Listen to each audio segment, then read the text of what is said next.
Hey my watchers, welcome. Today we are gonna see, what if Harry Potter builds harem with OMNI HEALER?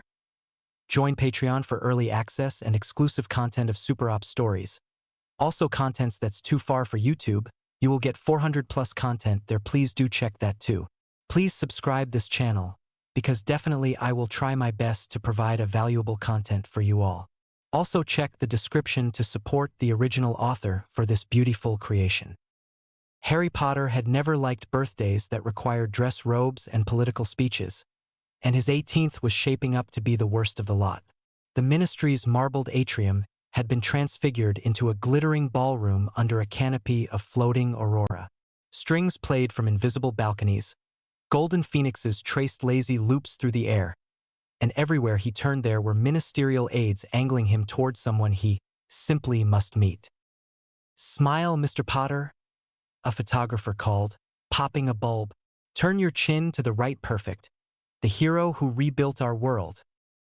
Harry's jaw tightened. He didn't rebuild it. People he loved had done that, and many of them weren't here to hear the music or taste the champagne. What he had, here and now, was a polished cage with a gleam. Kingsley Shacklebolt, dignified as ever, navigated through the crowd to reach him. "Harry," Kingsley said in his low, careful voice, "try to be patient. After the war, people want symbols. You are one." "Do symbols get to say no?" Harry asked, only half joking. "To most things, yes. To everything, not always." Kingsley's eyes flicked toward a dais where a neat row of chairs waited for a formal program. At the center sat an empty seat draped with a velvet sash and, above it, a placard, "Honoring the Future." Harry followed his look. "What is this, exactly?" "A speech," Kingsley said. "Then a dance. Then you go home." "And in between?"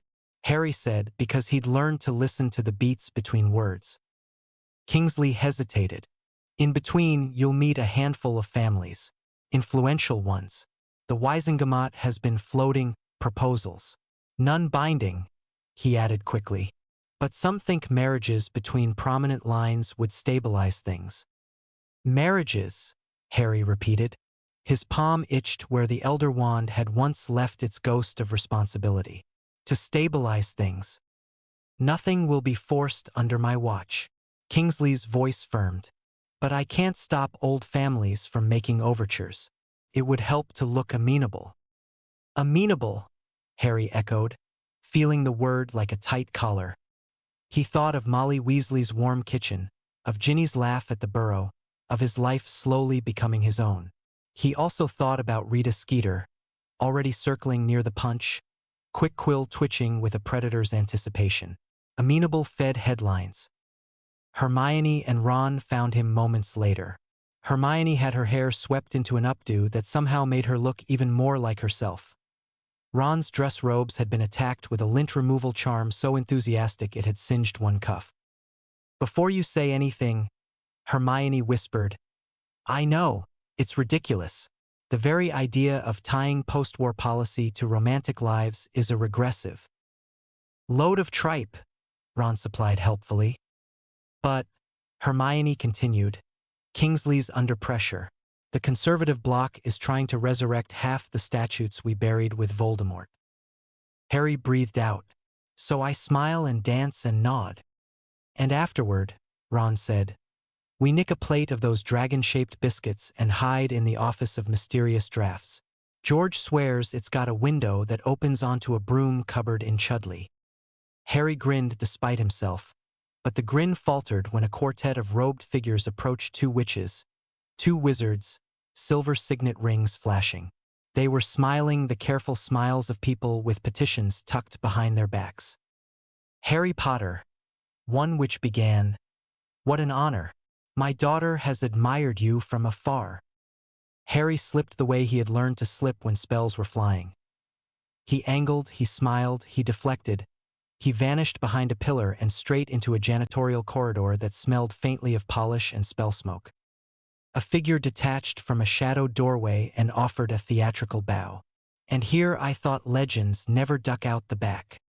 "Jonathan," Harry said, relief loosening his shoulders. Jonathan Finch Fletcher, who answered to Finch when honest and to nothing when he wasn't, had appeared in Harry's life the way coins disappear from careless pockets. He tried to pick Harry's wand once in Nocturne Alley and had got a lecture instead of an arrest. It had somehow turned into an odd friendship built on tea, card tricks, and mutual curiosity about the shapes choices take. "You look like you could use a miracle," Jonathan said, tapping a twig-thin wand against the wall. The door swung inward to reveal a closet of gray housekeeping robes and a stack of enchanted mops that glared at them resentfully. "Not a miracle," Harry said. "Just 10 minutes without being a headline. Try this." Jonathan tossed him a cap and a robe. Finest ministry gray, invisible to anyone with a higher opinion of themselves than of sanitation. Harry laughed and shrugged into the rough fabric. It scratched, smelled of starch, and transformed him into anonymity. "You nicked these." "I relocate things that are underappreciated," Jonathan said primly. "Besides, I'm returning them to productive use." They stepped back into the corridor, heads down. Harry carried a stack of empty cups. Jonathan balanced a crate marked polished. They breezed past a pair of oars without a second glance and out into a service lane that led onto a quiet side street behind the ministry. Cold night air hit Harry's lungs like a gulp of lake water. He stood very still and let it fill him. "You're not going back," Jonathan observed. "I will," Harry said, and meant it. He would not embarrass Kingsley. He would not give Rita a feast. But for a sliver of time he needed to be a person, not an emblem.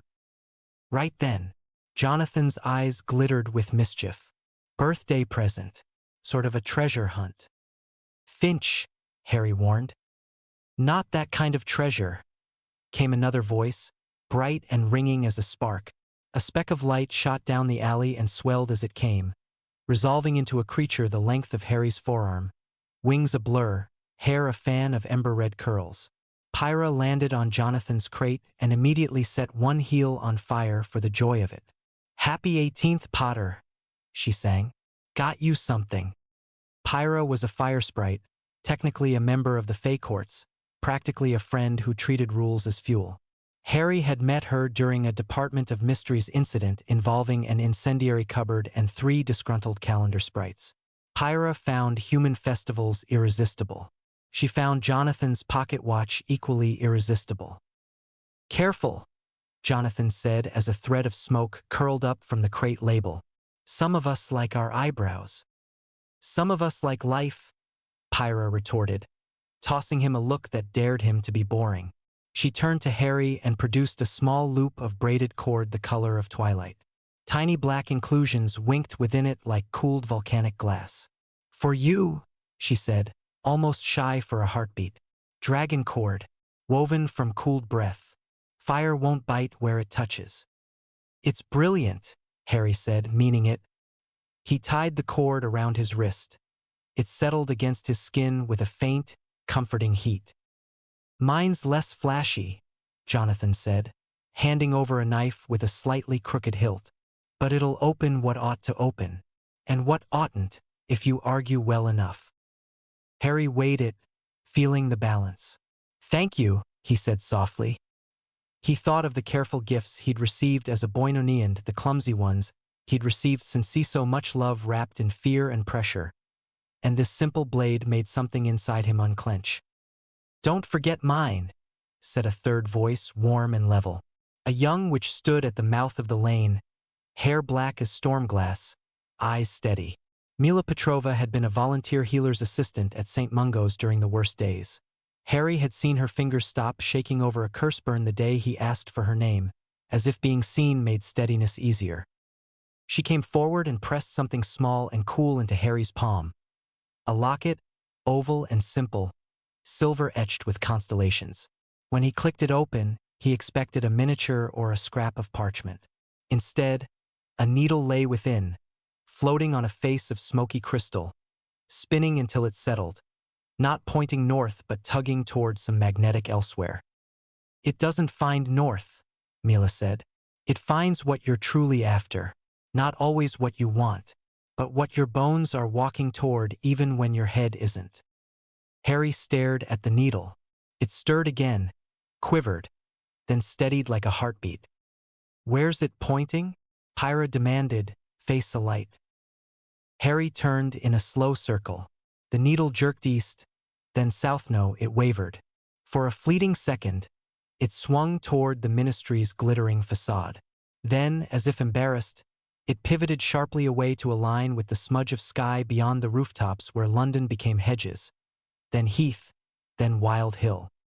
"Out there," Harry said. Jonathan grinned. "Adventure. Excellent. I've been meaning to take this robe tour of London's less reputable bramble patches." "I promised Kingsley I'd be back for the speech," Harry said. "Speeches are made to be entered dramatically," Pyra said. "Preferably smoking." Mila esse mouth quirked. "Then we'd better be quick." They walked. Apparition would have been faster, but there is a kind of magic that happens when a person puts one foot in front of the other and lets streets become paths and noise become wind. They skirted the edge of Muggle neighborhoods, crossed a slumbering canal, cut through a stand of plane trees whispering like old gossip. The compass tugged and corrected, its needle fussing when Harry tried to second-guess it, settling when he surrendered to its pull. "How precise is that thing?" Jonathan asked after a while, eyeing the locket as if it owed him money. "Not a map," Mila said. "A mirror." "To what?" "To desire, but the deep kind. The kind people spend years avoiding." "Sounds inconvenient," Jonathan muttered. "It's honest," Mila said. "Which is worse?" They left the city's glow as the moon shouldered up over the horizon. The last hedgerow gave way to uncultivated land, a common where sheep had once clipped the grass into close whiskers. Now the grass ran to their knees and the land heaved itself toward hills. Harry felt more awake with each step, as if a weight he hadn't realized he was carrying loosened, slipped, fell. "Not to rush your epiphany," Pyra said as she darted ahead to set a thorn bush alight out of boredom. It guttered into smoke against the dragoncord's cautious heat. "But you did promise an entrance." "Half an hour more," Harry said, glancing at the moon and then at the locket. "If it's nonsense, we turn back." "It's never nonsense," Mila said quietly. "Fine," Jonathan said. "But if a troll asks me riddles, I'm invoicing."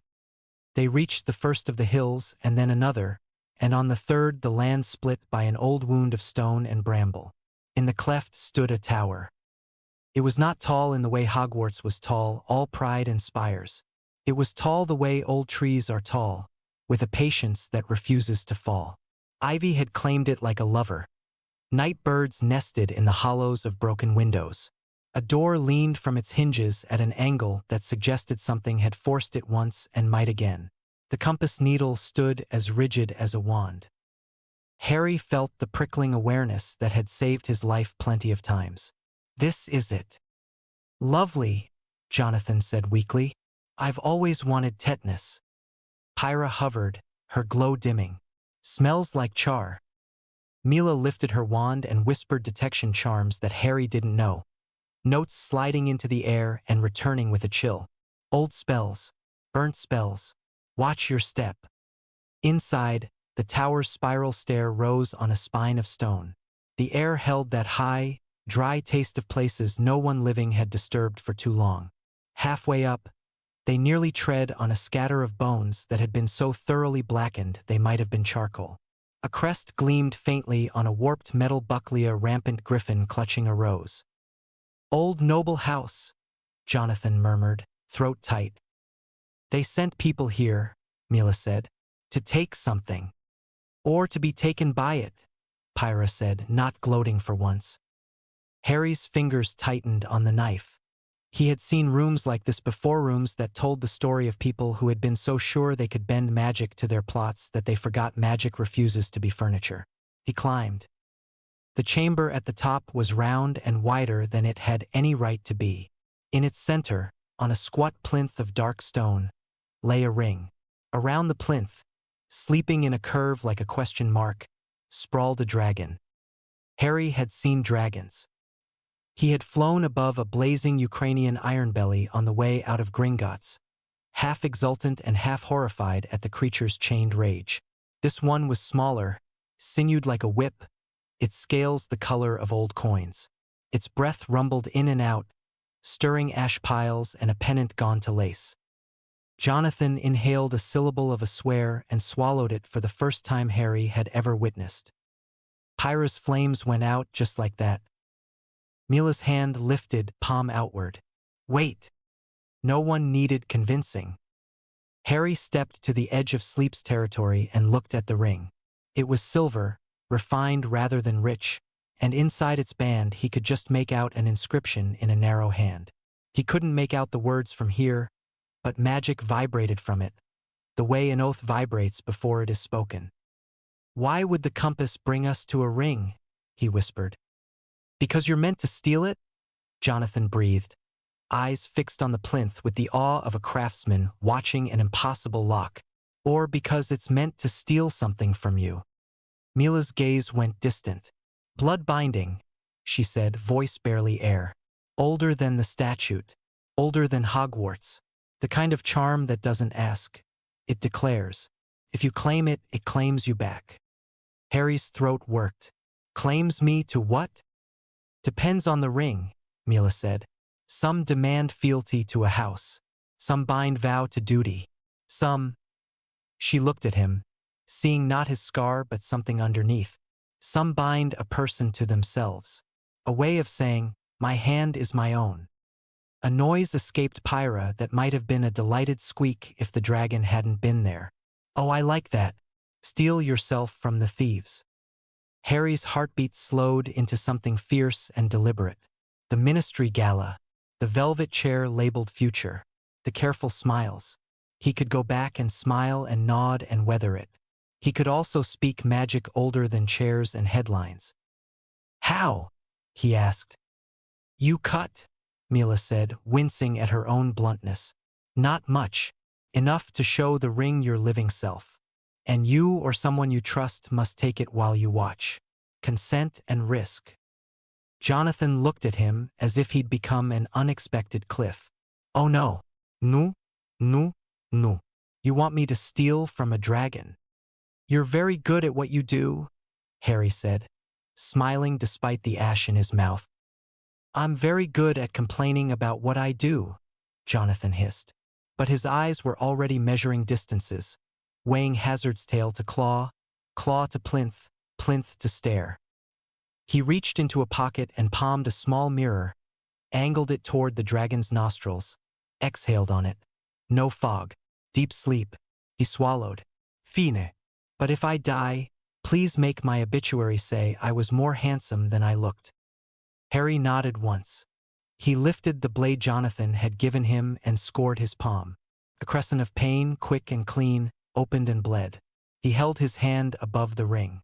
A single crimson bead fell and struck silver with a sound like a drop on a bell. The ring shivered.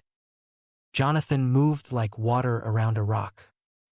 He slid under the dragon's forearm with a grace that had never once shown itself in a well-lit room, reached the plinth, and lifted the ring as if it were a sleeping baby's eyelid. For a breath, the plinth and the ring both glowed recognition. Assent, and then Jonathan was back, the ring in his fingers, chest heaving as if he'd run across rooftops. Harry took the ring. Warmth rippled up his arm, a warmth that was not heat but recognition. "Oh, you," and then the band flowed like quicksilver around his finger and closed. The cut in his palm cinched invisible stitches. The inscription inside the band flared and burned itself into knowable words. "I choose my hand. I choose my path. I choose my name." The dragon's eyes snapped open. They were gold, old as hordes, new as lightning. The creature inhaled and the air in the room fled. It exhaled and a ribbon of fire unspooled toward them with lazy inevitability. Pyra flung up both hands. Flame met flame an inch from her palms and stopped. It piled up against an unseen wall, roiling and furious, until it spilled sideways to lick the stone harmlessly. "Repelling fire," she said, outraged and thrilled. "Why didn't I think of that?" "Because thinking is for people who aren't about to be roasted," Jonathan yelped. "Move." They moved. Mila hissed a charm that slapped a shield over them like a second skin. Harry grabbed Pyra's wrist, felt the dragon cord pulse against his own, and sprinted for the stairs. Flame and fury chased them, dragon breath turning the air into a burn you could drown in. The stairway's tight curve saved them. The dragon could not bring its full rage to bear through the narrow throat, and Pyra's newfound wall turned the worst of it. Jonathan stumbled on a melted shoe buckle and righted himself with a curse. Bones cracked underfoot with the softness of old charcoal. They burst into the tower's entry as a final gout of fire curled behind them. Mila turned, eyes hard, and spat a syllable that made the door's ancient would remember forests and resist. The dragon struck it like a storm striking a cliff. The stone shook, dust sifted down, the door held. They didn't stop running until the tower was a tooth against the horizon and the night was real again. Not a glare. They slowed to a ragged walk, then a stagger, then stopped entirely in a tangle of bracken and laughter that sounded like disbelief. Jonathan lay back and stared at the sky. "Well," he panted, "on the bright side, I didn't die." Pyra hovered above them upside down, hair dripping sparks that died before they hit the grass. "On the brighter side, we annoyed a dragon." Mila knelt beside Harry and reached for his hand, turning it palm up. The cut was gone. The ring shone in the moonlight, simple and complete. "How does it feel?" she asked. Harry searched himself. For years, his life had felt like a corridor with doors other people held open and shut. Now, with uncomfortable clarity, he felt something he recognized from the first time he had cast a spell, and it had done exactly what he meant. Alignment. Not relief that was for after, but a line drawn from where he stood to where he would stand, and the knowledge that he was the one drawing it. "Like a decision," he said. Mila's eyes warmed. "Good." Harry remembered the ministry, the chair, Kingsley's steady protection holding the castle walls while politics tested every stone. He took a breath that tasted of ash and grass. "I still have to go back," he said. "Of course," Mila said, as if that had never been in question. Pyra flipped right side up. "But you'll go back wearing a ring that answers to you." Jonathan rolled to his side. "And if anyone asks where you got it, you say, 'Oh, from an old friend,' preferably while looking meaningfully at the ceiling." Harry laughed, soft and startled. He opened the locket. The needle had gone wild during the run, spinning with adrenaline. Now it trembled, steadied, and pointed. He expected it to turn his finger into a compass and nod solemnly at his own hand. His new vow, his chosen path. It quivered past his hand to settle, unshaking, on Mila. She didn't blink away. She held the look the way she had held a healer's bandage on a stranger's wound, gently, firmly present. "We should hurry," she said after a moment, voice a little huskier than before. "If you want your dramatic entrance."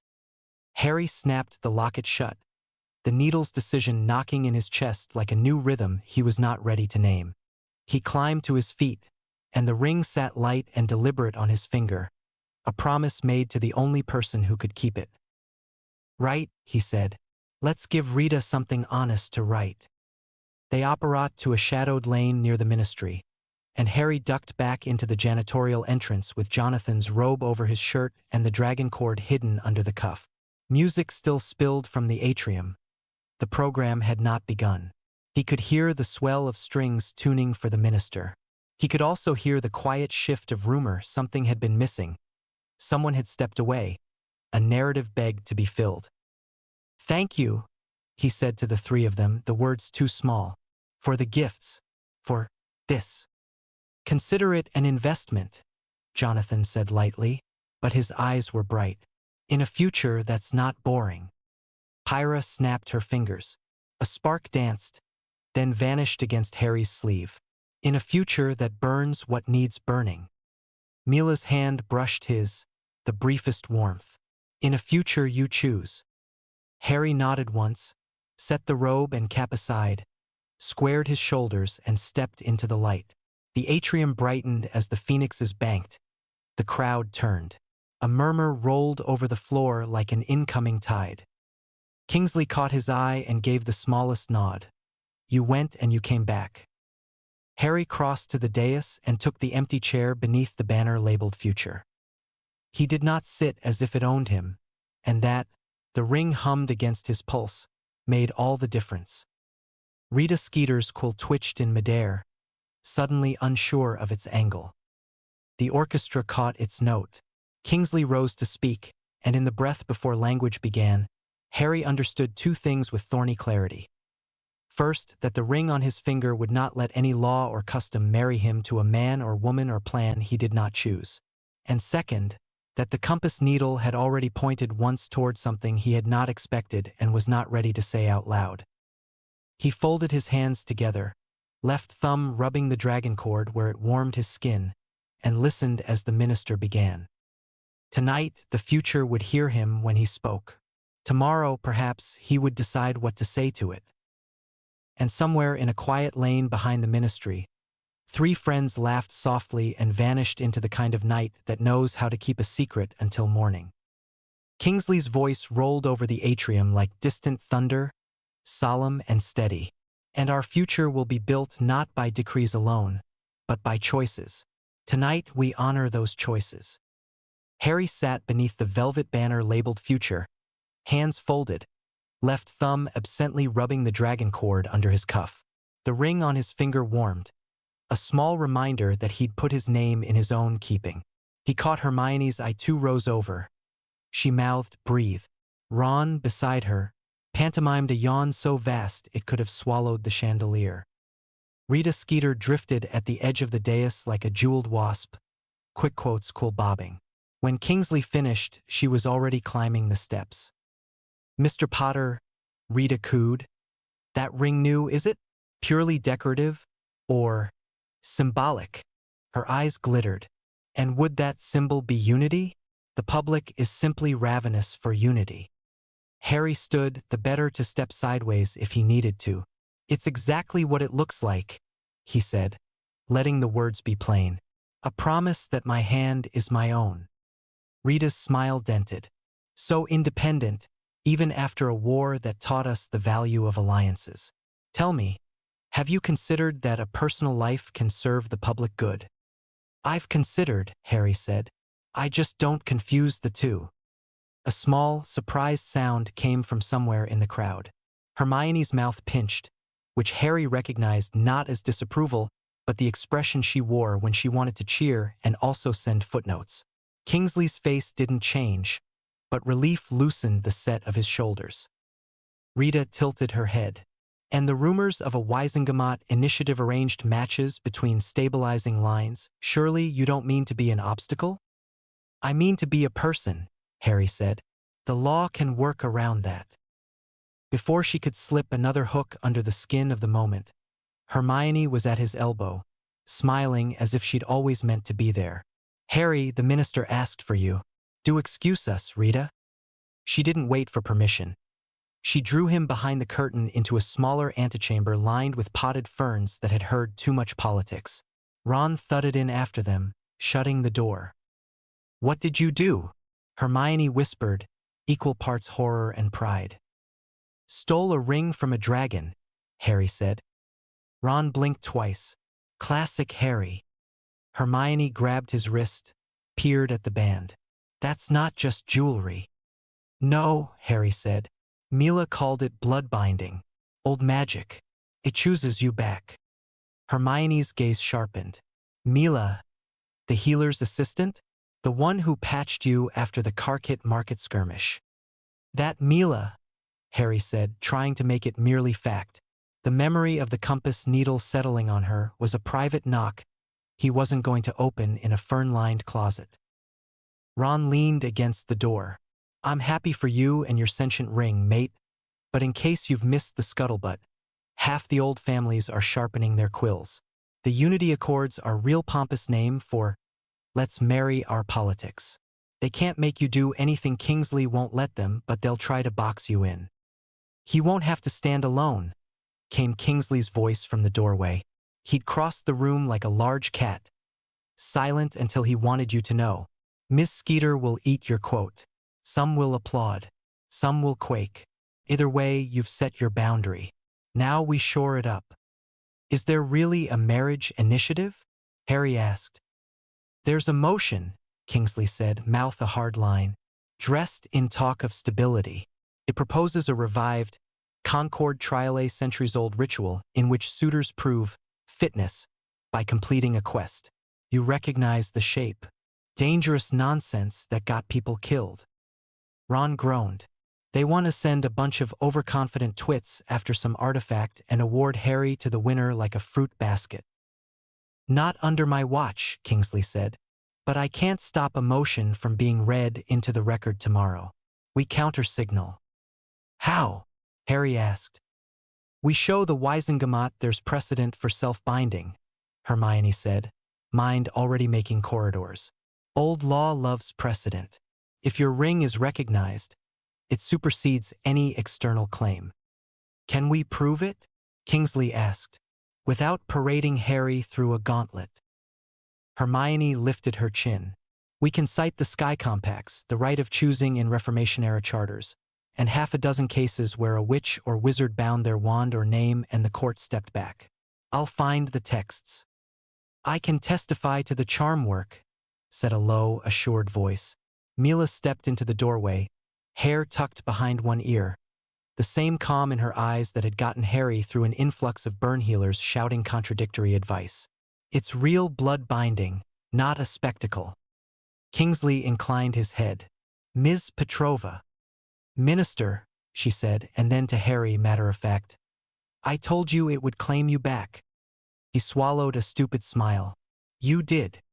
Ron, who was neither blind nor unkind, coughed diplomatically and looked at a fern. Right? So, tactical plan. Hermione raids the library. Mila supports with arithmancy and charm history. We keep Harry out of Rita's net. And I roam the halls punching anyone who says Concord trial too loudly. No punching, Hermione said automatically. Light shoving, Ron amended. Kingsley's wand gave a tired little pulse. I'll convene a procedural review first thing. If we tar the motion in committee, it never makes the floor. A charmed parchment fluttered under the door like a nosy moth and hovered to eye level. Kingsley snatched it midair, scanned, and sighed. Skeeter's column is already out. Harry Potter pledges to choose love only if it suits him. Mila snorted. At least she spelled suits correctly. Harry rubbed the ring. Let her write. We'll give them something heavier than gossip to argue with.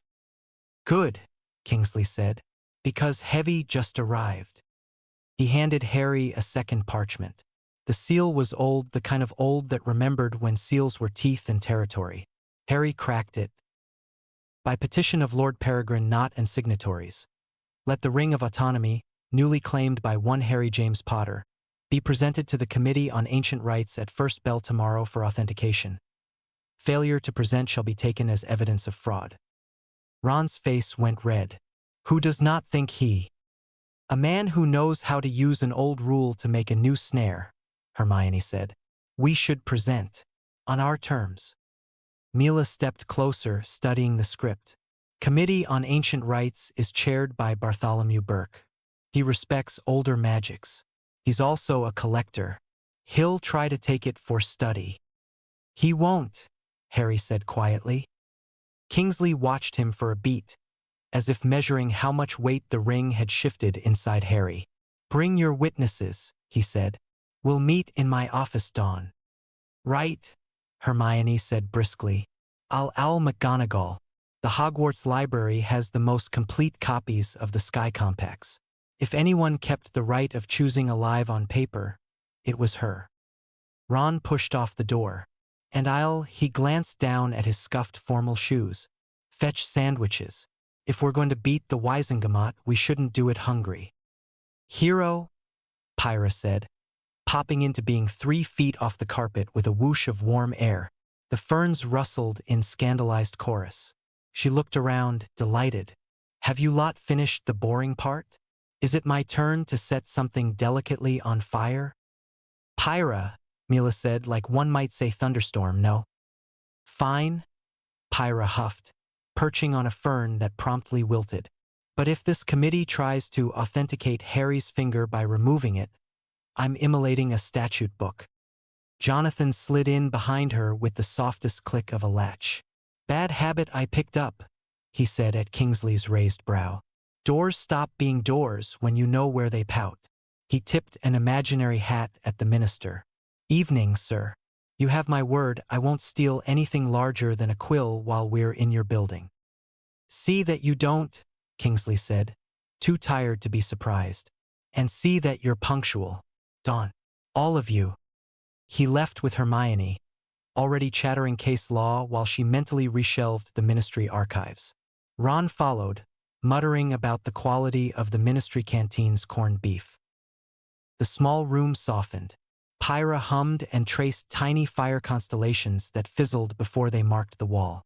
Jonathan examined a fern and decided against sitting in it. Harry and Mila stood too close to be formal and not close enough for anything else. You didn't have to come, Harry said. You didn't ask, Mila returned. That's how I knew I should. He laughed under his breath. The compass. Still pointing at dragons? She teased. He shook his head. No, he didn't say what it had pointed at in the bracken under the moon. The thought of saying it in a ministry side room felt like setting a kitchen fire to keep warm. Mila didn't press. Tonight was brave. Tonight was unavoidable, he said. Brave was you stopping a sleep dragon from having us as a nightcap. That was you, she said. I just had my hands up. Pyra landed between them, scandalized. If we're sharing credit, I would like to submit that I invented repelling fire by accident under duress, which is the best way to invent anything. Jonathan rubbed the bridge of his nose. We are very distinct kinds of useful, is what she's trying to say. Harry smiled. You both are, and tomorrow I'll need all of it. Jonathan sobered. This not fellow's the sort who likes rules because he knows where they pinch. If he can't take your ring, he'll try to embarrass it. Trip you on a technicality. We should arrive with theater. No fire, Mila and Harry said together. Jonathan tooted. Please, I can make theater with paper and a disapproving cough. You, in the meantime, should sleep. Sleep is for people who aren't about to argue with Burke at dawn, Pyra said. Fortunately, I know a place with tea that could convince a corpse to attend a sunrise. Where? Harry asked. Pyra gave a mischievous smile. Third stairwell, right of the grand clock, past the broom cupboard that smells like your friend Ron's socks. There's an office of mysterious drafts. The window opens onto a bakery in Chudley. Don't ask how. Wizards did it on a dare in 1871. Harry glanced at Jonathan. It's real, Jonathan sighed. Wind gets in, so do pastries. It's a scandal the ministry won't fix. I approve. They moved together through the ministry's quieter veins, past portraits pretending to be asleep and a statue of a witch listening to a seashell as if it could hear politics. The office of mysterious drafts looked like a broom cupboard that had studied for years to be more. Pyra wrenched the window latch, wind barreled in, and with it the scent of sugar and yeast and a tray of jam tarts sailing on a cushion of enchantment. Jonathan bowed to the hovering pastries like a man greeting an old accomplice. Over tea that steamed their tired faces and pastries that left sugar on their fingers, they made a plan that wasn't a plan so much as an agreement. Show up, show the truth, insist on the right to choose, and refuse theatrics except the honest kind. Harry, Mila said when the others fell briefly into amiable argument about jam-to-pastry ratios. Whatever happens tomorrow, whether the committee respects the ring or tries to make a lesson of you, it won't be the end of your choosing. Old magic recognizes persistence. He looked at her, at the steadiness that had nothing to do with bravado and everything to do with a habit of showing up where pain and need lived. Stay? He asked, and then, because it mattered, if you want to. Mila nodded, the simplest yes. I want to. The ring warmed, not like a spell but like a hand taken. The compass in his pocket gave a small, unnecessary nudge.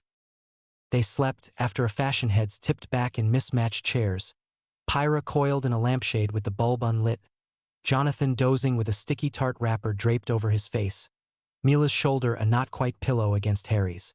It was the kind of rest you take in a place that's not meant for rest. And still, when dawn tried to pry up the city's eyelids, Harry felt more ready than he would have in a bed. They rose, straightened, wiped sugar from cuffs.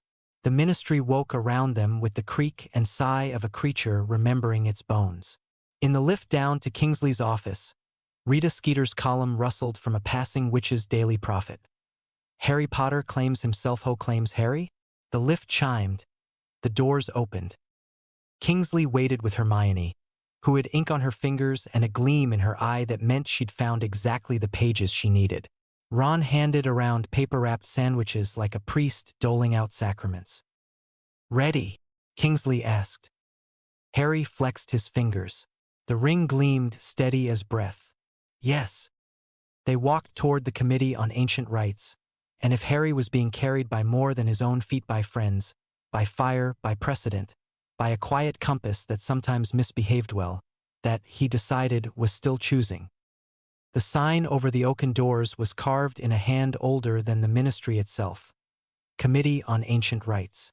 The letters had been rubbed by centuries of anxious thumbs until they shone. "Last chance to run," Ron murmured. Harry smiled. "Running brought us here." Kingsley stepped to the front, formal robes cutting a clean line, and rapped once with the head of his wand. The doors drifted open on whispering hinges. Inside, the chamber felt like a courtroom that had decided to become a chapel halfway through construction. Benches rose in tiers. Lanterns burned with quiet, steady light. At the far end sat 7 witches and wizards behind a crescent table of blackened yew. In the center, a thin, pale man with hair the color of parchment steepled his fingers over a stack of vellum. "Bartholomew Burke," Hermione breathed, eyes narrowing. "Collector, traditionalist, stickler for phrasing."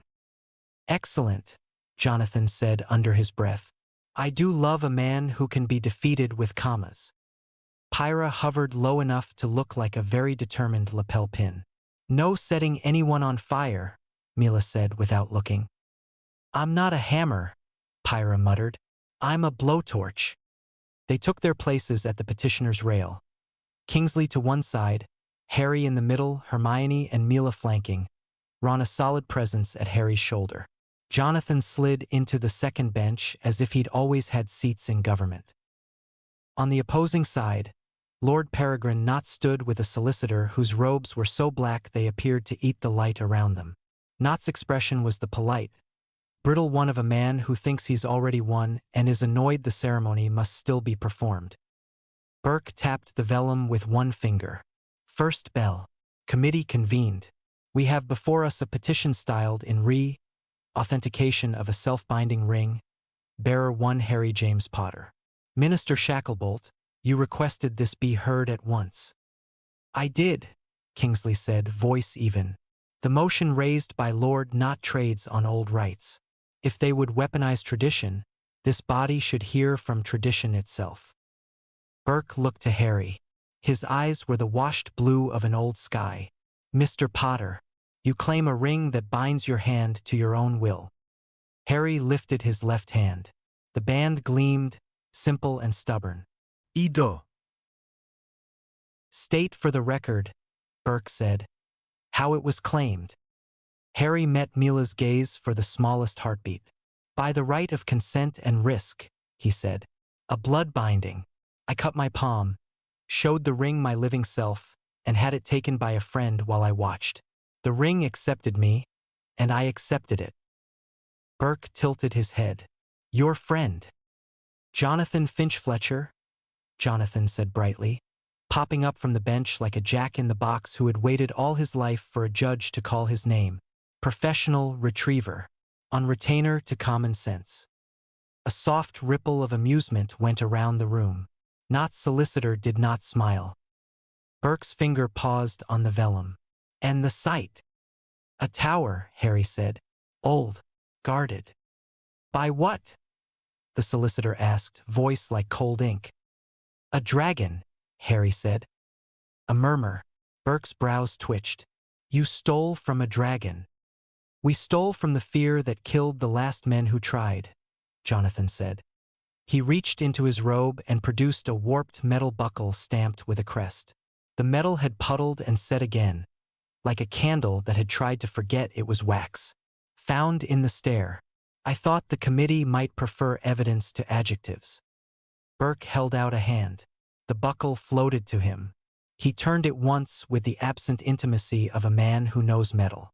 House Wetherell, he said softly, lost a son 31 years ago on trial of valor. He set the buckle down as if it weighed a memory. Very well. Not Solicitor rose, smoothing a sleeve that did not need smoothing. The committee must also note that theft remains theft. Ancient sites are not larders for those with quick fingers. Theft would imply I intend to return what I took, Jonathan said mildly. I have no such intention. It's his. A scatter of snorts from the benches. Even one of the witches on the crescent table fought a smile behind her hand. Burke lifted a palm. Enough wit. The matters are these. Is the artifact what it purports to be? Was the rite properly observed? And his gaze sharpened. Does the bearer understand the obligations it creates? Obligation. Harry asked. Self-binding is not immunity, Burke said. It is responsibility codified. You may not sell your hand. You may not give it under compulsion. You may not speak vows your will does not own. You may not be made to be property, not even by yourself. Harry felt the ring warm, as if the words were a litany it approved. Good. Not Solicitor clicked his tongue. It is the committee's place to decide what is good in law, not the objects. Hermione's smile was the sort that had terrified a dozen recalcitrant librarians. With respect, it's the law's place to recognize what already is. The Sky Compacts, Clause 7. If a witch bind herself by blood to her own hand, no man may bind that hand again.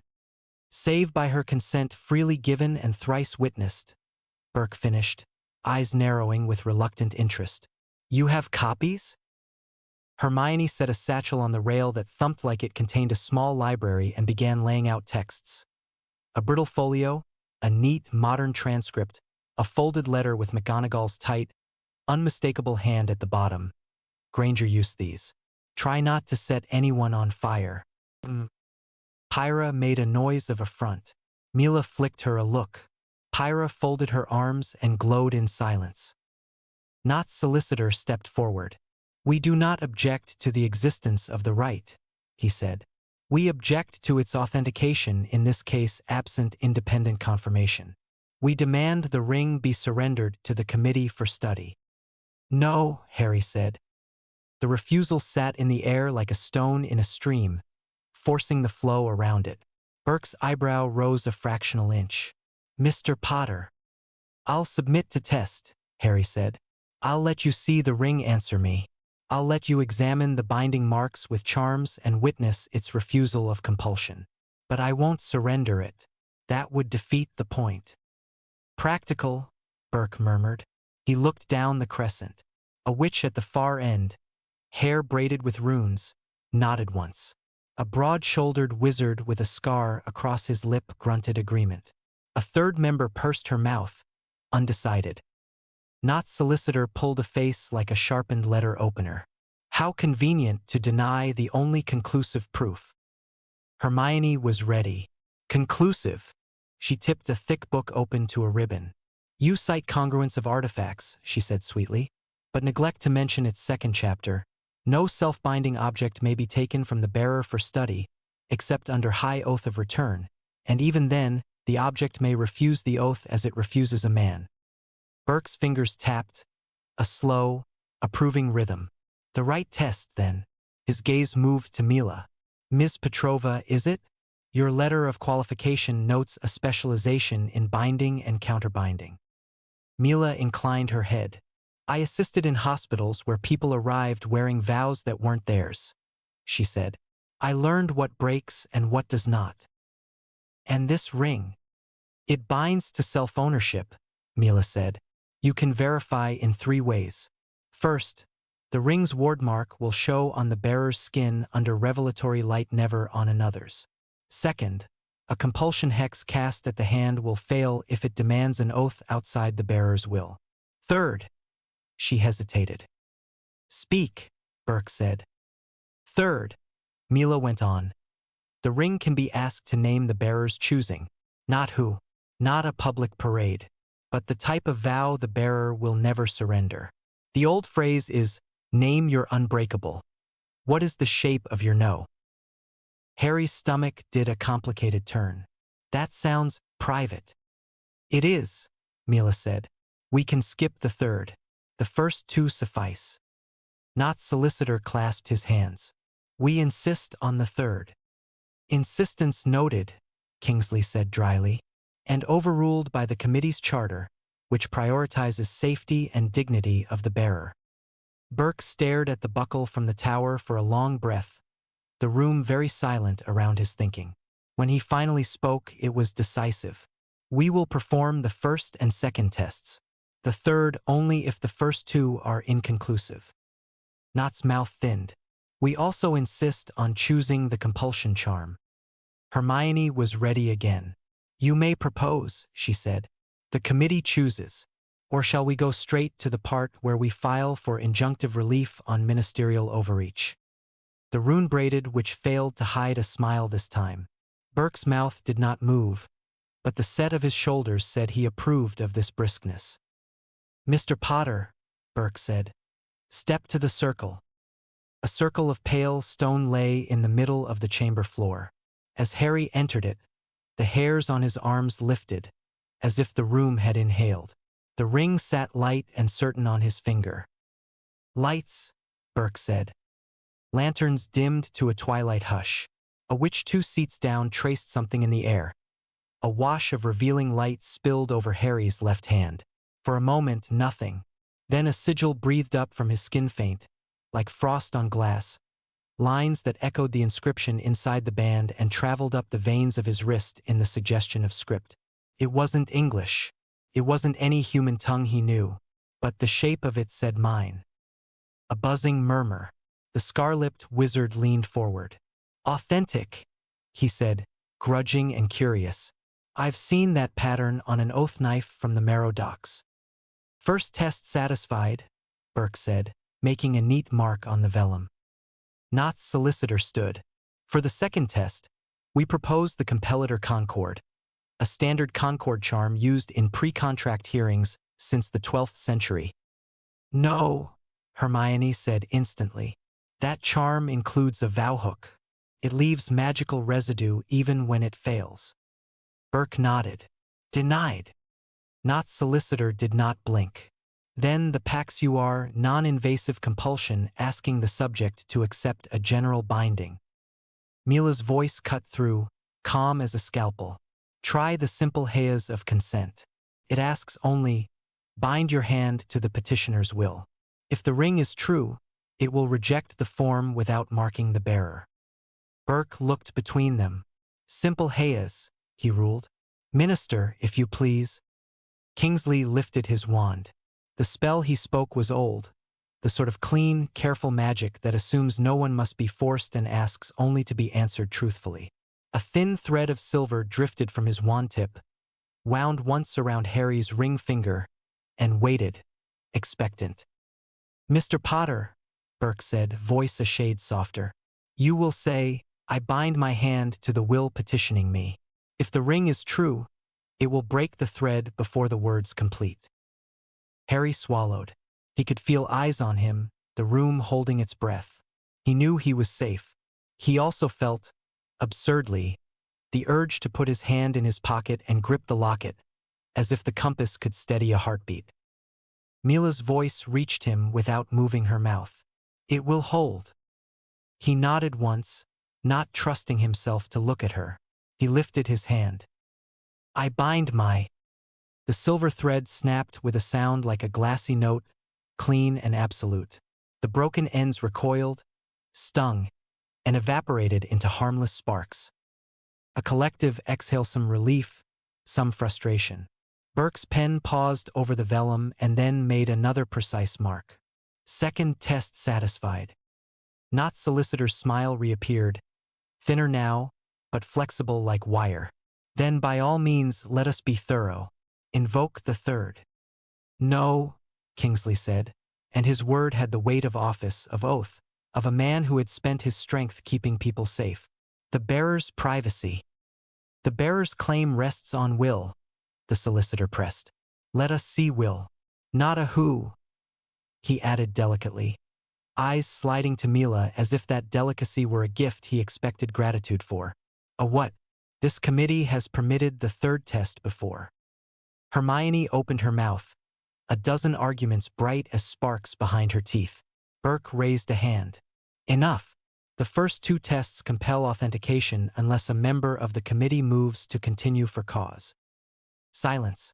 Then the pursed lip which, the undecided one, lifted her chin. For cause, she said. Burke's head turned a fraction. State your cause. The timing, she said. We cannot pretend ignorance.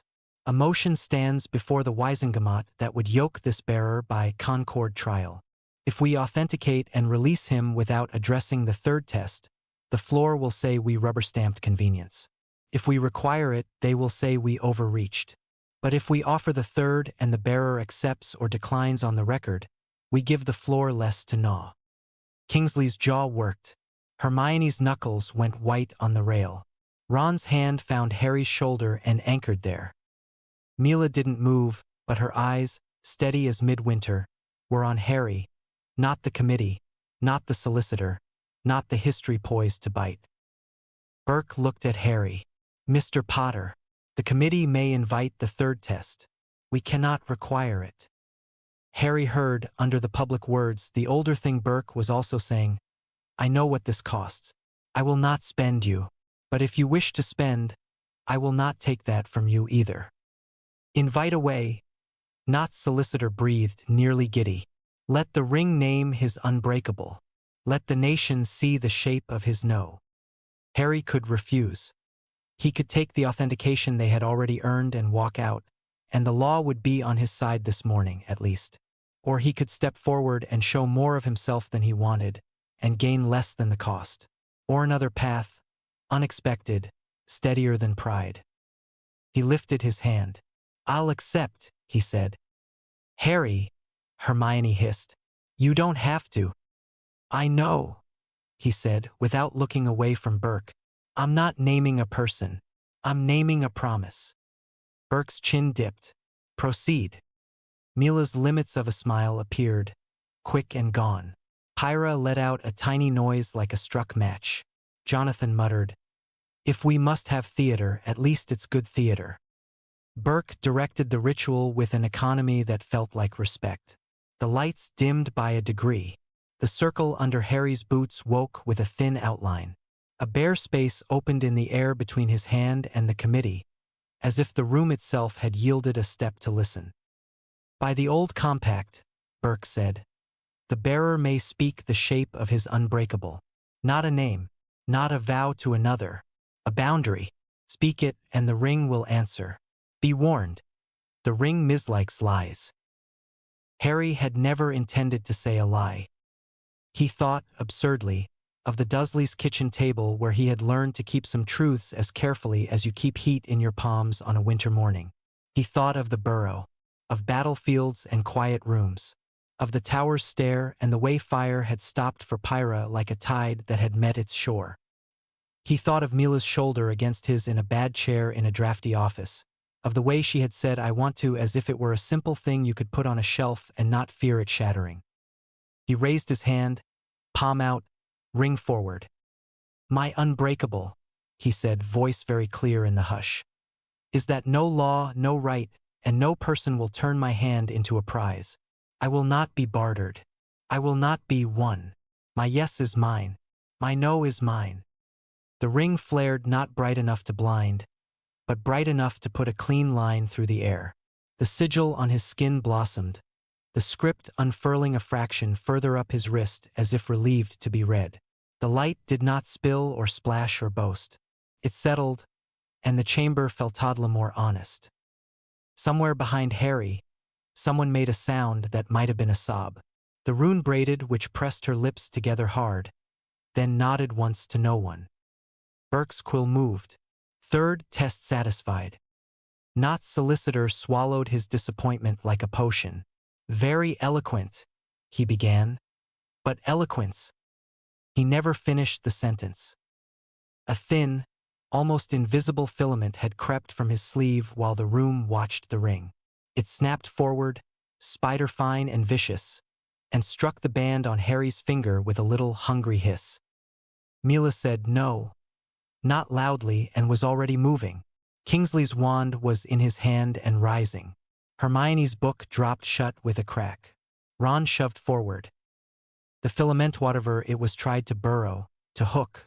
The ring's light went from steady to fierce in a heartbeat. Sigils climbed Harry's forearm like vines flaring into bloom. The filament smoked, writhed, and then split.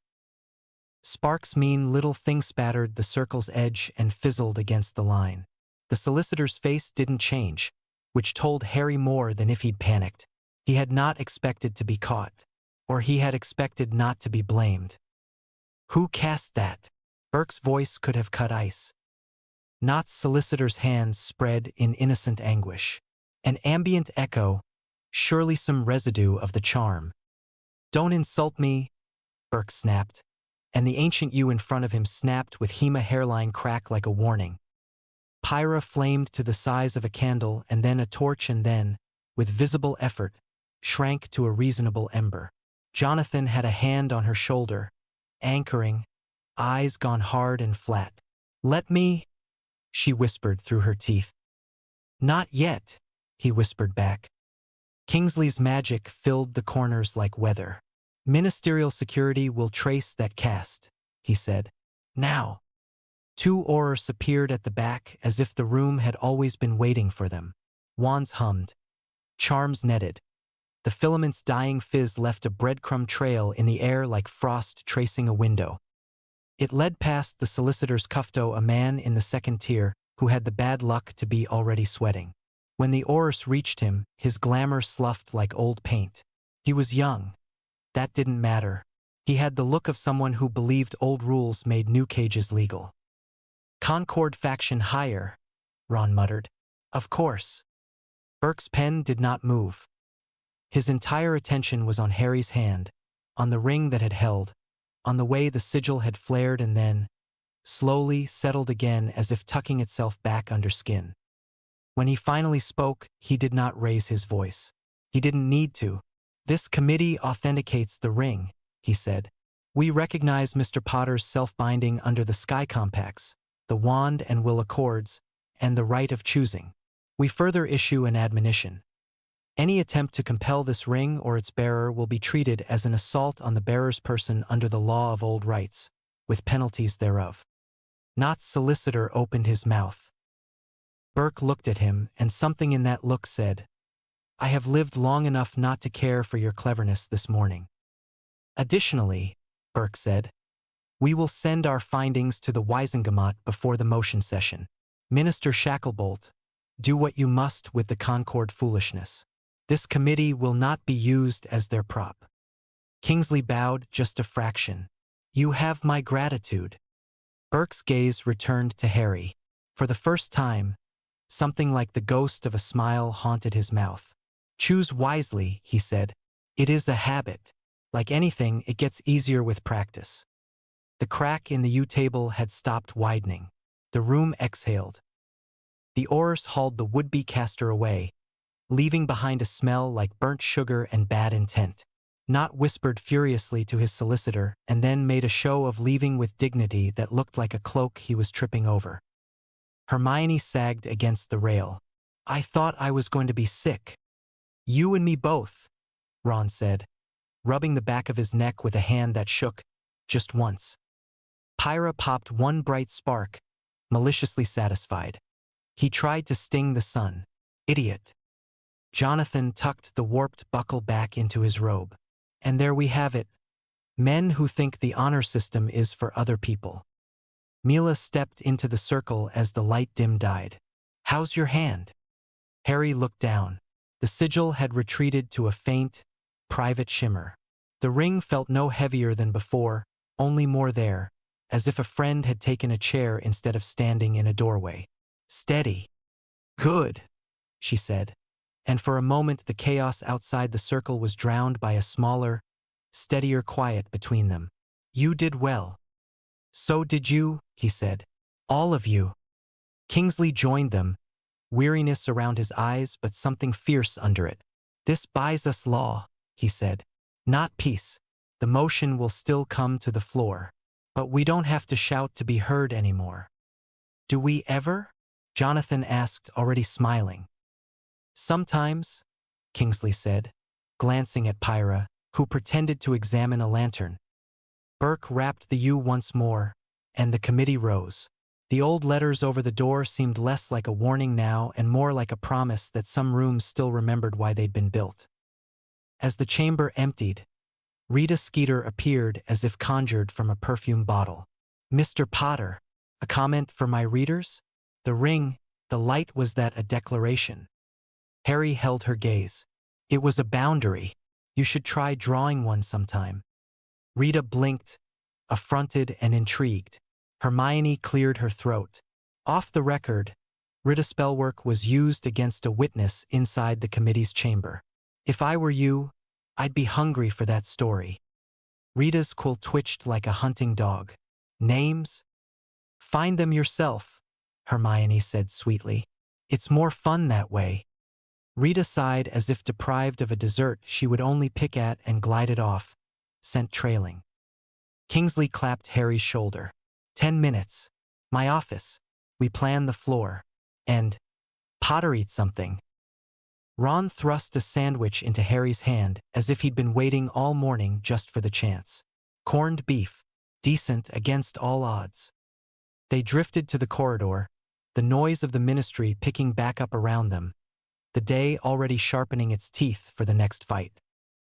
Mila walked beside Harry, not touching, present. You didn't have to do the third, she said, not accusing, just placing the truth on the table between them where both could see it.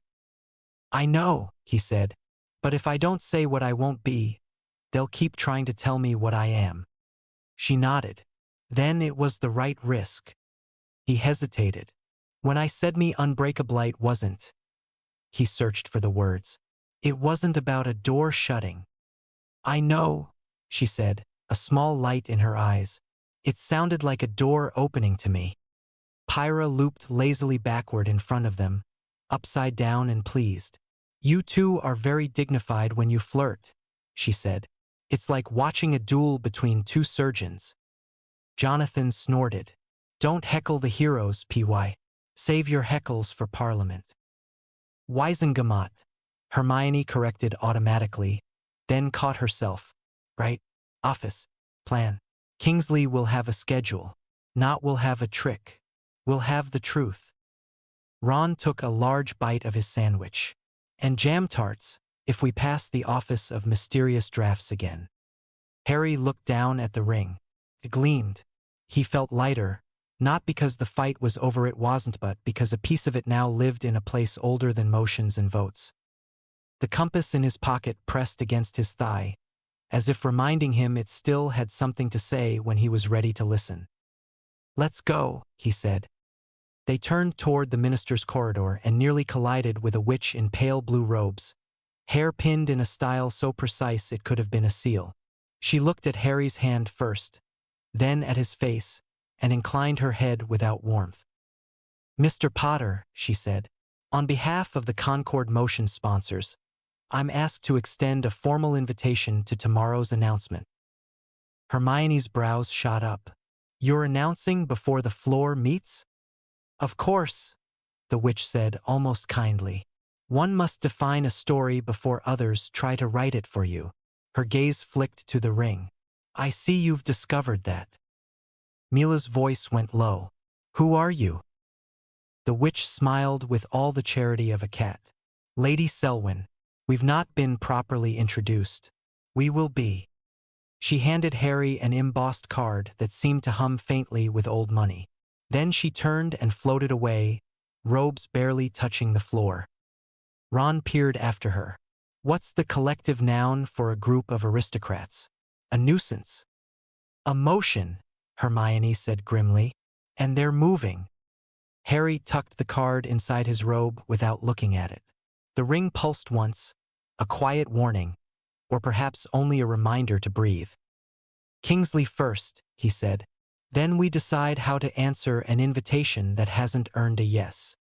They walked toward the minister's office, the corridor bright and busy and full of the ordinary, unglamorous magic it takes to keep a world spinning. Behind them, the committee chamber doors eased shut, as if the old room were content for the moment with what it had seen. Kingsley's office always smelled faintly of parchment and rain. The windows showed London in an honest mood, clouds like heavy sheep, light fighting to get through. "Sit," Kingsley said, already clearing a corner of his desk. "We have 30 minutes before the motion session." Percy Weasley appeared with 3 folders and the expression of a man who found comfort in proper nouns. "Minister, docket's thick. Concord motion has priority debate. They'll try to set narrative before procedure." "Then we set procedure before narrative," Hermione said, flipping open her satchel. "We submit the committee's authentication as a preface to debate, plus a short bill, 2 pages. Percy, breathe, that codifies self-binding under the Sky Compacts as controlling over any Concord trial claims. Title it something dull so it passes. An act concerning recognition of autonomic bonds." Percy brightened. "Dull is my love language." Ron planted a corned beef sandwich on the blotter. "For courage." Kingsley scanned Hermione's draft as her quill raced. "Good bones. I'll attach Burke's ruling as an exhibit." He looked up. "They're not just playing in law. They're playing in headlines." "I'll handle headlines," Jonathan said, easing into the window light with a rogue's sigh. "We make one sentence people actually remember, and we make sure it's true." Hermione didn't look up. "Go on then, poet." Jonathan tapped his temple. "Harry Potter isn't a prize." Pyra clapped like a single firework. "Short, shiny, stings if you touch it." Percy winced. "The prophet will twist it." "Let them try," Hermione said. "We'll hand them Burke's language and the melted buckle, and the rope they bring will fashion their own noose." Mila had remained quiet, reading through the committee's stamped parchment with calm intensity. Now she slid it back toward Harry. "If they bait you at the announcement, don't spar about the ring," she said. "Say what it means, not what it is. They can argue objects. It's harder to argue a boundary." Harry turned the card Lady Selwyn had given him between his fingers. The paper was thick, the ink raised, old money made into stationery. His thumb found the dragon cord under his cuff. Its warmth came like a reminder, not a promise. Dove go? Ron asked. "To the announcement?" Kingsley considered. "If you don't, they stage a pageant unchallenged. If you do, they'll try to pull you into theirs." "We take our own stage," Jonathan said. "Not theirs. Corridor outside. 2 steps left of their banners, so we're in every photograph and not under their crest. Pirano flames. Just glow. Makes the photos softer." Pyra pouted gloriously. "You wound me." "Later," he promised. "With supervision." Percy tapped his parchment. "Motion chamber at 11. Selwyn's announcement at 10 in the South Rotunda. 5 minutes apart by design." "Good," Kingsley said. "We'll let them go first." He looked at Harry. "You'll speak to the press after they finish, not during. Let them define themselves. Then you define yourself." Harry nodded. The ring warmed, steady and unsurprised. "I can do that." Hermione slid a single sheet toward him, bullet points, neat as wards. 3 lines, she said. 1. The committee authenticated my self-binding this morning. 2. No one will quest for me. I am not a prize and never will be. 3. If the Wisengamot values choice, it will vote against the Concord motion and for codifying autonomy. Say them. Then stop. "Brevity," Ron said reverently. "Who are you and what did you do with Hermione?"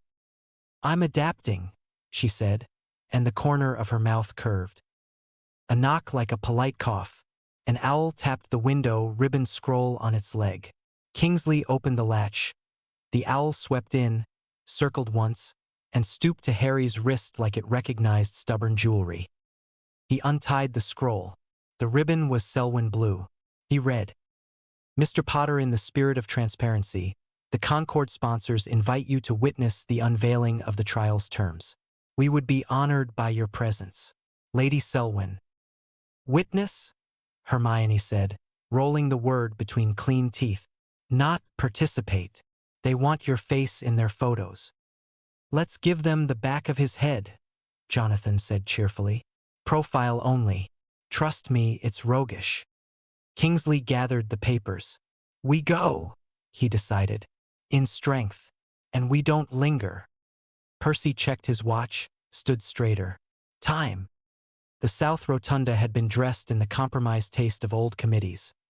Banners in reserved colors, tasteful wards to keep weather and hecklers out, a lectern that had given too many speeches about everything and nothing. Wizards and witches clustered in knots, journalists like crows watching a field. Lady Selwyn wore diplomatic blue the way some people wore titles. When she spoke, her voice carried without effort. "After war," she said, "the human heart longs for order, not control order. Concord. To that end, sponsors from respected houses propose a revival of a chivalric tradition updated, safety warded, reviewed by this ministry." Rita Skeeter's quill trembled with pleasure. Selwyn gestured. "The trial of Concord will not be a blood sport. It will be a service. Champion switches and wizards of standing will complete tasks that prove their commitment to our collective future. The prize," she smiled just enough to be photographed, "is a betrothal contract with the most symbolically significant eligible witch or wizard who consents." A rustle. The words "who consents" slid in like sugar over a lemon. Hermione's eyebrow crawled toward her hairline. "And how do they consent?" someone called. Selwyn's smile warmed by a degree. "They will be offered the contract after the trials conclude." "So after the pageantry," Pyra muttered. "How generous." Harry felt the ring hum, a low, unimpressed note. Selwyn continued, "Our first trial will be announced tomorrow. It will require no theft, no trespass, only service. Hospital wards that need rebuilding. Orphanages that need staffing. Libraries that need cataloging. A generation hungry to give, given a stage." "You don't need a stage to help a child," Mila said, quietly enough that only Harry heard. He felt the truth of it, weighty and clean. Selwyn's gaze slid across the crowd and snagged Harry like a hook on cloth.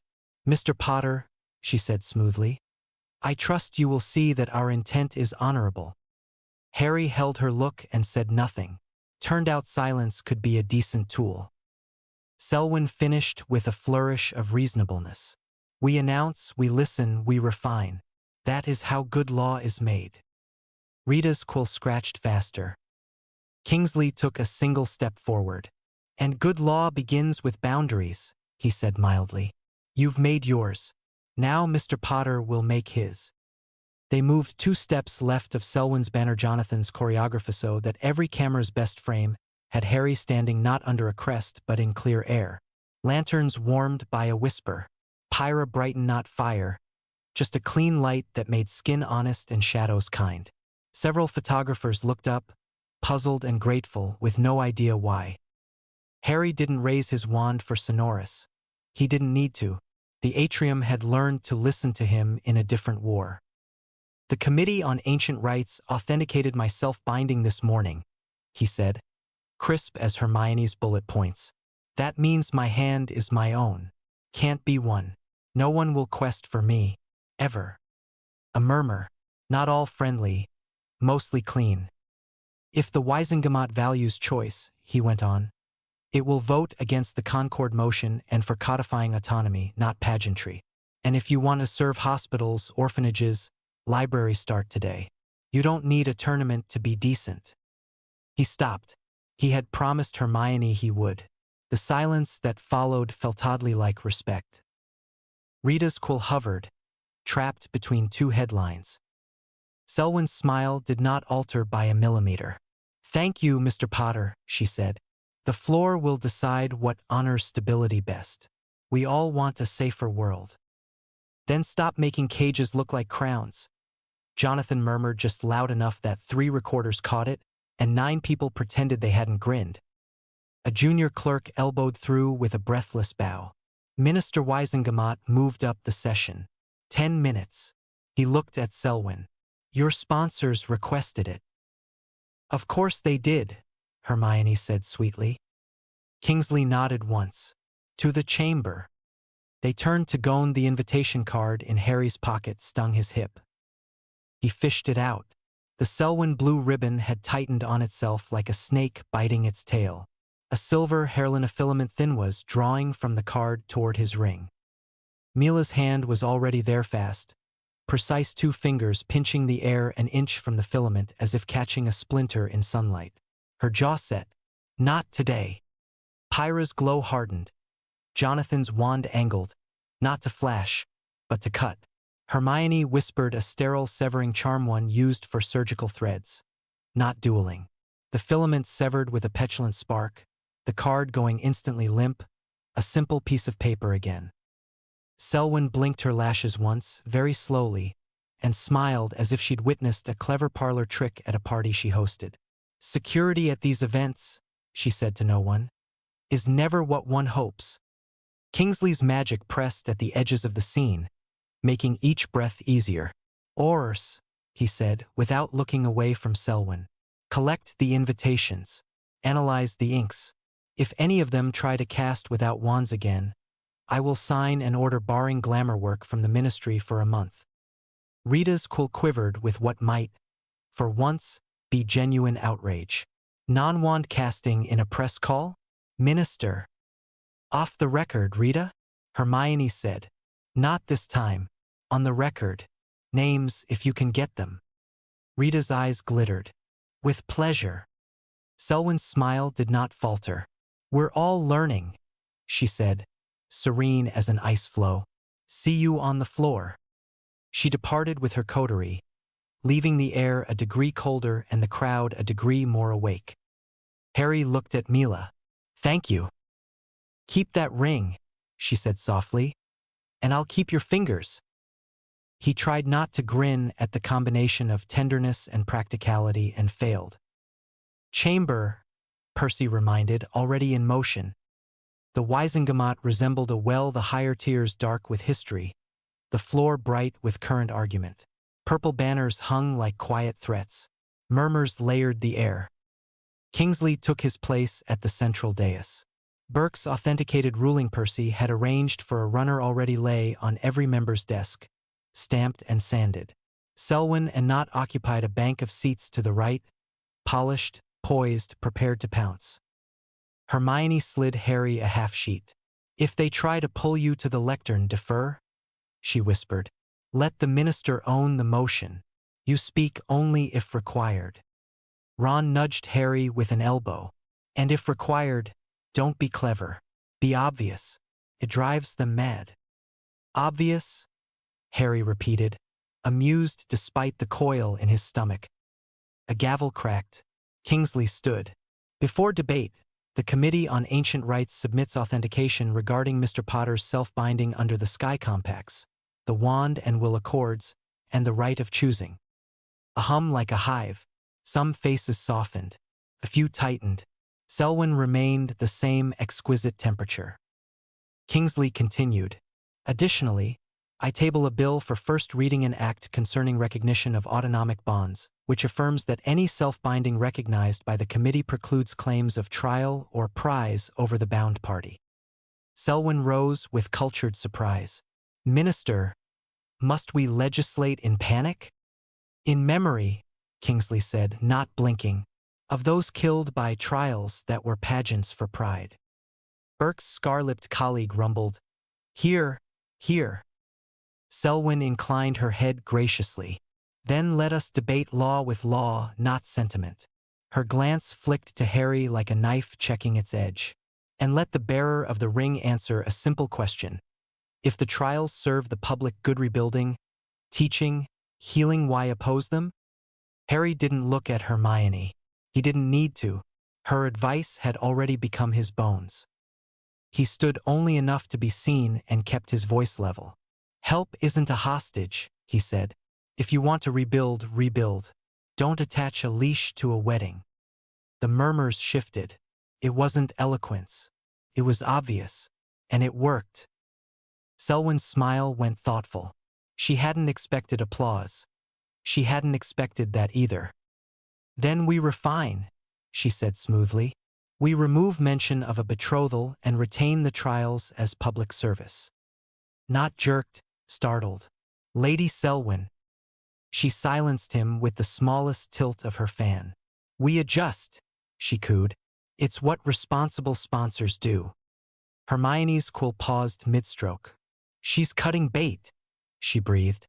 "She'll save the frame and throw away the hook in public, then stitch it back on in committee." Kingsley felt it too. "Amendment noted," he said. "But the original motion is what stands before the floor." Selwyn's smile remained unflappable. "Then send it back to committee," she purred. "Let us together draft something we can all live with."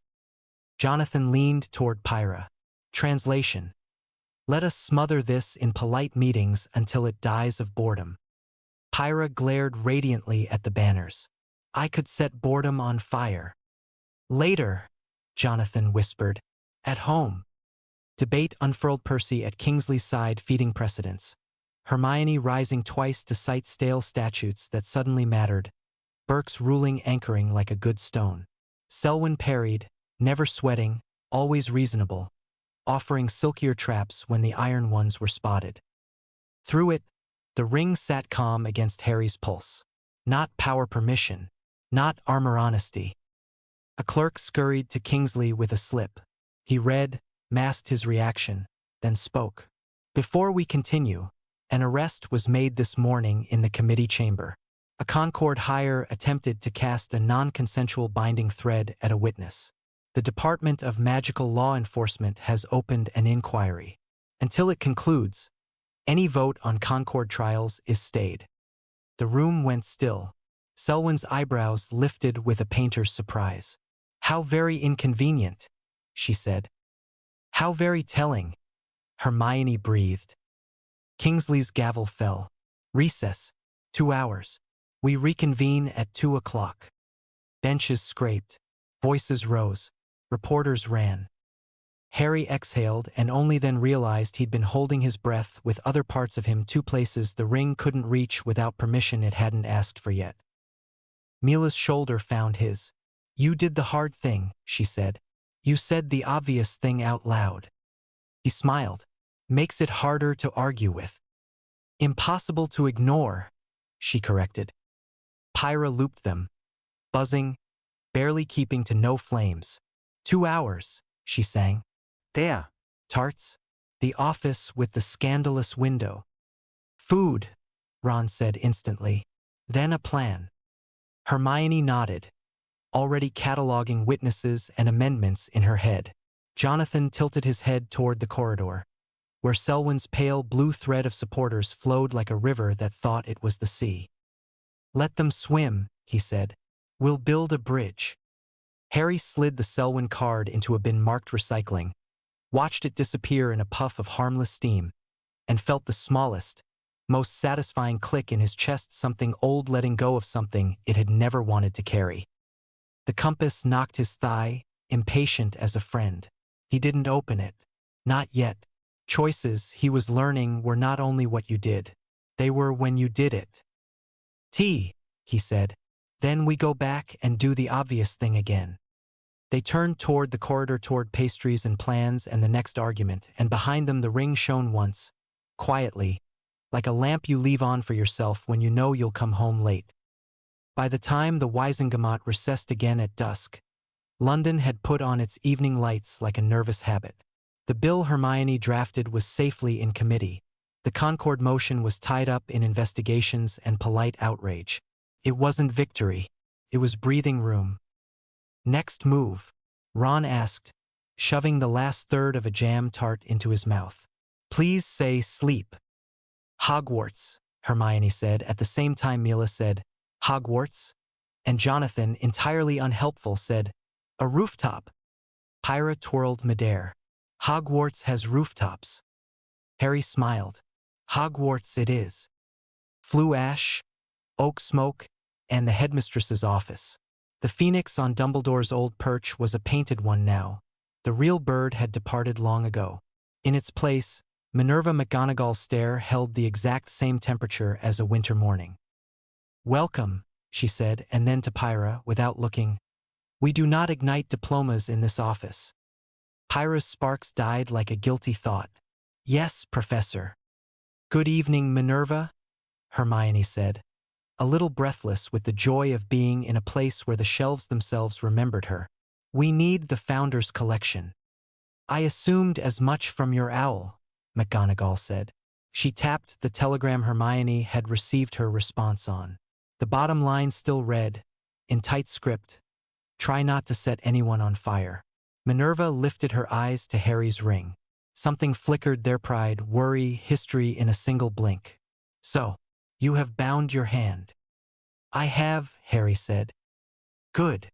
She let the word sit like a teacup on a saucer. "Old magic is not to be trusted, but it can be respected. And sometimes it deserves it." Jonathan peered around the room as if expecting sentient quills to relieve him of his wallet. "You have lovely taste in sternness, Professor." She ignored that with art. "Ms. Petrova," she added, nodding to Mila, "your papers were thorough." Mila's mouth twitched. "I had a professor who graded for blood." Minerva turned to the case behind her desk, drew out a key that looked inconveniently alive, and set it to the air. A lock none of them could see turned with a reluctant click. A small, ancient ledger slid from between the shelves as if it had always been waiting for that sound. Hermione inhaled. "The registry." "The library of names," Minerva corrected. "The registry is the part we can carry. The library is the thing itself." Pyra leaned sideways. "Where?" "Below," McGonagall said. "Older than the Slytherin pipes and the Hufflepuff kitchens. The founders began it to keep record of vows no law could bully oaths to selves, to crafts, to callings. It recognizes certain bindings in a way even the newest statute must nod to." Harry's ring warmed at recognizes. "If we enter your binding there," Minerva went on, "even Lady Selwyn's most ambitious solicitor will find fewer handholds." "How do we enter it?" Harry asked. Minerva's gaze went very dry. "By not setting anything on fire on the way." Pyra glared at the painted phoenix. "This school and I are not destined to be friends." Minerva handed Hermione the ledger with a look that combined trust and the threat of exams. "This is your token. It will open the path. Ms. Petrovair discretion will be needed. Mr. Finch Fletcher, if you pocket even a paperclip, the portraits will know." "Deeply wounded," Jonathan said. "I'm reformed around national treasures." Ron raised a hand. "What do I do?" "Keep your sister's husband from trying to solve every puzzle with dodging," Minerva said. "And, Mr. Weasley, keep your sandwich off the parchment." Ron looked down at the half sandwich he did not remember still holding. "Right? Sorry. McGonagall's expression softened by a degree. "Good luck," she said. "And Potter, if a door asks a question, answer as if it were a friend." He nodded, filed that away with Minerva knows the secret ways in and out of everything, and followed the others out into the staircase's coiling hush.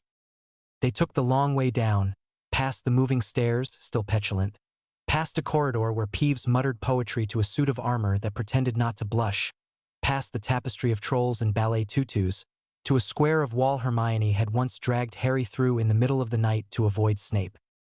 Hermione balanced the ledger on one palm and tapped the blank stone in a pattern that wasn't a sequence so much as a sentence. The stone replied with a grudging sound that translated to "Oh, it's you," and slid aside. "Founders had a sense of humor," Jonathan murmured. "They had a sense of doors," Hermione said. "Door humor is just what it looks like from the human side." A set of stairs spiraled away into a kind of quiet that had weight. Cannonball-thick roots had insinuated through the stone in places, braided and old. Lanterns woke as they passed, not to light the way, but to acknowledge it. Pyra flew ahead, then darted back. "There's a gate," she whispered, "and a mood." The gate was black iron with work in it that made Harry's eyes ache, curves inside curves, letters inside letters, none of which were letters he knew. The mood was absolute. Tell the truth, it said, and it was not negotiable. The ledger warmed in Hermione's hands. "We announce ourselves," she said, "one at a time. Name, intent, something you owe the truth." Ron grimaced. "Do we have to be poetic?" "Only honest," Mila said. Hermione went first. "Hermione Jean Granger. I intend to enter the library of names as researcher and friend. I owe the truth that law without mercy is just punishment with paperwork." The gate listened. A thin chime answered, neither approving nor scolding. It simply noted, "Heard." Ron cleared his throat. "Ronald Weasley. I intend to keep my best mate from doing something noble and stupid. I owe the truth that I like being thought braver than I feel." Another chime, and a little warmth on Harry's shoulder that was not the ring. Jonathan swept an absurd little bow at a gate that had no patience for absurdity. "Jonathan Finch Fletcher. I intend to assist with locks, literal and otherwise. I owe the truth that I truly do return most of what I borrow." "Define most," Hermione muttered. The gate chimed anyway. It liked specificity. It liked attempts. Pyra puffed her cheeks, then squared them. "Pyra of the Ember Court. I intend to admire and spark only when asked. I owe the truth that I pretend I'm only a torch, but I'm a hearth when I'm not looking." The chime was lower for her, like a note struck on iron. The gate approved of trying not to set things ablaze. Mila laid a palm flat to the iron, unafraid of cold. "Mila Petrova. I intend to witness. I owe the truth that I am steadier with other people's pain than my own." The chime thinned to a wire of sound and stayed singing a second longer, as if the gate were considering that one and tucking it somewhere safe. Harry stepped forward. The ring warmed. The iron waited. "Harry James Potter," he said. "I intend to enter and to write what is mine to write. I owe the truth that I am tired of being public and terrified of being selfish, and I am learning the difference." The gate unlocked. Not theatrically a simple, deep placement of metal on metal, and then it was no longer between them and the library. "Do they all do that?" Ron whispered. "No," Hermione said. "Some of them insult your shoes." They stepped through. The library of names did not look like a library. No shelves, no ladders, no shushing. It was a round chamber with walls that looked like they had been persuaded to hold still. In those walls, shallow alcoves breathed with faint letters the way skin shows veins. The air smelled like the first page of a book, the middle of a storm, and a hospital corridor at 3 in the morning. In the center sat a stone pedestal with a groove made for the ledger and a shallow bowl beside it like a question. "Blood?" Ron asked uneasily. "Ink," Mila said, peering into the bowl. "It's made from She smiled sideways. "From the smoke that comes off paper when you erase something written in hate. Clever." "Rewrites over erasures," Hermione murmured, delighted. "Gryffindor would have hated the subtlety. Ravenclaw wrote this room." Harry could feel the place listening the way a lake listens surface ripples, depth unfathomable. The ring hummed, faint as a moth's wing. He placed his palm over the groove, then glanced at Hermione.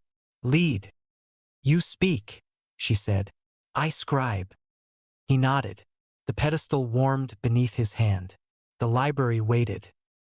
"Harry James Potter," he said, voice steady in the way it got steady on a broom or during the second hour of a long night. Bound his hand to his own will by the right of consent and risk, witnessed by friends, tested by law. No law, right, or person may make his hand a prize. His yes is his no is his, entered on this date. Hermione's quill moved with neat authority. The ink from the bowl darkened as if enjoying the job. The wall directly in front of them responded, letters rising like breath held too long finding air. HJP nested among older Mark's names he didn't know. Some who might have been broommakers who refused a patron who would have ground their craft into uniformity. Some who might have been healers who promised to hold the line even when the line cut. Done? Ron asked. The air shifted. A shape detached itself from a shadow in the upper alcoves and spread itself into the form of a dragon too small to be fully a dragon and too dragon to be anything else, sleek as a cat, eyes bright as coin, scales the black-green of a night pond, a Hebridean black, young, curious, and terribly opinionated. Guardian, Mila said, relief and respect in the same breath. The little dragon padded along the wall and draped itself on the pedestal like a judge with wicked taste. When it spoke with no mouth. The word hit their bones instead of their ears. Show. Pyra covered a burst of delighted noises with both hands. I didn't do it, she stage whispered. Mila stepped back. It wants to see the binding. Harry lifted his hand. The ring answered by itself, sigils stroking up his wrist like a list being read aloud. The dragon sniffed, blinked slowly, as much a nod as a predator gives, then turned to the ledger and huffed once. The ink glowed. The name settled. One more thing bloomed in the wall, faint but present. A sigil that wasn't Harry's ring, the outline of a compass rose, its needle steadying. Hermione leaned in. It acknowledged the choosing, not the who. Jonathan elbowed Pyra, stage whisper conspiratorial. You owe me 5 sickles. It was going to do that. I owe you nothing, Pyra hissed happily. The dragon's head snapped toward the hallway. His pupils went thin. A ripple went through the room like the moment before a match takes. Company? Ron asked. Something tugged a thread, Mila said, wand already in her hand but low, controlled. Not like the filament, older, more curious and less polite. Harry's ring warmed so quickly he felt it in his elbow. The ledger vibrated under Hermione's fingertips. From the stair came a sound that wasn't footsteps, a shuffle, a remembering. A figure reached the threshold and hesitated there because the gate saw it and was not impressed. Transparent, tall, crowned with a circlet like a branch, not like a diadem. Not a ghost, something that had agreed to echo. Hermione's breath snagged. Halida. The name fit the figure like a cloak. She looked nothing like the portraits of wizarding nobility younger than them. Wilder, hair roped back for running, not posing. Her gaze went to Harry's hand, then to the wall, then to Mila, and warmed by a fraction the way a fire acknowledges another fire. You bound clean, Halida said. Her voice had the shape of rocks worn by sea. About time. Ron blinked. Hello? Don't mind him, Pyra said to the echo of a princess like one would to a shopkeeper.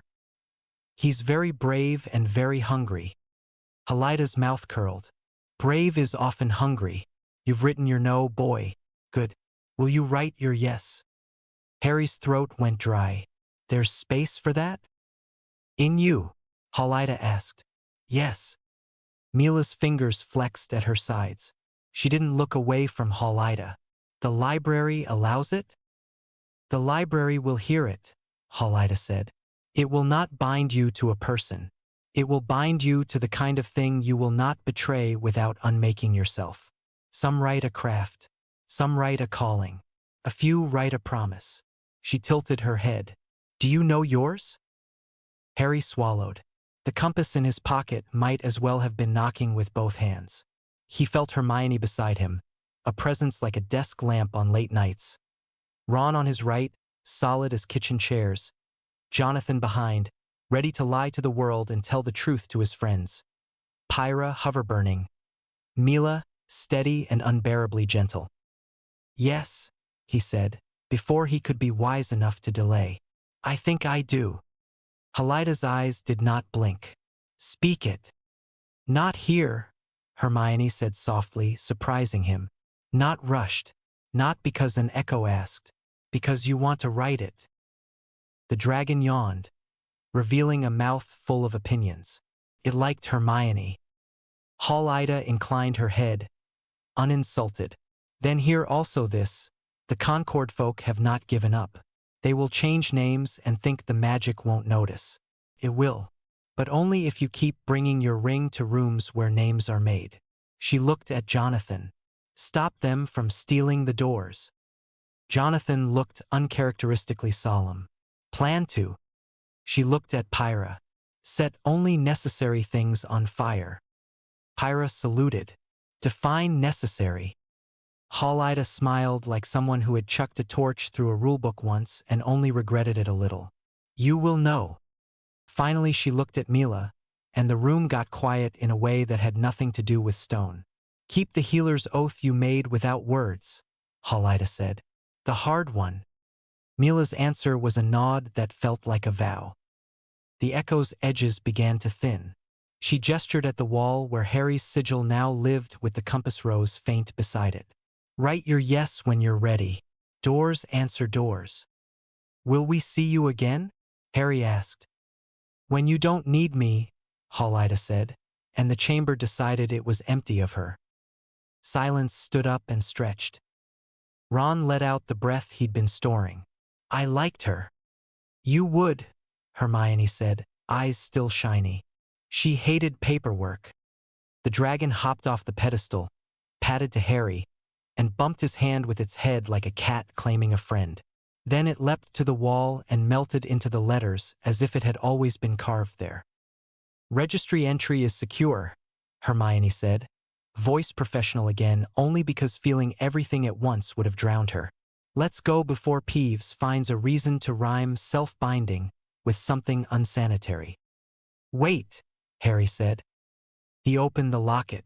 The compass needle spun once, as if startled to find itself still needed, then settled with embarrassing clarity not on the wall, not on the ledger, not toward the ministry, but toward a living point at his side. Mila's eyes flicked to it, then to him, then away. We should go, she said gently. We should, he agreed. He shut the locket. The needle could knock later. He had a floor to face tomorrow, a motion to outlast, a yes to translate from the chest to ink when it felt like the right risk. They climbed toward the school and its warm lights, and behind them the library of names took their words and did what libraries do best. It kept them. They climbed back into the castle's warm light, smelling faintly of stone and old spells. McGonagall was waiting in the corridor like she'd never once slept in her life. Well? She asked. Hermione held up the ledger. Entered. Guardian approved. No fires. Pyra coughed a spark the size of a comma. Tiny ones don't count. McGonagall's mouth thinned, which at Hogwarts counted as affection. Guest rooms are made up. If you're wise, you'll use them. Wise, Ron said. No promises. Thought not, she said and swept away. They ate late in the great hall, the ceiling full of honest stars and the tables half cleared. A few seventh years pretended not to stare. A Hufflepuff first year waved with the kind of awe Harry had learned to answer with an ordinary wave back, so he did. An owl from the ministry dove flared and dropped a short note onto Hermione's plate. Hermione skimmed. Floor picks up again at 10 a.m. Concord sponsors, considering amendments. Translation. They'll trim the thorny bits and keep the frame. So we changed the frame, Jonathan said, stealing a roast potato like it owed him rent. Tonight's homework. We make service without stage lights sound cooler than whatever they're selling. I can help with cooler, Pyra said, glowing on principle. Mila glanced at Harry. You up for one more thing tonight? Depends, he said. Does it involve Rita? I'm rationing my patience. Practice, Hermione said, already standing. Press, then peace. The room of requirement obliged with a space that looked suspiciously like a ministry hallway. Lectern, a rope for press. A backdrop that was not quite Selwyn blue. Hermione conjured stackable chairs and a pot of tea. Jonathan conjured a lopsided press badge that said Rita in glittering letters and then flicked his wand. Suddenly he was an aggressively perfumed menace. Mr. Potter, he trilled. 2 questions, both leading. Harry barked a laugh. Go on then. Jonathan as Rita launched. If service is your objection, why oppose our service trials? And are you currently considering any private betrothal offers from reputable families? Hermione held up a hand, referee style. 3 lines, Harry. Harry steadied. Help isn't a hostage. If people want to work, they can start now without a scoreboard. And private life isn't a public tender. Bam, Ron said around a biscuit. Obvious. Beautiful. Pyra popped a tiny spark of approval that died before it hit the carpet. They ran scenarios. Jonathan heckled as a crusty columnist. Ron played a sanctimonious donor. Hermione did a very accurate Lady Selwyn impression that made everyone uneasy, and Harry practiced the art of saying one clean thing and stopping. Again, Hermione said, timing him. Shorter. Harry tried. Not a prize. Serve without applause. Vote for autonomy. She nodded. Tape that to your brain. Mila never spoke from the press. She watched the way good healers watch, cataloging what hurts, what helps, when to intervene and when to put a hand on a shoulder afterward and call that medicine. When Hermione finally relented, Harry felt like someone had untangled the cords in his head and labeled them. Rooftop, Jonathan said, tilting his chin toward the astronomy tower. You look like you need air that hasn't been in a politician before. Harry glanced at Hermione. We'll be in the common room, she said. Ron and I will wring footnotes out of the Founders' collection until they squeal. We will, Ron asked, then saw the look and rallied. Yes, we will. Pyra tucked herself into a lampshade. I will not set the lampshade on fire. Growth, Jonathan said solemnly. The astronomy tower stretched the sky close. Wind lifted Harry's hair. The lights of the grounds breathed. He leaned on the parapet. Mila joined him, her hands flat on the cold stone, eyes taking in the dark like it was a patient she trusted to tell the truth. You did well today, she said. I didn't set Parliament on fire, he said. Low bar, cleared. Don't move the bar, she said. Let it count. They stood a moment. Owls stitched the air. Somewhere far below, the lake turned itself over with a sound like someone settling in a huge chair. Mila broke the quiet. You said in the library you're afraid of being selfish. Harry grimaced. Was I that obvious? You were honest, she said. Those aren't the same. He watched his breath. I keep thinking, if I say yes to me, what if that means I'm saying no to people who need things I can give? Then you'll say yes to them the way that isn't a cage, she said, matter-of-fact as stitches. You can't make your life a charity raffle. He huffed a laugh. Hermione will embroider that on a pillow. I'll write the prescription, Mila said. 1 dose of boundary. Take daily. No refills necessary. He angled a look at her. Where did you learn to be calm? She was quiet long enough he almost apologized. St. Mungo's, she said finally. War year. We had 2 wards and half the staff. Someone donated a banner and a photographer before they donated bandages. I told him to leave. He didn't, so I stood in front of his camera until he got bored and left. A matron called it insubordination. A patient called it mercy. Harry's hand found the dragon cord at his wrist. Help isn't a hostage. Exactly, she said. They let the silence be comfortable. Harry's pocket nudged compass. Impatient. He didn't open it. Not tonight. Not for performance. Not to make a moment into a statement. Write your yes when you want to, Mila said, reading a thought he hadn't voiced. Not when a room asks. He swallowed gratitude and made it smaller so it would fit. Stay for a minute? I'm here, she said, like a fact. And they watched the moon shoulder past a cloud as if it had work in the morning. They found Hermione and Ron asleep in armchairs in the Gryffindor common room, the ledger under Hermione's hand like a cat, Ron's mouth open at a truly heroic angle. Pyra had built a small diorama of the ministry with crumbs and used it to reenact the day's debate in whispers. Selwyn gets stuck in a biscuit, Pyra said to Jonathan. This is both metaphor and snack. Jonathan lifted the biscuit Selwyn and inspected it. Too delicious to be accurate. An origami swan glided through the portrait hole on air that shouldn't have been there. It was elegant in the way money is elegant. No feathers, just perfect folds. It dipped toward Harry, sugar soft.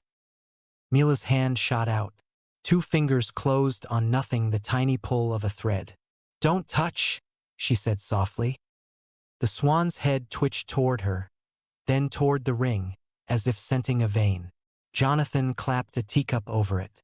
The porcelain rang like a bell. Identify, Hermione said, instantly and somehow fully awake. Mila squinted at the rim, murmured a healer's unbinding charm that would never scare a child. The cup glowed, then cooled. Jonathan slid a card under, flipped the trap, and lifted the cup. The swan lay flat and ordinary, now just paper. On its wing, tiny script revealed itself. Service week begins at noon. St. Mungo's rebuild wing. Champions report to the rotunda. Points awarded for visibility and morale. Points, Ron said, disgusted. What are we, Quidditch? Worse, Hermione said. We're propaganda. Harry stared at the tidy letters. We go to St. Mungo's, he said. But not their rotunda. Mila nodded once, approving. Ward B. Old Curseburn unit. Where cameras don't fit, Jonathan said, catching up fast. We bring tea, bandages, muscle, not banners. And we tell people how to help if they want to, Hermione added. Where to send supplies, who needs volunteers. Make it boring and useful. Pyra saluted. I can be very boring for justice. Debatable, Jonathan said. Harry folded the swan back into a blank square and dropped it into the fire. The paper blackened without drama and was gone. Sleep, Hermione ordered. 5 hours, then owleries and plans. Harry lay in a guest bed that felt like an old friend's sofa and stared at the ceiling until the ceiling stopped needing to be stared at. Dawn found them in the owlery, toes cold, breath white. Hermione wrote 3 letters at once. Ron bribed a barn owl with bacon. Jonathan charmed labels onto parcels of bandages. Pyra perched on a beam like a smug gargoyle. Mila kept a list neat enough to be surgery. Harry wrote Kingsley. Minister Weary going to St. Mungo's Ward B at noon. No press. If you can announce a fund for quiet work and publish volunteer instructions, do it before Selwyn does anything with a stage.h. He tied the note to a speckled owl that looked like it had seniority and watched it go. Ready? Mila asked. No, he said then, yes. Good, she said. That's the honest order. On their way down, Peeves drifted past upside down, humming. Potter's got a ringy ring. Selwyn's got a stringy string. Peeves says, watch the ceiling, watch the floor, for he paused, sniffed the air. Boring men with interesting inks. Thanks, Harry said. Peeves tipped an invisible hat and barreled into a suit of armor with operatic satisfaction. Back in the entrance hall, McGonagall was waiting, her tartan like battle paint. She pressed a small, battered tin into Harry's hand. Chocolate, the good kind, for healers.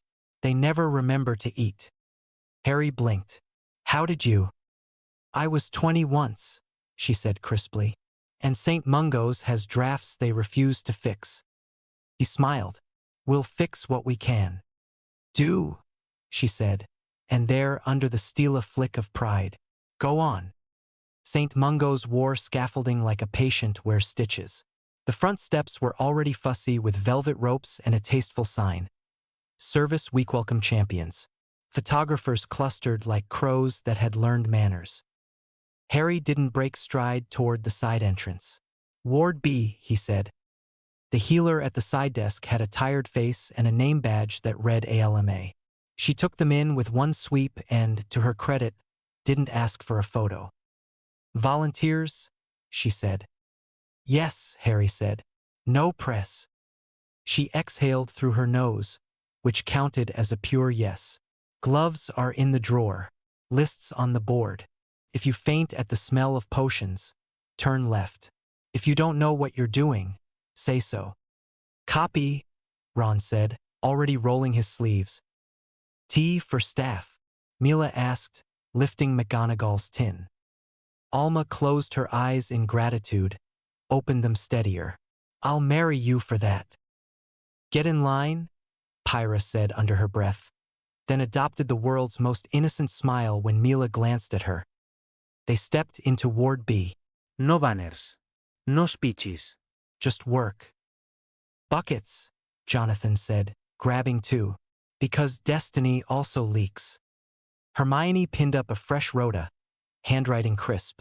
Ron hauled supplies. Pyra warmed poultices to exactly not burning and looked unjustly proud of following a temperature chart. Mila washed, gloved, and joined a healer at a bed where a curse had frayed the edges of a young man's aura. Harry wiped down rails, ferried tea, let people forget who he was because he was holding the other end of something heavy. Outside, the rotunda cheered for cameras. Inside, a woman exhaled less painfully when Mila adjusted a charm. Alma ate the square of chocolate and remembered to smile at a trainee. Ron convinced a grumpy cupboard to stop swallowing bandages. Hermione talked to a mother in a voice that could unwrinkle paper. Jonathan fixed a jammed window so the room could let in air and not drafts. Pyra held a toddler's attention with an obedient, tamed flame that made a tiny dragon on her palm and did not scorch. Harry refilled a kettle. His ring hummed not loudly, not triumphantly, but like agreement. This kind of choice. He looked up and saw Selwyn on the far side of the ward's glass, framed by her well-behaved entourage. She saw him. She didn't come in. She smiled that precise smile and lifted a hand as if to bless a scene she had not arranged. Harry lifted a mop. He smiled back like a man who had decided to be boring and useful on purpose. Mila touched his shoulder. You're doing it, she said simply. Obvious, he said. The best kind, she said. The clock over the ward door ticked toward noon. Cameras flashed somewhere he didn't need to be. Work went on. By noon, Ward B was running like a stubborn clock that had finally decided to keep time. Harry was ferrying clean linens when the air changed an edge like metal on the tongue. Mila's head snapped up. Feel that? Like someone cast a smile with teeth, Jonathan said, setting down a bucket. A thin warmth rolled through the ward, syrupy and wrong. Patients shifted, some blinking too brightly, some forcing grins that didn't belong to their faces. Morale charm, Mila said, voice flat, heavy-handed, layered over a healing field. It'll tangle nerve responses. Alma the tired healer at the desk swore quietly. We didn't authorize this.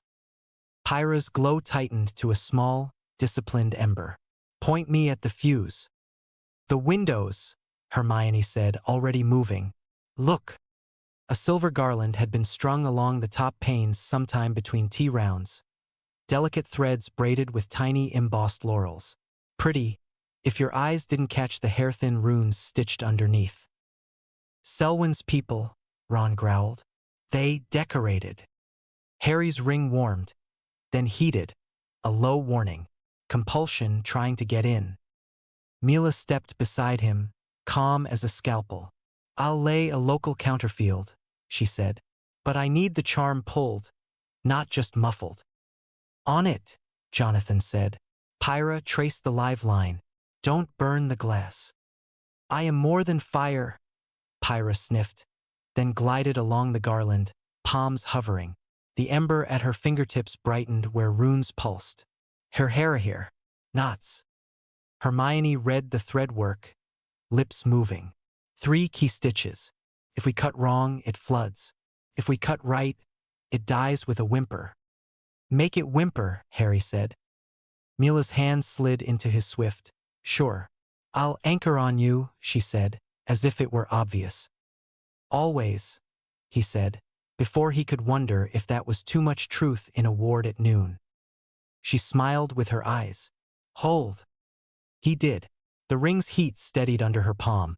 Their joined hands a small, stubborn center while she spoke a clean, unfancy countercharm, a healer's tone that left no room for argument. Hermione counted under her breath. Pyra lit each key stitch just enough to show the seam. Jonathan's wand made 3 tiny, surgical cuts. The garland sighed, went inert, and fell into Ron's waiting arms like a disgraced curtain. Patients' faces settled. The forced smiles slid off like bad makeup. Alma exhaled so slowly it sounded like a prayer. Better, Mila said. She released Harry's hand, but not before her thumb brushed the Dragoncourt accident or not. He couldn't tell. He felt it for seconds after. Hermione frowned at the limp threads. It was tuned to harvest agreement. She glanced at Harry. Your ring would have been the juiciest target in the room. Which means someone expected me to be here, Harry said. Jonathan lifted the garland, peered at a laurel. Look at the back. He scraped with a nail. A pin revealed itself meant to be pinned on volunteers. The pinhead had a rune like a hook. Points awarded for visibility and morale, Ron muttered, remembering the origami swan's script. This is how they'd count and catch. Bag them. Hermione transfigured a pillowcase into a charm-proof satchel and shoved the threads inside. Evidence. Alma, did anyone place these? Alma shook her head. No one who spoke to me. Aide in blue robes said hospital approved and walked on. I should have stopped him. You were busy healing people, Mila said, not leaving room for guilt. Blame the ones who sneaked a net into a ward. A soft knock on the glass. Lady Selwyn stood behind it, perfectly framed by the rotunda beyond banners, tasteful dais, the whole polite circus. She lifted a hand and her smile, both precise. Harry walked to the glass. He didn't open the door. Mr. Potter, Selwyn said through the pane, lips shaping the words neatly. A word.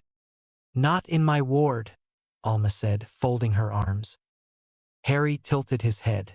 You put a compulsion in a hospital. Morale, Selwyn mouthed. Just a lift. Don't do that.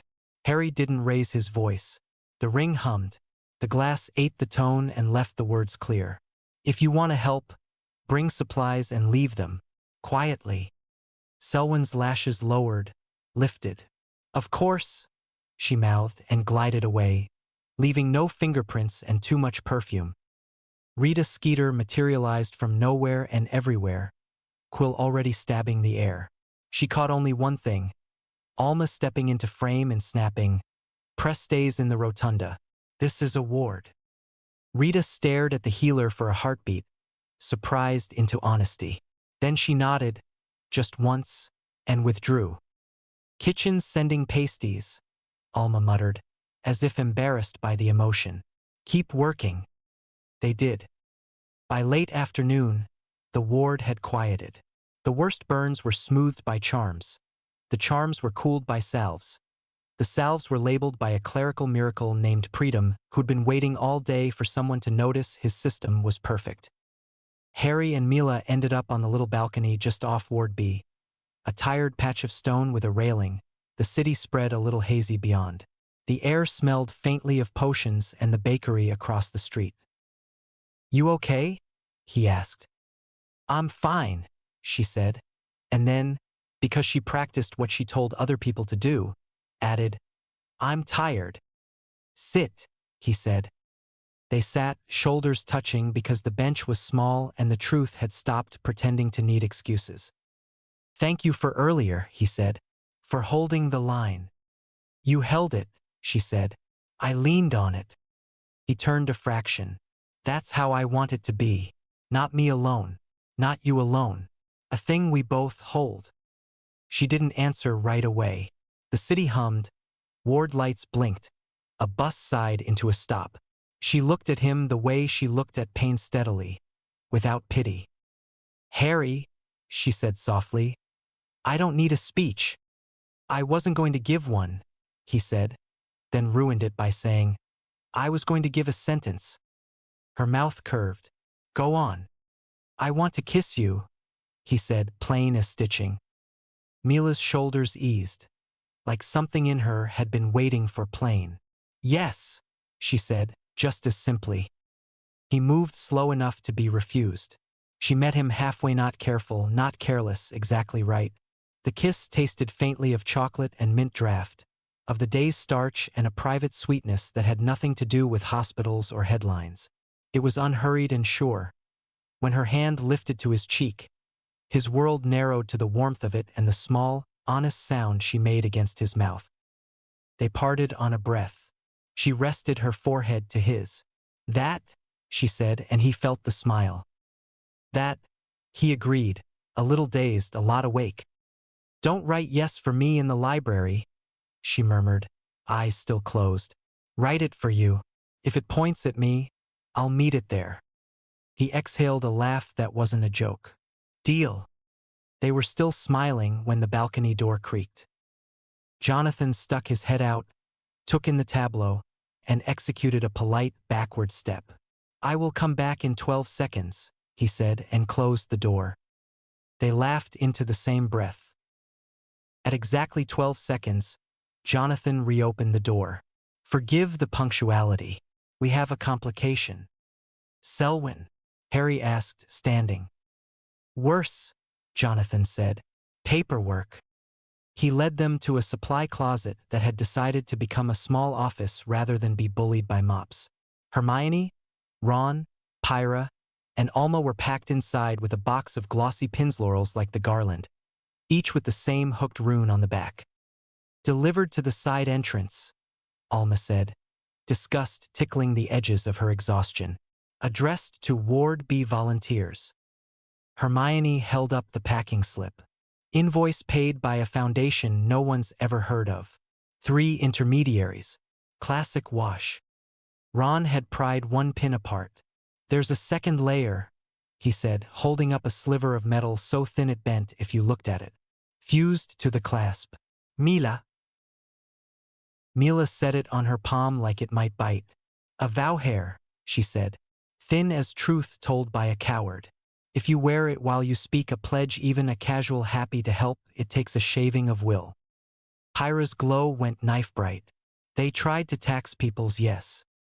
Harry's stomach turned. Bag all of it. Then we show Kingsley. He's already on his way, Hermione said, tapping a parchment that pulsed when it had news. We sent him the garland. He sent back, hold, coming with DMLE and a press note. Press, Alma said, wary. On our terms, Hermione promised. A quiet thump from the window. Peeves hovered there upside down, holding a string of the same pins like a necklace he'd stolen from a dragon. Found these in the rotunda, he sing-songed. Peevesy says, naughty thread, naughty, naughty. Do I get a biscuit if I don't throw them at Lady Blue? 2 biscuits, Ron said. 3 if you tell us who handed them out. Peeves grinned like a cracked plate. Man with ink on his cuffs. Smelled like old spells and new money. Not the lady. Her little knives. Solicitor, Hermione muttered. Or one of their pet scribes. Peeves flipped, saluted with his foot, and swirled away, pins trailing behind like captured fish. Kingsley's here, Jonathan said from the door, peeking down the hall, and not smiling. The corridor outside Ward B became a press line because life refused to wait for stages. Kingsley stood under a sconce, Burke's ruling folded in one hand, a confiscated garland in the other. DMLE Orrs sealed boxes of pins with metallic tape that looked like it meant it. Minister, Rita asked, for once not purring. Statement.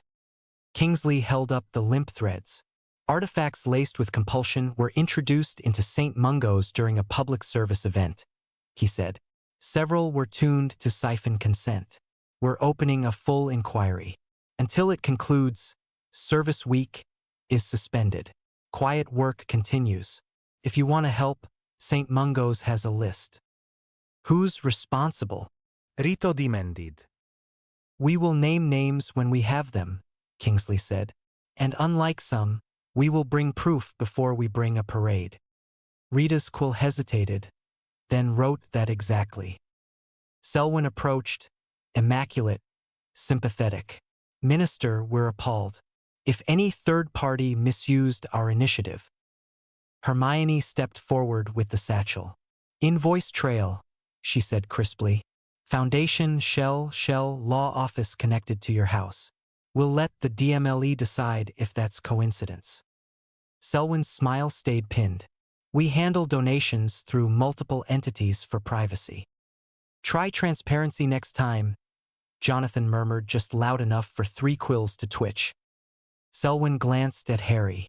You've made yourself very busy today. Boring and useful, he said. You should try it. A few reporters snorted before they could help it.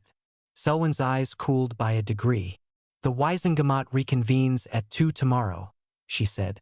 We'll present amendments. Present them to the committee first, Kingsley said. They enjoy reading. Selwyn inclined her head and drifted off, her coterie rippling behind her. Rita lowered her quill. Mr. Potter, one line? Harry kept it simple. Help isn't a hostage. Don't tie it to a hook. Rita blinked, then scribbled. He wasn't sure if she agreed or just admired good copy. They stayed until the ward didn't need extra hands anymore. When Alma finally shooed them out, sleep, you ridiculous heroes, the sky over London was the color of quiet battle standards. On the steps, Hermione caught Harry's sleeve. Tomorrow will be uglier, she said. Selwyn will clean the hooks and make them look like lace. Then we bring scissors, Harry said. And names. Jonathan yawned. And snacks. Pyra stretched like flame, deciding to be a cat. And maybe, if necessary, a dramatic but harmless flare. Mila stood close enough that their shoulders brushed. And truth, she added. The obvious kind. Harry glanced down at his hand. The ring gleamed, steady as breath. In his pocket, the locket's compass tapped, almost impatient. He felt the yes in his chest shift, still forming, still his. Tomorrow, he said. Tonight, Mila said, and her hand found his again in the simplest line between 2 points. They apparat back to Hogwarts in a stitch of cold air and smoke. In the corridor outside the common room, the painted phoenix looked over its shoulder as if it knew. Harry smiled at it and kept walking. In the dormitory's quiet, he opened the locket. The needle spun once, settled with no drama on the shape that had already become familiar. He didn't write his yes that night. He kissed the woman it would probably point to again in a doorway that led to sleep, with no witnesses and no stage, and let that be enough truth for one day. Dawn pushed pale light through Hogwarts' old glass. Harry woke with the muscle memory of battle days too early, already thinking. Across the corridor, someone knocked twice and then once more, the code they hadn't agreed on but used anyway. Mila. Tea, she said when he opened. McGonagall's smuggled. He grinned. Contraband accepted. They walked the corridor with fingers brushing and not quite holding. The castle breathed around them like a creature that liked them enough to pretend it didn't. Downstairs, Hermione had colonized a corner table with scrolls, a quill, and Ron's half-eaten toast. Jonathan balanced on the back legs of a chair in a way that made portraits whisper wagers. Pyra stared down a candle until it, bravely, didn't ignite. News, Hermione said without hello. DMLE traced last night's garlands and pins to a law office tied to House Selwyn through 2 shells and a spinster aunt. Arrests? Ron asked. Warrants, Hermione said. The solicitor will say rogue scribe. He will weep. It will be insincere. Jonathan twirled a stolen teacup. And Our Lady Blue? Immaculate deniability, Hermione said. So we bring scissors, not outrage. Harry sipped the contraband and felt his ring warm. Ready. Mila unfolded a small parchment. Alma's neat hand. Wardby thanks you. Quiet work continues. Please send more chocolate. Under it, a crooked drawing. a toddler's version of Pyra making a dragon out of flame. Pyra blushed incandescent and pretended not to. Schedule, Hermione said briskly. Kingsley wants you at the ministry at 9:30. Wisengamot reconvenes at 10. Selwyn will present amendments. We oppose the frame, not just the hook. What's the frame today? Ron asked. Hermione's mouth went thin. A service compact with a symbolic patron who lends their name to approved trials. No betrothal language. Same cage. Politer bars. Jonathan's chair thumped down. Name lending. That's uglier than rings. Names stick. Harry felt the library of names in his bones like stone remembers footsteps. Then we show them a door that won't open, he said.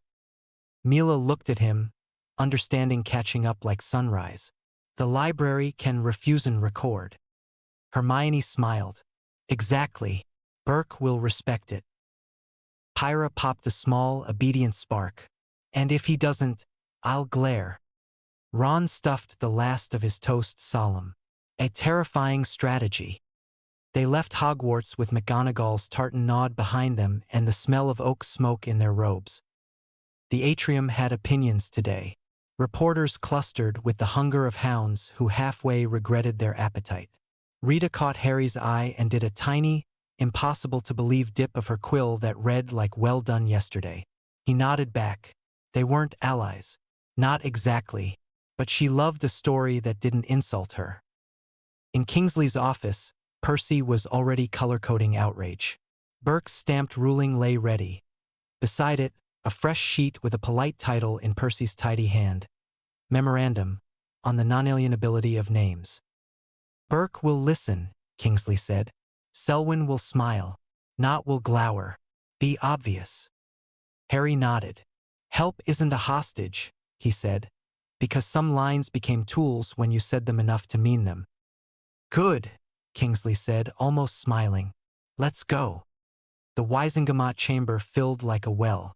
Selwyn wore blue like a verdict. Not looked like he'd bitten a lemon and decided to blame agriculture. Burke's brows were in their accustomed state of skeptical theology. Selwyn rose, gracious as a sword in velvet. We abhor yesterday's misuse of good intent, she said, letting abhor linger. In that spirit, we present amended Languagino contests. No prizes. Only service. A symbolic patron chosen by acclaim may lend their name to these efforts, heartening the public. Hermione's quill scratched like a cat with opinions. There, she whispered. Name-lending clause, paragraph 3. Burke looked unimpressed. Read the clause, counselor. Selwyn's solicitor different cuff ink today. Less smug stood. Section 3.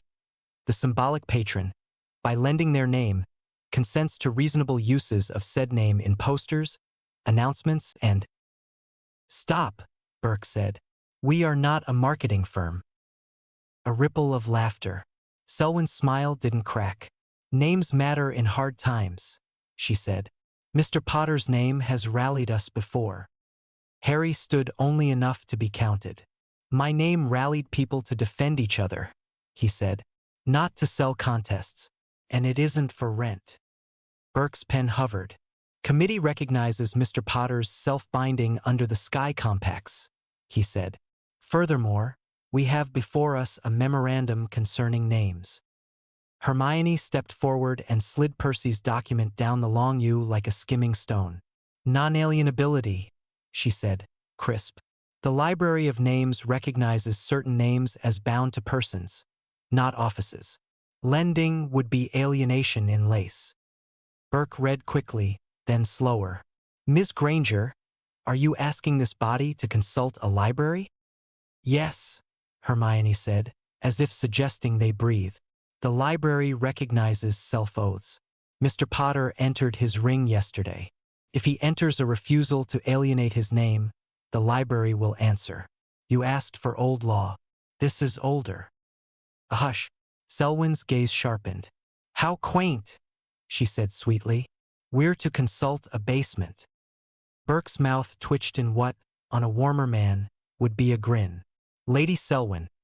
I have found more truth in basements than on banners. He rapped the table. Recess. 1 hour. Committee and relevant parties will descend. Hermione's eyes gleamed. Ron mouthed, "Downstairs?" Pyra clapped once and looked betrayed when the lantern didn't burst into celebratory flame. The gate to the library liked Harry now. It liked Hermione's ledger. It tolerated Kingsley out of respect. It eyed Selwyn like a cat eyes a silk ribbon it might decide to ruin. Burke murmured something old to the iron. The iron, reluctantly, agreed he could pass. The chamber woke, letters pulsing faintly, the bowl of ink breathing. The little Hebridean black uncurled on its alcove like a punctuation mark that had thoughts on law. Selwyn paused on the threshold. "Charming," she said softly. "Does it also do calligraphy at Fates?" "Sometimes it bites," Jonathan offered. Burke nodded to Hermione. "Proceed." Hermione set the ledger. "The library recognizes bound names and will not permit alienation when a self-binding has been entered," she said for the record. "We request acknowledgement regarding Harry James Potter that the lending of his name as contemplated in Section 3 would be alienation, and therefore refused." The dragon slid down the wall and regarded Harry like he was an interesting footnote. "Show it breathless command this time, more courtesy." Harry lifted his hand. The ring's sigil woke, stroking up his wrist with the patience of a vow that liked being seen. The compass rose flickered faintly beside it in the stone. Burke inclined his head to the wall. "Well?" Letters rose slow, deliberate. Not English, not Latin, but the meaning rode the air clean. A name bound to a living bearer is not a ribbon. "Refuse." Selwyn's lashes lowered, thoughtful. "The library has opinions. How modern." Hermione couldn't help herself. "It does ancient better than your press kit." The dragon sniffed at Selwyn, unimpressed by expensive ink. Burke wrote, precise. "Committee notes the library's acknowledgement. We will honor it." Selwyn's smile stayed precise. Her eyes moved, calculating. "Very well," she said lightly. "We withdraw Section 3. Hermione blinked. "Just like that." Jonathan murmured, "She's cutting a visible hook. Watch the net." Mila's head tilted the way it did when she felt pain under good posture. "She's not surprised," she said to Harry low. "She planned to lose this piece." Harry's ring pulsed. A draft faint, wrong threaded the chamber, like a string being tuned under the floor. Pyra frowned, suddenly very still. "Do you feel that?" Jonathan's smile vanished. "Under the threshold." Burke felt it too, his wand rose. Gotte? A seam of shadow peeled at the bottom of the iron. Not a Duran edge. A sliver wide enough for something small and clever to slide under. Paper sound, a knife in tension. A folded thing tried to slip through sleek, white, perfectly creased. Not a swan this time. A fox, all angles and stolen apples. Its tail was a strip of vellum stamped with a very respectable law office sigil. Selwyn didn't blink. "How vulgar," she murmured. "Someone thinks they're clever." "You're someone," Hermione snapped. Mila's hand snapped down 2 fingers, catching the fox by the tail before it cleared the seam. She spoke 3 fast syllables that tasted like honesty. The fox stilled, then shuddered, then unfolded in her grip into flat paper covered in hair-thin runes. Burke's face went hard. "Name Siphon," he said. "Clever. It would have crawled under the door, nested, and drunk the first public vow in range." Hermione looked sick, like a leech for language. Selwyn's smile thinned. "You give my pet scribes too much credit." Kingsley's magic filled the room like a storm that respected architecture. "DMLE," he said, and 2 Aurors who had never before been permitted to step on library stones stepped carefully in to bag the fox with trembling, serious hands. The dragon hopped to the pedestal and bumped Mila's wrist. Gratitude. It made a small, approving sound. Mila didn't preen. She didn't have to. Harry felt pride anyway. Burke turned to Selwyn. You will remove your motion from today's docket and present any further drafts to committee first. Selwyn inclined her head as if agreeing to tea. Of course. And, Burke added, I suggest your house look closely to its knives. They appear to have wandered. For the first time, a hairline crack ran through Selwyn's poise. We'll review staff, she said, and left without hurry, but with a seam of anger showing like a slip. The library's letters sank, satisfied. The dragon circled Harry once, a small orbit, then melted into the wall. Thank you, Harry said, not sure to whom. The stone, unbothered, remembered anyway. Back upstairs, the Wisengamot reconvened to the dry thunder of defense turned into offense. Kingsley read the committee note into the record. Burke's voice was iron. Selwyn's amendments withdrew for further refinement, which everyone with ears understood to mean retreat with dignity intact. Rita's headline arrived in the corridor before the ink dried. Ministry basement says NO. Library refuses. Name rent. It wasn't quite accurate, and Harry didn't care. People would feel the shape of it. When the gavel fell, the chamber breathed. Ron slumped against a pillar.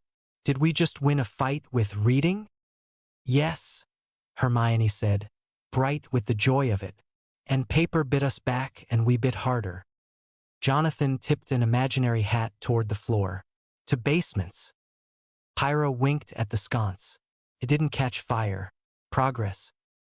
Mila stood a touch closer than before, shoulder to his. You okay? Harry listened to the ring, which purred like something pleased it hadn't had to bare its teeth. Okay, he said. And hungry. Chocolate? She suggested. Doctor's orders, he said, and for once let himself be the patient.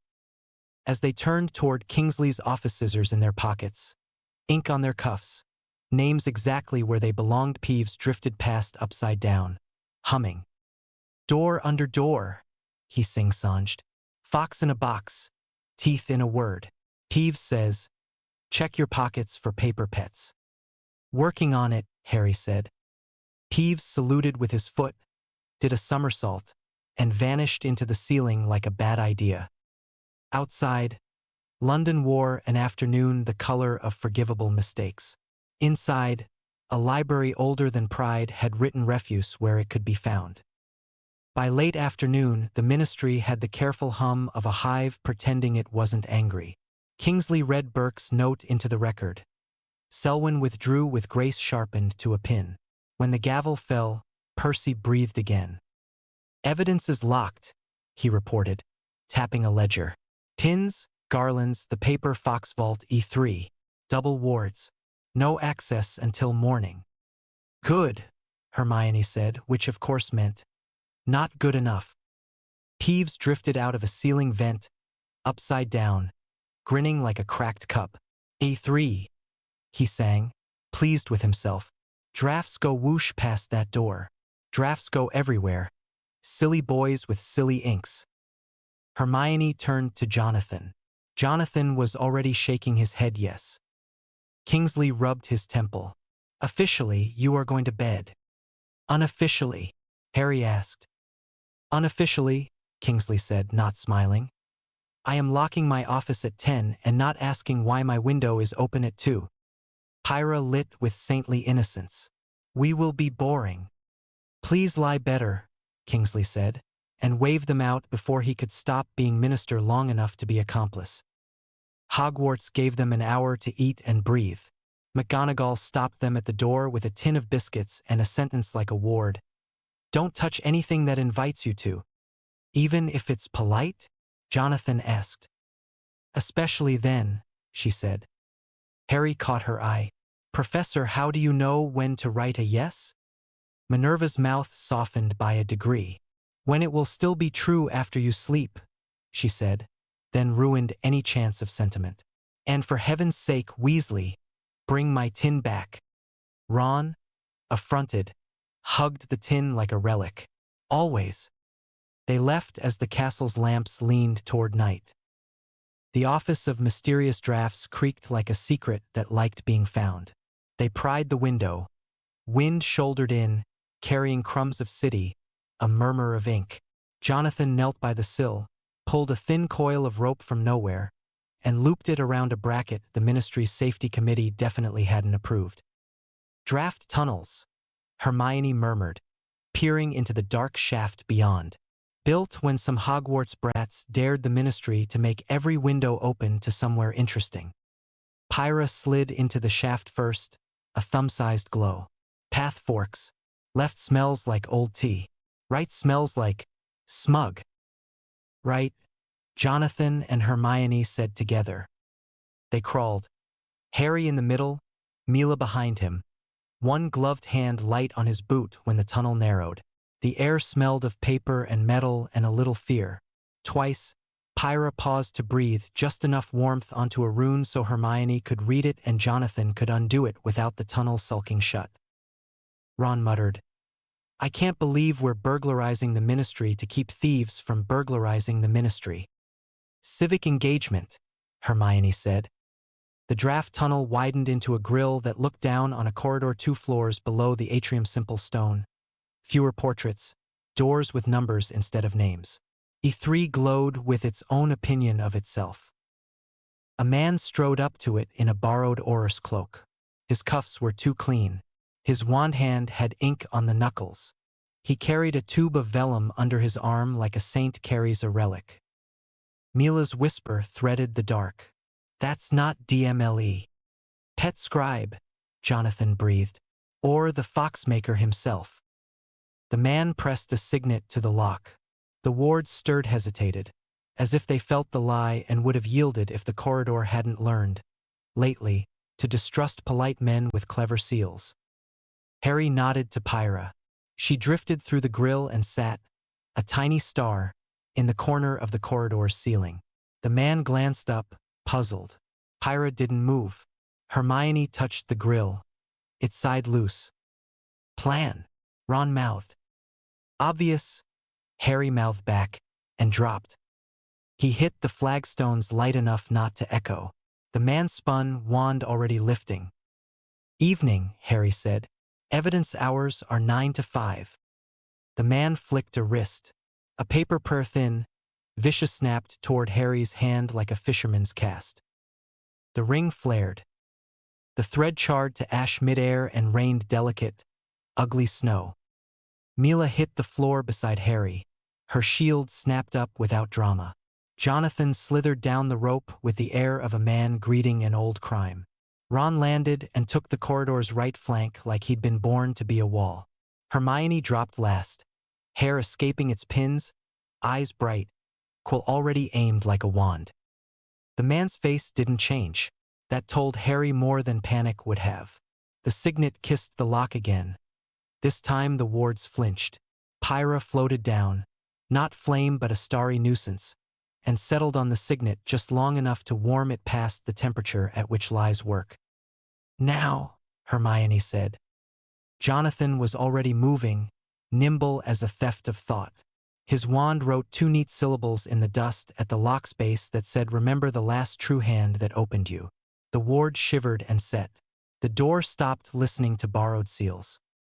The man's wand flicked in a tight shape that tugged at the air, something like a net woven out of forgotten signatures. "Eidolon ink," Hermione snapped. "Copy spell. Don't breathe it." Mila's countercharm carried the tone of a healer telling blood to behave. The net sagged midcast, went runny, and hit the floor like spilled tea. He bolted. Ron cut him off with his body, not his wand. Jonathan kicked the vellum tube from the man's grasp. Pyra flared just enough to break up the second spell into a huff of offended motes. The man twisted like a paper slip in a draft, but he wasn't a fighter. He was a scribbler with too many tricks and not enough exits. "Drop it," Harry said. The man smiled thinly. "It's only words." "Words make cages," Mila said. "And keys."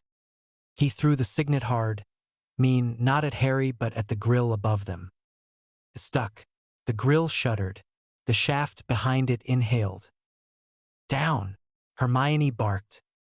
Erhumt. A squall of razored papers screamed through the tunnel. Hit the grill, folded, knife at then stopped dead an inch from Pyra's glow like a flock seeing a lighthouse at the last second. Pyra's mouth set. No. Every sheet cracked into ash. The corridor snowed again. The man wrenched free of Jonathan's grip not toward escape, but toward the vault. He slammed his palm on the lock, said a word that wasn't a key but thought it was, and the door paused. Then the corridor filled with weather. Kingsley arrived like a front, 2 Aurors coming up hard behind him.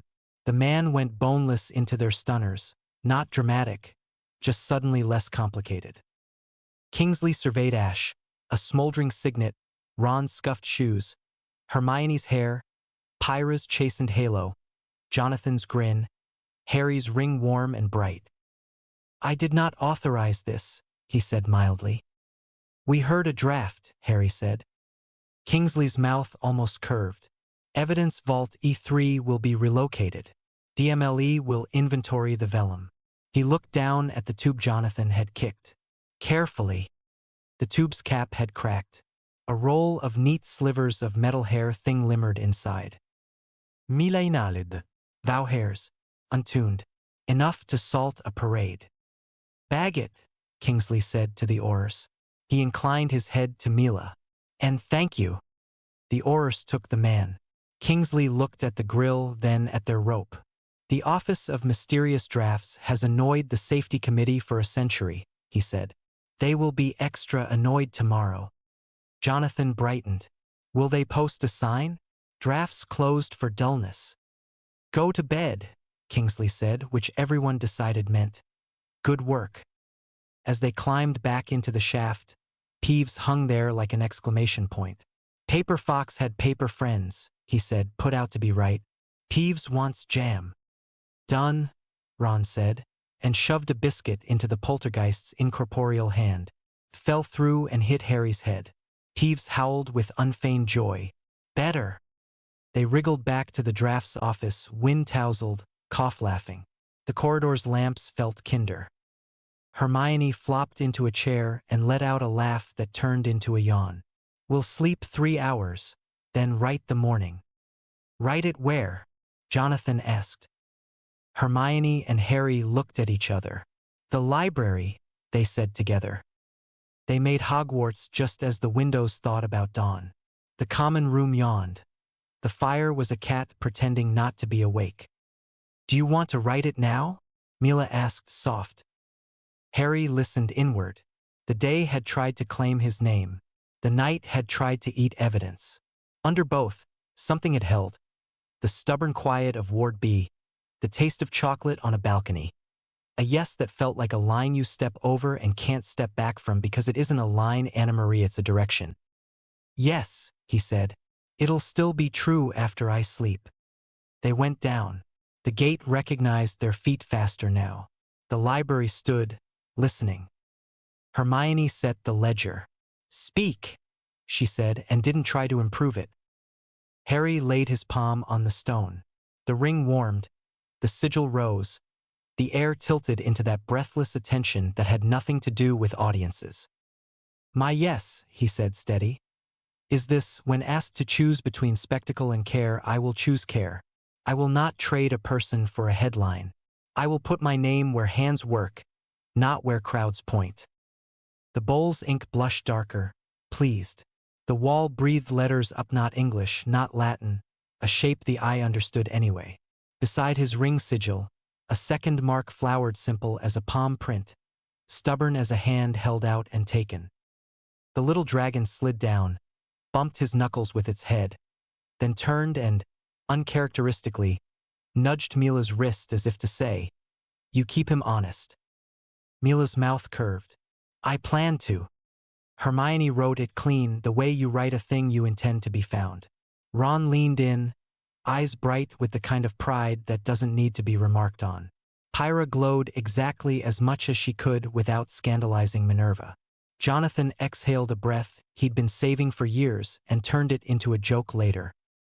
"Done," Hermione said, and closed the ledger like a door you trust. On the way up, Peeves wafted out of a wall, peered at them, and very seriously, for a creature constitutionally incapable of a tipped and imaginary hat. Boring heroes, he said. Peeves approves. Don't tell the portraits. Harry laughed, light as fresh ink. Our secret. They surfaced into morning. London would wake into another argument. Selwyn would sharpen a new smile.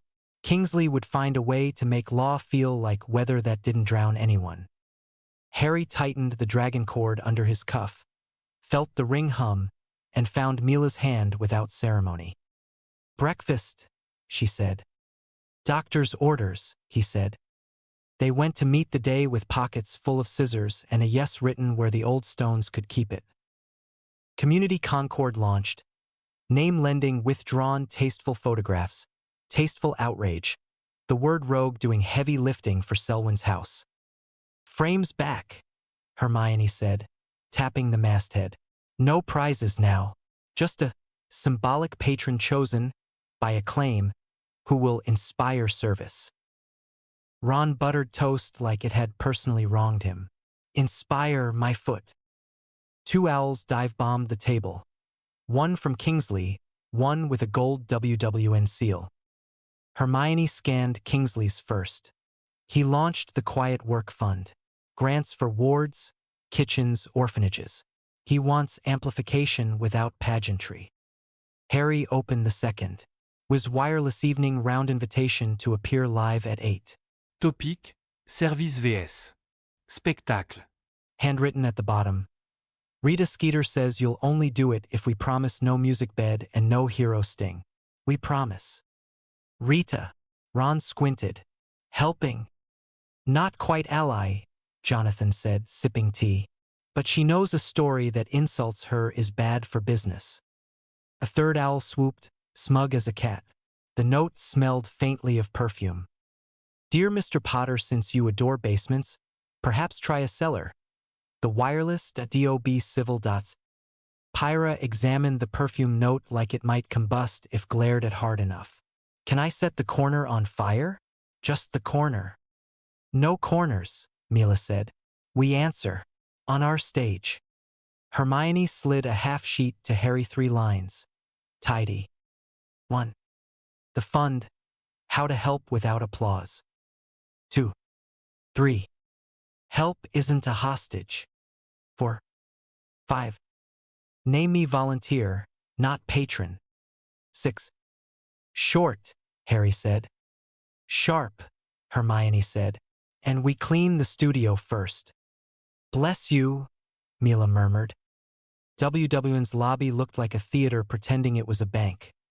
Velvet, brass, the faint smell of warmed applause. A producer with anxious hair met them, wringing his hands. We're delighted, he said. We're terrified. Skeeter threatened to burn us to the ground if we added a trumpet. Rita materialized with the confidence of perfume that refuses to evaporate. Flattering to be feared, she said. Don't make me deserve it. Rita, Harry said, wary, grateful. Don't faint, she said briskly. We want the same thing for the next hour. A clean signal. After that, I want 3 adjectives no one else gets. 2, Hermione said. 2.5, Rita bargained. And I brought receipts. She opened her crocodile bag and produced a thin folder. Inside, a list of donors to a Heritage Concord Trust. A treasurer shared with Selwyn's pet law office. A note in the margin in Rita's spare. Decisive hand. Privacy as policy. Print if they deny. She slipped a second sheet to Hermione without theatrics. Consider us even until I bill you, she said, then turned on the producer. Ward the booth. No mood charms. If I hear even one noble swell, you will interview each other about weather for the rest of your careers. Jonathan sauntered toward the control room as if he'd lost something expensive in there once and the room was hiding it. Ron volunteered to help with phones, which turned out to mean he glowered at 2 interns until they stopped whispering, hero sting. Pyra sat on a speaker and glowed just enough to make lies look sallow. Mila made a quiet circuit of the booth, fingers hovering an inch above the mic, the soundboard, the doorframe. Clean, she said. For now. The host Tamsin Tuttle, hair like lightning fixed in place, peeked in. "We're live in 3. You ready, Mr. Potter?" Harry rolled his shoulders. "Let's make boring sound brave." "Good copy," Tamsin said, and counted them down with 2 fingers and a breath. "Good evening," Tamsin purred to the nation. "We're talking service. With U.S. Minister Shacklebolt by statement, Lady Selwyn by letter, and Harry Potter Bywell by Harry Potter." Harry leaned toward the mic. "Evening."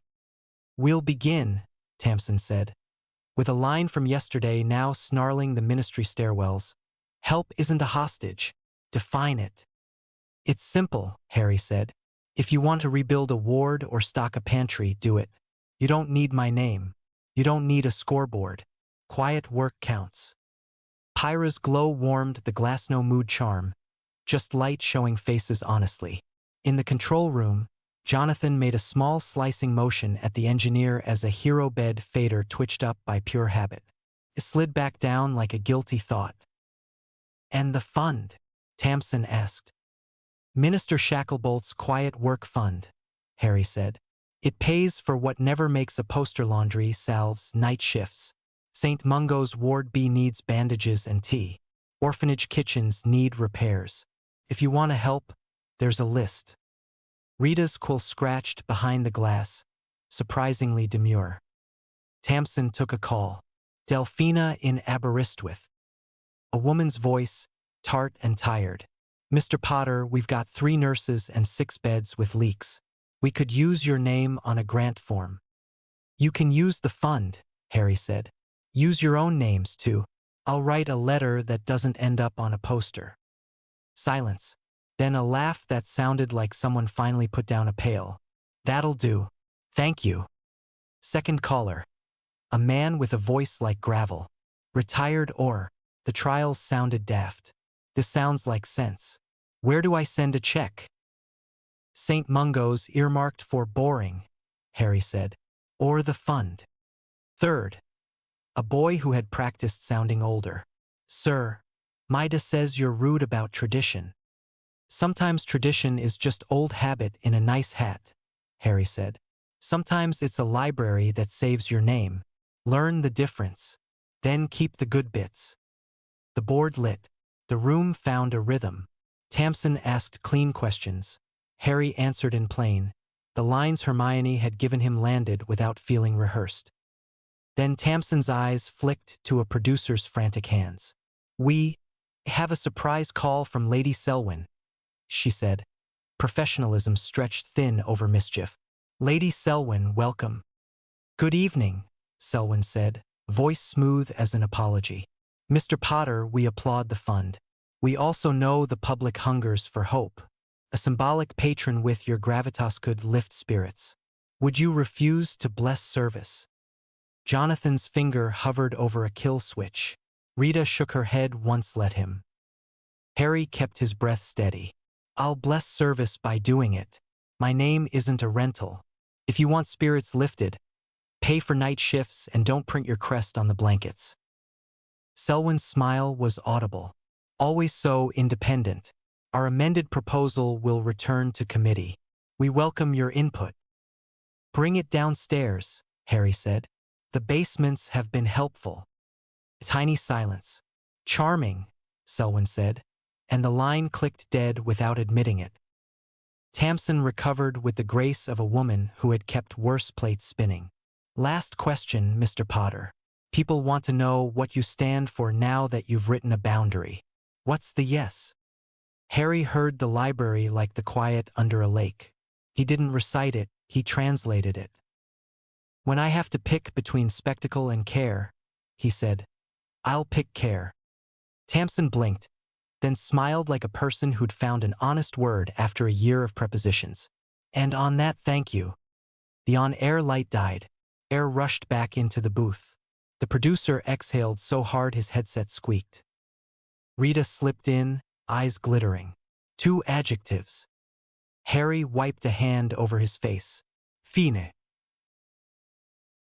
She clicked her quill open. "Harry Potter is boring and useful," he said. She surprised herself laughing. "Delicious." One more. A line for my header. He glanced at Hermione. She didn't object. Name me volunteer, not patron. Rita wrote it like she was engraving.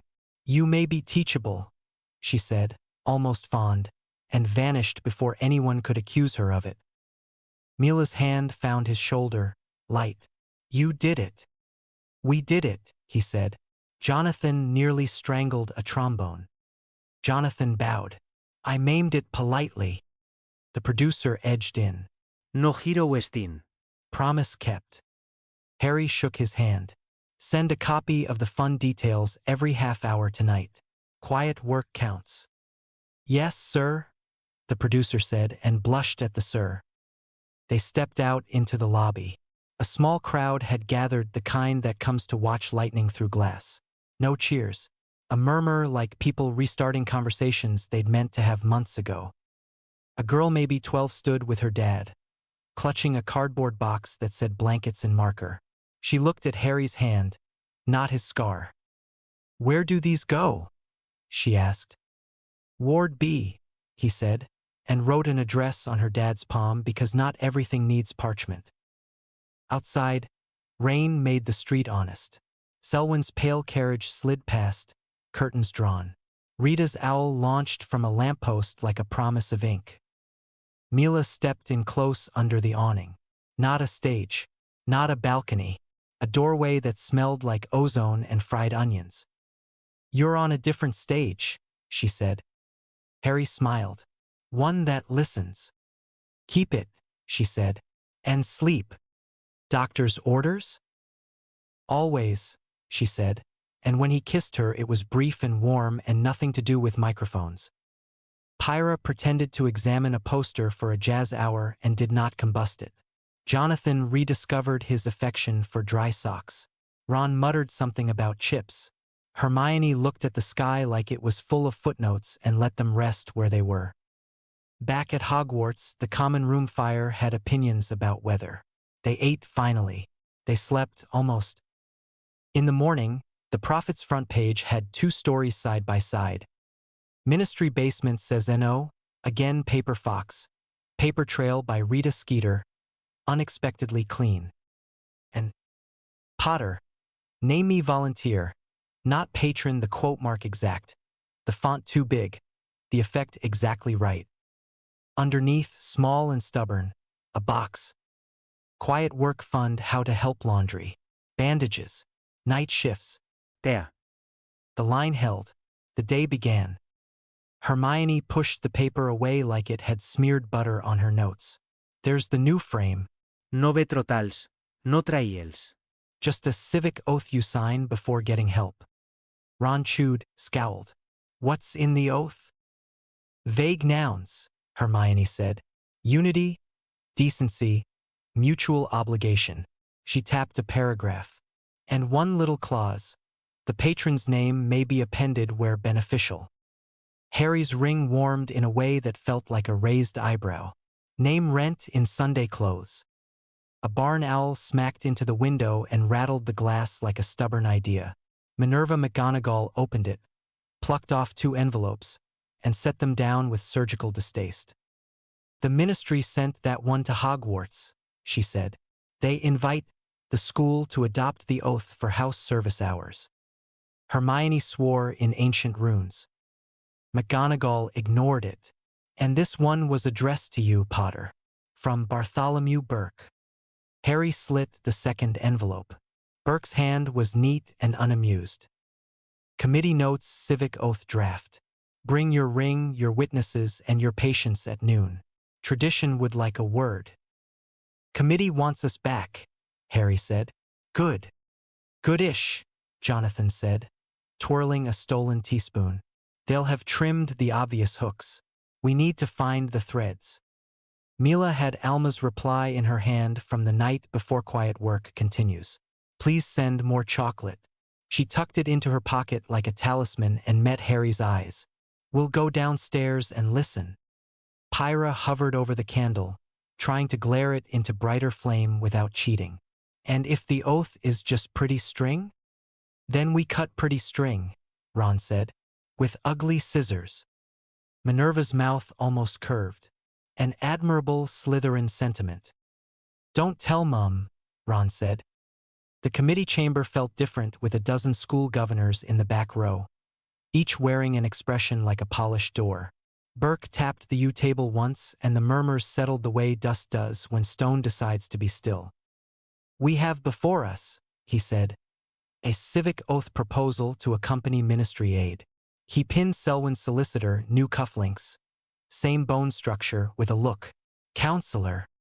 The man rose, voice warm enough to butter toast. The oath is symbolic, a statement of mutual care. Absolutely no compulsion. Read it, Hermione said. He did. It was indeed a lace of agreeable words, and then, soft as a whisper no one was meant to notice. Where appropriate, the patron's name may be appended to communications to inspire confidence and unity. Define appropriate, Burke said. By committee guidelines, the solicitor said smoothly. Flexible. Common sense. Common sense, Jonathan muttered, is just habit with good branding. Mila lifted a hand. Who signs it? Recipients of aid, the solicitor said, and their community representatives. Hermione's mouth went very thin. So you want overworked heads, healers, and prefects to sign a thing that lets you stamp a name on their work after they're too tired to argue. Selwyn herself wasn't present, only her ink. Harry looked at the oath. His ring warmed, then cooled like a hand taken away. Can we test it? Burke's eyes sharpened. How? Like the ring, Harry said. Let the oath sit near something that refuses see if it tries to find a way around. Burke nodded at Mila. Ms. Petrova? Mila stepped into the circle, calm as the beginnings of a stitch. Place it within the ring's reach, she said. If the oath's clean, nothing happens. If it's sly, it'll look for a seam. The solicitor's smile had opinions about superstition. Ministerial oaths aren't weather vanes. Neither am I, Harry said and held out his hand. The parchment lay in the circle like a sleeping napkin. Nothing moved. Then, almost shy, a hair-thin thread uncurled from the claws about, appending names, and sniffed toward the ring like a cat testing a stranger's cuff. It's exploratory, Mila said low. Not compulsion. Seeking permission it will assume later. Like a guest who pockets a spoon, Jonathan said. Mila murmured a healer's truth-finding charm. The thread recoiled, hissed, and sank back into the letters as if it had never strayed. Burke made a single mark on his vellum. Not compulsion. We agree. But a design that misunderstands no. His gaze cut to the solicitor. Strike the clause. Absolutely, the man said, already ready. We value clarity. And the signers? Hermione pressed. No, community representatives. The one who accepts help signs. No praxis. And add a line. This oath does not grant rights to names, likeness, or endorsements. Reasonable, the man said pleasantly. He was too ready. He expected to lose this knot. Which meant, Harry realized, there was another thread somewhere in the lace. Peeves was not allowed in committee. He drifted anyway, a faint silver at the ceiling. Harry heard, not with ears, bells. At the same instant, far below the stone, something rang just once, the kind of bell you hear in your bones. The little Hebridean black uncoiled in its upper alcove like a thought that had just remembered itself and stared hard at the doorway. Burke heard it. His head tilted the barest fraction. Hermione's eyes flicked to Harry. Mila's hand found his sleeve. What was that? Ron whispered. The library, Hermione breathed. It only rings when someone opens a door that didn't ask to be opened, Jonathan finished. Burke rapped the table once, ending the session with the authority of water deciding to be ice. We recess, he said. The committee will resume after ensuring no one is trying to post drafts in the library's margins. The solicitor produced sorrow. How dreadful. We'll await your word. You'll fix your oath, Burke said. And if you send paper under a door again, I'll have your signet melted into a cautionary ladle. Hermione strangled a laugh. They hurried out. They moved fast beneath the ministry through the familiar gate, down the stairs that sighed, "Oh, it's you," for them now. The library of names stood awake and listening. Lamps flared. The dragon prowled the wall, displeased. What happened? Harry asked it because politeness to dragons had gotten him this far. The dragon bumped the ledger with its head. Letters rose spiky, irritated. A bell. A scratch. A hand that thinks ink is a glove. Another fox? Ron asked, ready to stamp paper. Mila crouched by the threshold, palm hovering a hair above the stone. Not fox, she said. Something slicker, like grease on water. Hermione ran her fingers over the open ledger.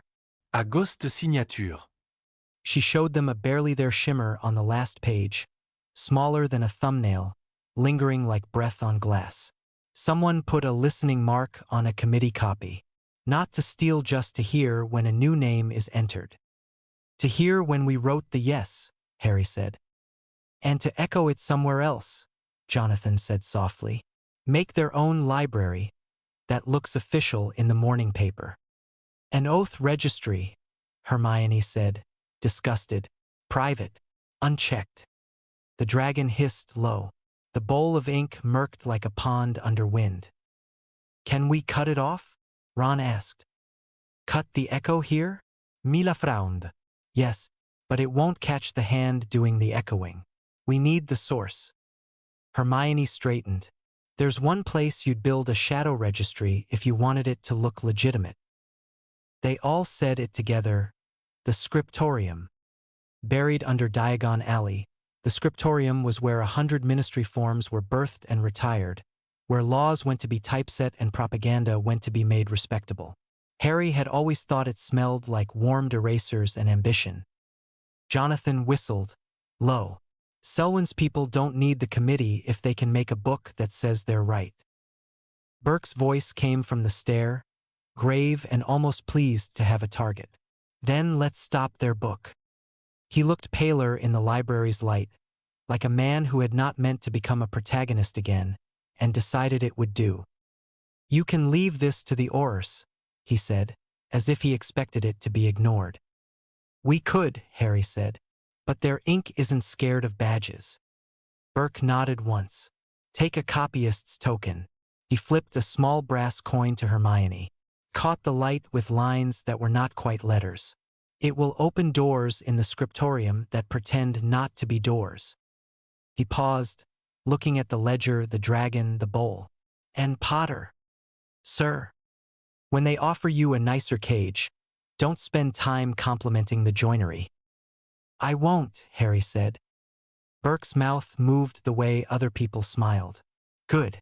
I hate nice cages. They planned quickly in the corridor. Hermione, Jonathan, and Pyra would take the draft tunnels and hit the scriptorium from above through the Office of Mysterious Drafts and its cousin vents under Nocturne. Harry, Mila, and Ron would go in the dull way, through the front, with McGonagall's tin now full of very good biscuits and the air of people who found filing sexy. Why us? Ron asked. Because you look like you work here, Hermione said, and Harry looks like he's trying not to. Pyra glowed high and soft. Signal if it smells like smug ink. What's smug ink smell like? Ron asked. Like perfume and old money, Pyra and Hermione said together. They split. The draft crew vanished into a vent with the grace of cat burglars and social workers. The front entrance crew walked past a witch in a cardigan counting staples and smiled blandly. The scriptorium's lobby didn't try to impress anyone. It had chairs that had given up on style to commit to endurance and a clerk with a name badge that read Nora and an expression that said she knew 3 kinds of secrets and wasn't selling any. Harry set the tin down. For copyists, he said. Sugar. Nora's eyes warmed a degree. You heroes learn fast. She slid the tin under the counter with a motion practiced enough to be policy. What can we do for you? We're looking for a private registry, Mila said. Unofficial. Hiding in something official. Nora didn't blink. You want the annex. Take a left at forms of forms, past list of lists. If you get to indices that index, you've gone too far. Ron whispered, scandalized. She's on our side. Nora heard it and pretended not to. Mind the presses, she added. They're territorial. They passed shelves labeled in the kind of script that knows it's right. How to Certify a Certification, Volume 8. Signatures that don't count, revised. Seals. Why yours isn't enough. Harry felt the ring hum like a cat purring at a disliked ant. Mila pointed with her chin. There. On a side table, half hidden under a copy of Annual Index of Indexing Committees, sat a stiff-backed ledger bound in pleasant navy blue. No title. No dust. The ribbon marker was Selwyn blue.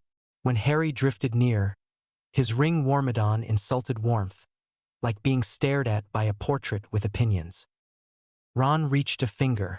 Mila caught his wrist. Not you, she said. She glanced at Harry. Or you. You'll trigger it. Me, then? She added, and slid her hand over the cover like soothing a fever. The book tried to be heavy. Failed. She opened it. Inside lay clean columns waiting to be filled and a few ghostly entries already set phantoms. Ready to be inked when some echo arrived from the library. Yes as endorsement, name as patron, consent as permanent. Beside each, a faint rune Harry recognized nowhooks dressed for church. Jonathan's whisper arrived through the vent in the baseboard. We're above the press room. 2 men. One with cuffs too clean. Ready, Hermione whispered back. Pyra's glow brightened under the grate. Define ready. Mila didn't look up. You have 60 seconds, she murmured. I can hold this book quiet that long. Harry took a breath that tasted like tea and old paper. Do it. The next moments overlapped. Upstairs, a switch clicked, a press coughed awake, and Jonathan's spell made it remember it had printed wedding invitations for people who fled bad vows. Choked beautifully, Pyra breathed a pinprick of heat at a runic fuse and watched smug ink sweat. Hermione dropped Burke's copyist token into a slot labeled nothing important and opened 3 polite doors. Downstairs, Mila whispered a binding that was a suggestion, not a shackle. The ledger's hooks wilted like flowers told the truth about themselves. Harry slid a parchment under the first page and the runes bled onto it captured. Evident. Ron, eyes on the corridor, cleared his throat once. We have company. Nora's cardigan appeared in the doorway. Behind it, a man with new cufflinks and an old smile. Copy room is closed, Nora said pleasantly. On whose authority? The man asked. T, Nora said and shut the door in his face. Mila shut the ledger. The ribbon snapped like a small temper. Done. Hermione's voice floated through the vent, satisfied. Presses are sulking. We have 2 greasy men washing their hands of guilt, literally. Jonathan added, and I have a souvenir. A signet's faint ring clicked on stone. They reconvened in the lobby, trying not to run. Nora passed the tin back emptier. We didn't see you, she said. You didn't, Harry agreed, meaning it as a gratitude and a promise. Outside, Diagon Alley did its mid-morning bustle, shops being interesting, owls being owls, the sky pretending it didn't have weather planned. Hermione slid the captured runes into a charm-proof sleeve. We show Burke, she said. We show the Weisengamot. We show the prophet. Rito. Ron asked. Rita, Hermione sighed. She's going to eat this with a fork. Mila fell into step beside Harry. You smell like ink, she said, wrinkling her nose fondly. You smell like stubborn books, he said. Doctor's orders, she replied, which made no sense and meant everything. Harry's locket knocked his chest once, like a friend reminding him of a debt he was happy to owe. The yes he'd written felt steady, like a beam placed correctly, weight-bearing, not decorative. He looked back at the scriptorium's modest door. It looked like nothing special, which is what made it dangerous. He filed that away next to nice cages and bells that ring once, and only when they're needed. Committee first, he said. Then lunch, Ron added. Then we teach people to spot hooks, Hermione said. Class is in session. Pyra spun in the air once and didn't set anything on fire. Progress. Burke read the captured runes the way a blacksmith reads a bent nail, disgusted. Impressed, already reaching for the hammer. Shadow registry, he said, voice like cool iron. Hooks disguised as headings. Committee takes custody. Selwyn's solicitor produced sorrow so polished it reflected the lamps. An unfortunate parallel effort by enthusiasts. Stop outsourcing your sins, Hermione said, and slid the charm-proof sleeve across the U. These are the lure runes stripped off your navy ledger. Tuned to echo names. We found your press warming up to print them respectable. Burke tapped the evidence once. The runes shivered and settled, pinned. Scriptorium audit begins at once, he declared. Any oath tied to name-lending, proxy signatures, or echo marks is halted. If your house files an injunction, I will make tea with it. The solicitor decided to be offended later. We'll cooperate. Splendid, Burke said in a tone that meant don't speak again unless you plan to improve the furniture. He turned to Kingsley's envoy. Minister's Quiet Work Fund continues without entanglement. The envoy Percy, neatly inked, nodded. Already posted. Good, Burke said, and finally looked at Harry. You keep dragging us back to the older law. Keep doing it. Doctor's orders, Ron said. Burke's mouth almost smiled. Dismissed. In the atrium, Hermione commandeered a side of the Fountain of Magical Brethren, transfigured a stack of crates into benches, and wrote safe vows, a teach-in on a floating board in clean, readable letters. What are we doing? Ron asked, hauling more crates. Teaching people how not to get tricked by pretty parchment, Hermione said. 10 minutes. Practical. We make boring contagious. Jonathan adjusted a lantern so it made faces honest. And we make thieves explain how thieves think. Pyra hovered just above the board's corner, glowing like a disciplined halo. No flames unless pedagogically necessary. Mila set out 3 bowls on the crate table. One with clear water, one with a pinch of soot, one with a few harmless slivers of vow hair under a bell jar. Visuals, she said. People learn faster when they look. A gust of attention moved through the atrium the way a crowd shifts toward a story. Rita Skeeter arrived second. Even she looked surprised to have been beaten to a scoop. First was Bill Weasley. He had a curse-scored face, a dragon tamer's steadiness, and a smile like a man who had learned the difference between charm and kindness the hard way. Beside him walked a woman in an excellent jacket and work boots. Her dark hair was braided back tight, and when she smiled you could see, if you knew what you were looking for, the canines were a shade too honest. Harry, Bill said, hugging him without ceremony. You keep breaking cages. Thought you could use someone who can smell the gilding. The woman stuck out her hand to Harry, and he took it firm, clean. Yelena Gray, she said. Call me Gray. Werewolf Liaison Office. I run ward checks on full moon wards, and I can send vow hair at 30 paces if someone's been sloppy. Surprise ally with teeth, Jonathan murmured, delighted. Gray's eyes danced. You're the magpie, she said. I like you better when you steal traps. Mila's glance flicked between Bill and Gray and warmed. She gave Bill a nod that meant thank you for bringing her. Bill tipped 2 fingers to his temple. You're welcome. Hermione clapped once, not loudly. The sound landed like chalk on a board. 3 rules, she announced. The small crowd leaned in. 1. Never sign near a charm you don't understand. 2. Never wear metal on your lapel that you didn't buy yourself. 3. If the paper smells like perfume, burn it. Not all perfume, Rita protested from the second row. Fine, Hermione allowed. If it smells like strategy. Gray stepped up. Her voice was low, steady, easy to listen to. This, she tapped the bell jar, is vow hair. A sliver of metal keyed to accept, yes, if you don't keep it private. On a brooch? On a garland? It shaves your consent. How do you tell? 2 ways. She pointed to the bowls. Water or warmth. Pyra obligingly warmed her palms and held them under the bell jar. The harmless slivers blushed, visible. Gasps real ones went around the crate benches. Ink, Mila said, moving to the second bowl. She dipped a plain leaflet in the soot water and held it up. A second layer of text bled through in petty, delicate runes.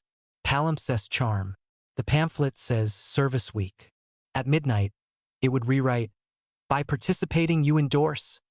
She flicked her wand and the rest of the sentence dissolved into wet flakes. Nonsense. Heat and a dusting of lampblack show the lie.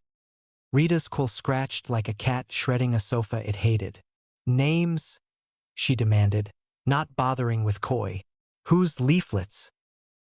Hermione passed her one of the stripped pamphlets in a plastic sleeve. The Heritage Concord Trust.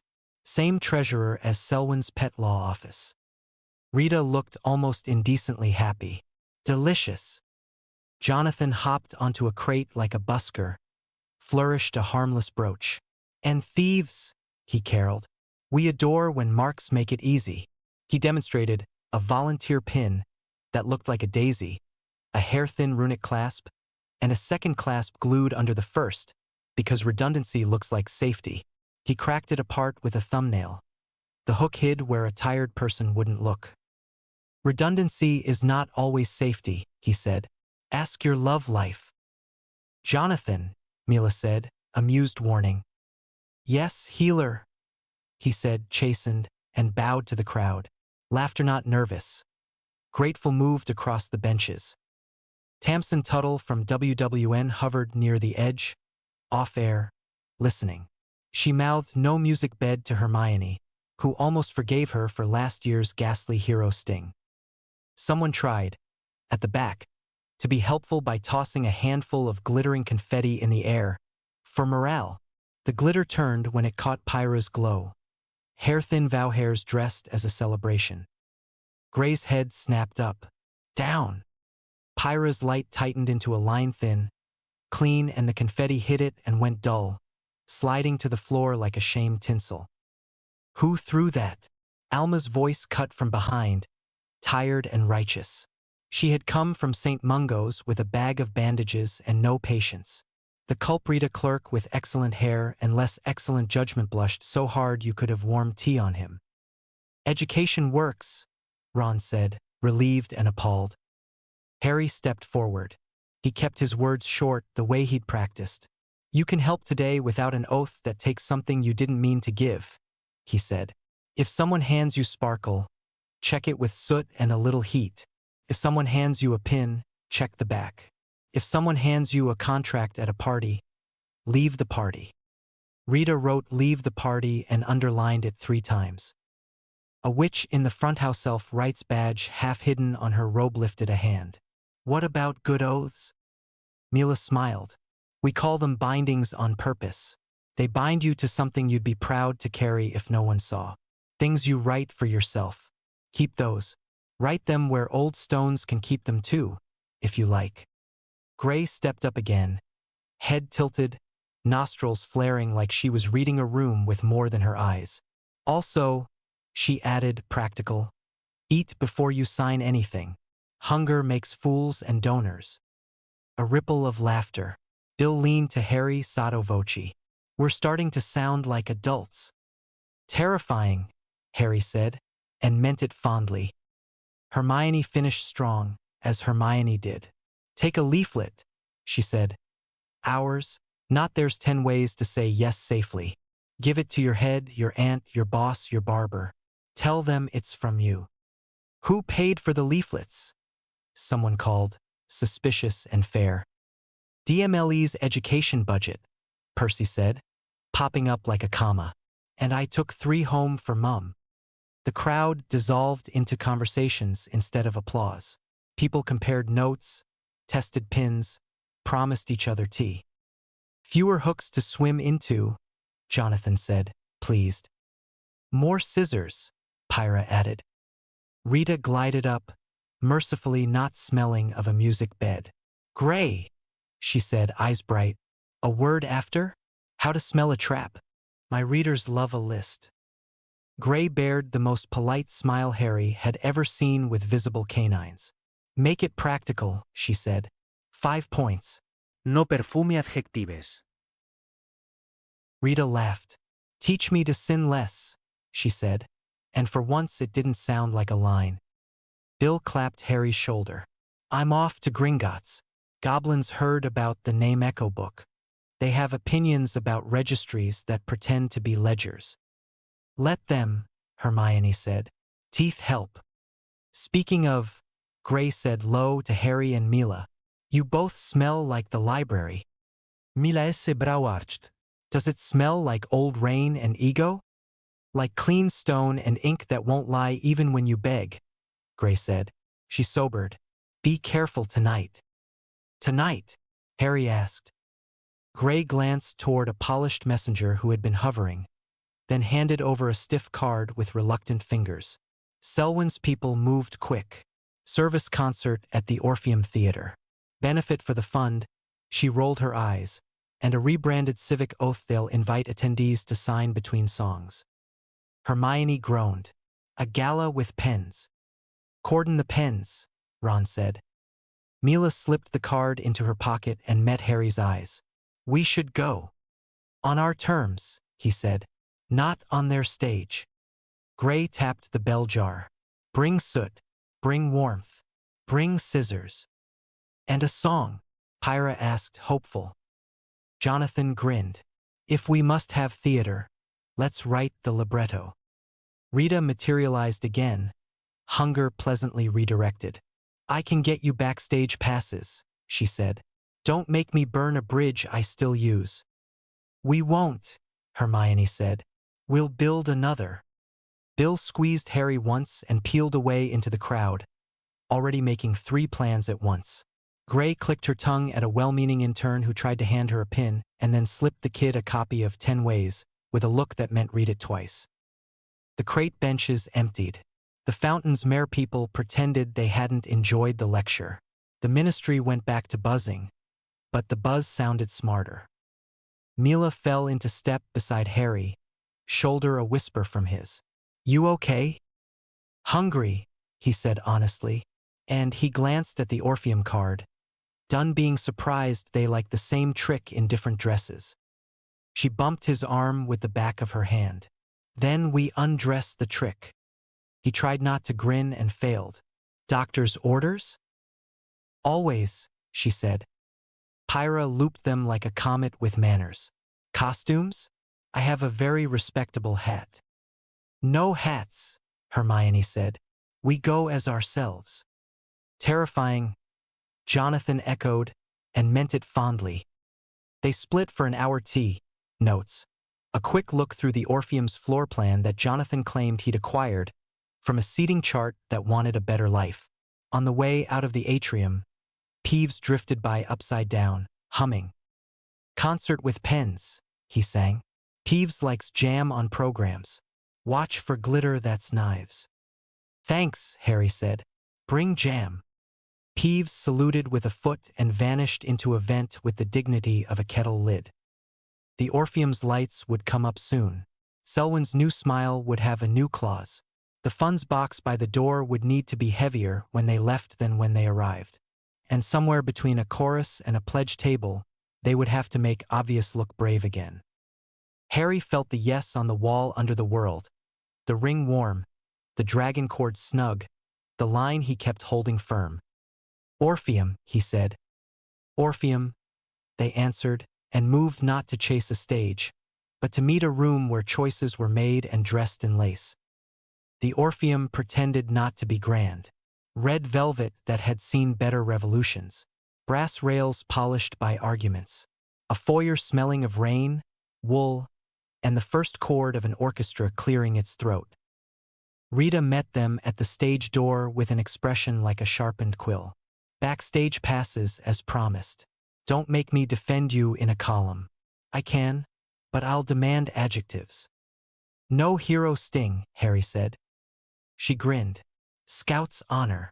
Then, in a lower voice to Hermione, Treasure boxes by the south aisle slot straight to the fund. Boxes by the north don't.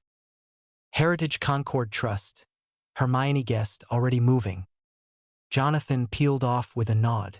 I'll give the north boxes a better life. Gray arrived a heartbeat later with billcoat damp, eyes bright with mischief. Front of house primed with civic oath tables, she reported. Pens with vow hair disguised as nibs. I can smell them from the street. Pyra sparkled with restrained fury. I will not set the pens on fire, she said to Mila, who gave her a look and a tiny nod that meant thank you and later, perhaps. A stage manager with a clipboard and an aura of audible sighs swooped. You're the fund people? Wonderful. Stand over there and try not to look like a coup. Trying, Hermione said. From the auditorium came the sound of tasteful applause as Lady Selwyn took the stage. The house lights softened. Her silhouette cut a perfect confidence. Tonight, she purred. We serve. Gray sniffed once. Perfume and policy.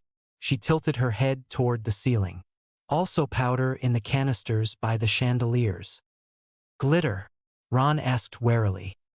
Not glitter, Mila said, already climbing the narrow stair to the catwalk with the competence of someone who had learned hospitals from rafters down. Hold. On stage, Selwyn introduced a children's choir and a string quartet. Off stage, the stringers tuned, the conductor's baton tapped, and the chandelier canisters began to tick the subtle, smug rhythm of a cue for uplift. Pyra hovered under the nearest canister, palm inches from it. I can warm the seal so it fails quiet. Your call. On my count, Hermione said. 3, 2. Now, Mila whispered through the calm Jonathan had insisted they borrow. Pyra breathed a line of heat like a scalpel. Latches softened. Canisters sighed themselves harmless. Whatever would have fallen confetti, vow hair, glitter with opinions stayed caged. In the foyer, Jonathan whistled down a porter and performed a miracle of bureaucracy in plain sight. North boxes swapped for south twins, seals receipted, donation chits rerouted through a simple charm Percy had drafted and stamped with Kingsley's authority. The porter winked. My sister's on Ward C, he murmured. Make it heavy. Bill drifted toward the oath tables and set down a folded floor plan with the world's friendliest grin. Wrong pens, he said to the volunteer manning the table. See? These leak. He squeezed one. A hair-thin sliver pinged to the cloth with a traitor's ring. Gray's hand was there in a blink, bell jar lowered. She smiled with all her teeth. We'll swap you in safe stock. The volunteer, a woman with honest shoes and a relieved heart, sighed. Thank Merlin. They delivered these said approved. I hated how they felt. Your instincts are better than their stationery, Gray said. Keep them. On stage, Selwyn's voice smiled. At intermission, we invite you to sign a simple civic oath, no politics.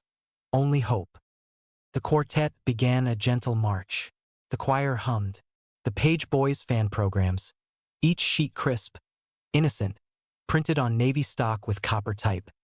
Hermione plucked one from a tray and angled it under a sconce. The copper caught heat and for a breath showed nothing. The gnat the bottom margina second line ghosted through.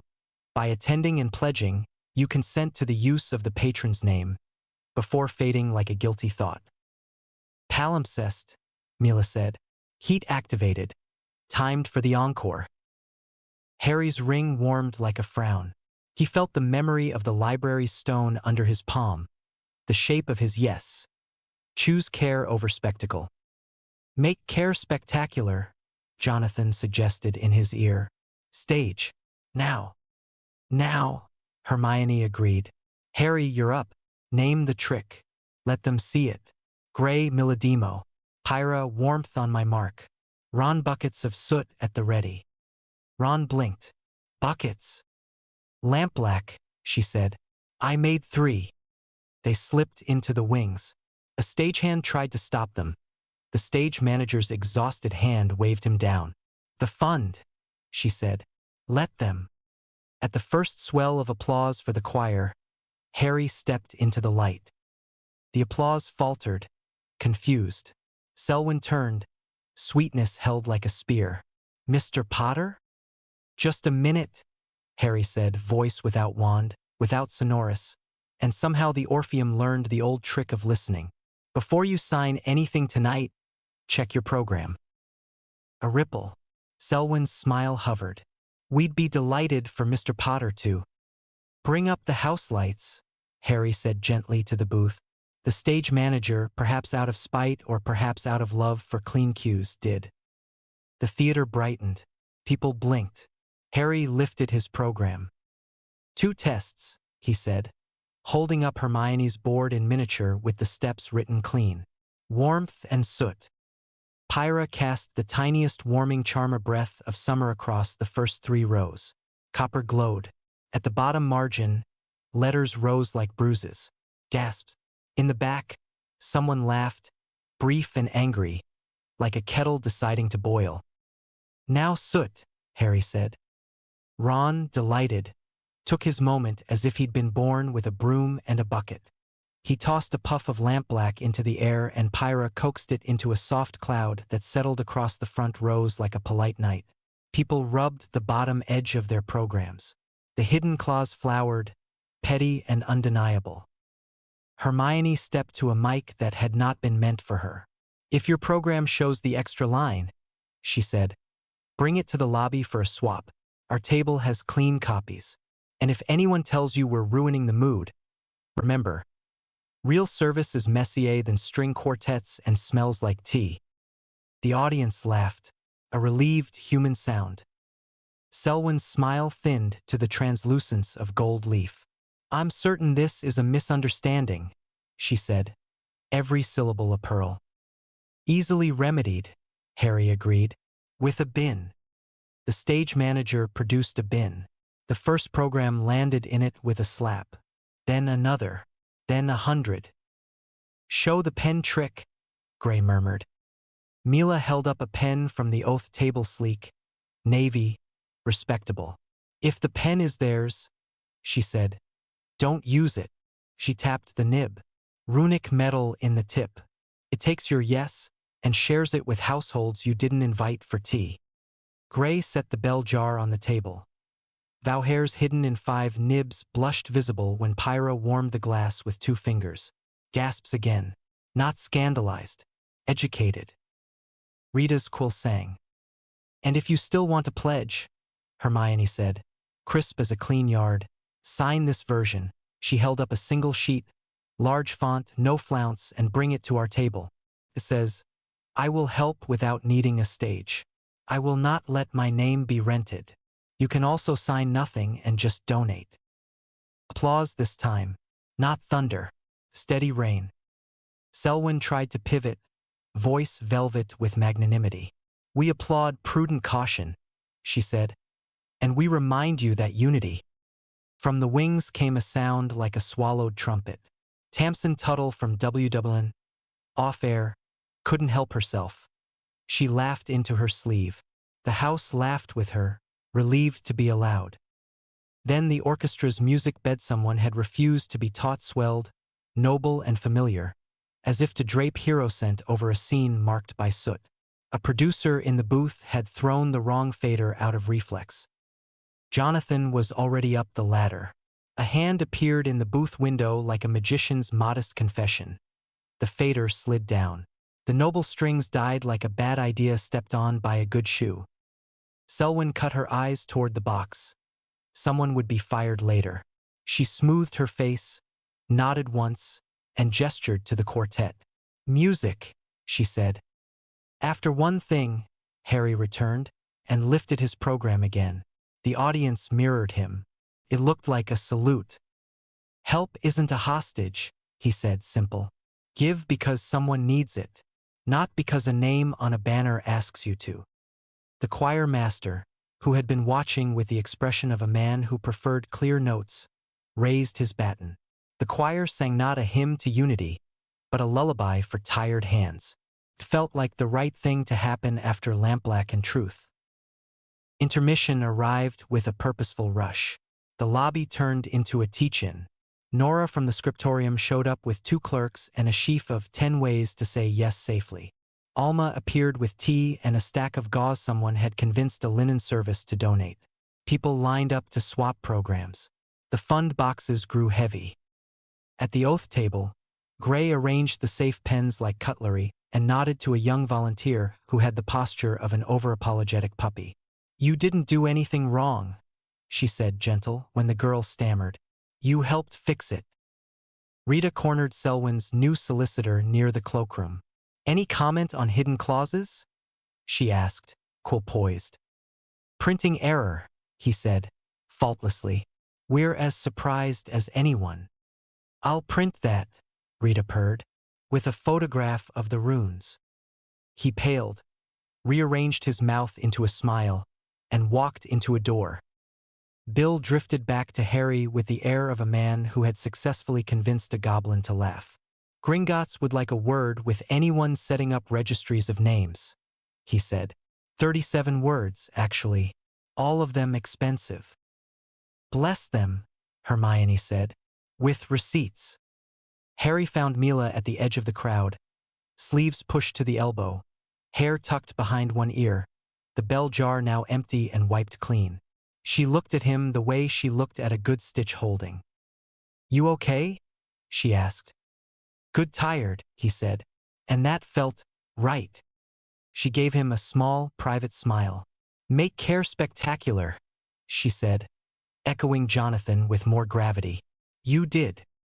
"Not alone," he said, and took her hand the way you reach for your tools. A twitch at the house console caught Gray's eye, the kind of twitch you don't notice unless you spend half your life under full moons and mild treacheries. "There's a recording cue for the encore," she murmured. "Male voice. Potions, but sounds like you, Harry." Rita's head snapped. "They made a hairy bed." Hermione swore in a dialect that made 3 portraits drop their fans. They cued a pre-roll, a sampled, "I support the civic oath. Clever if you like being punched."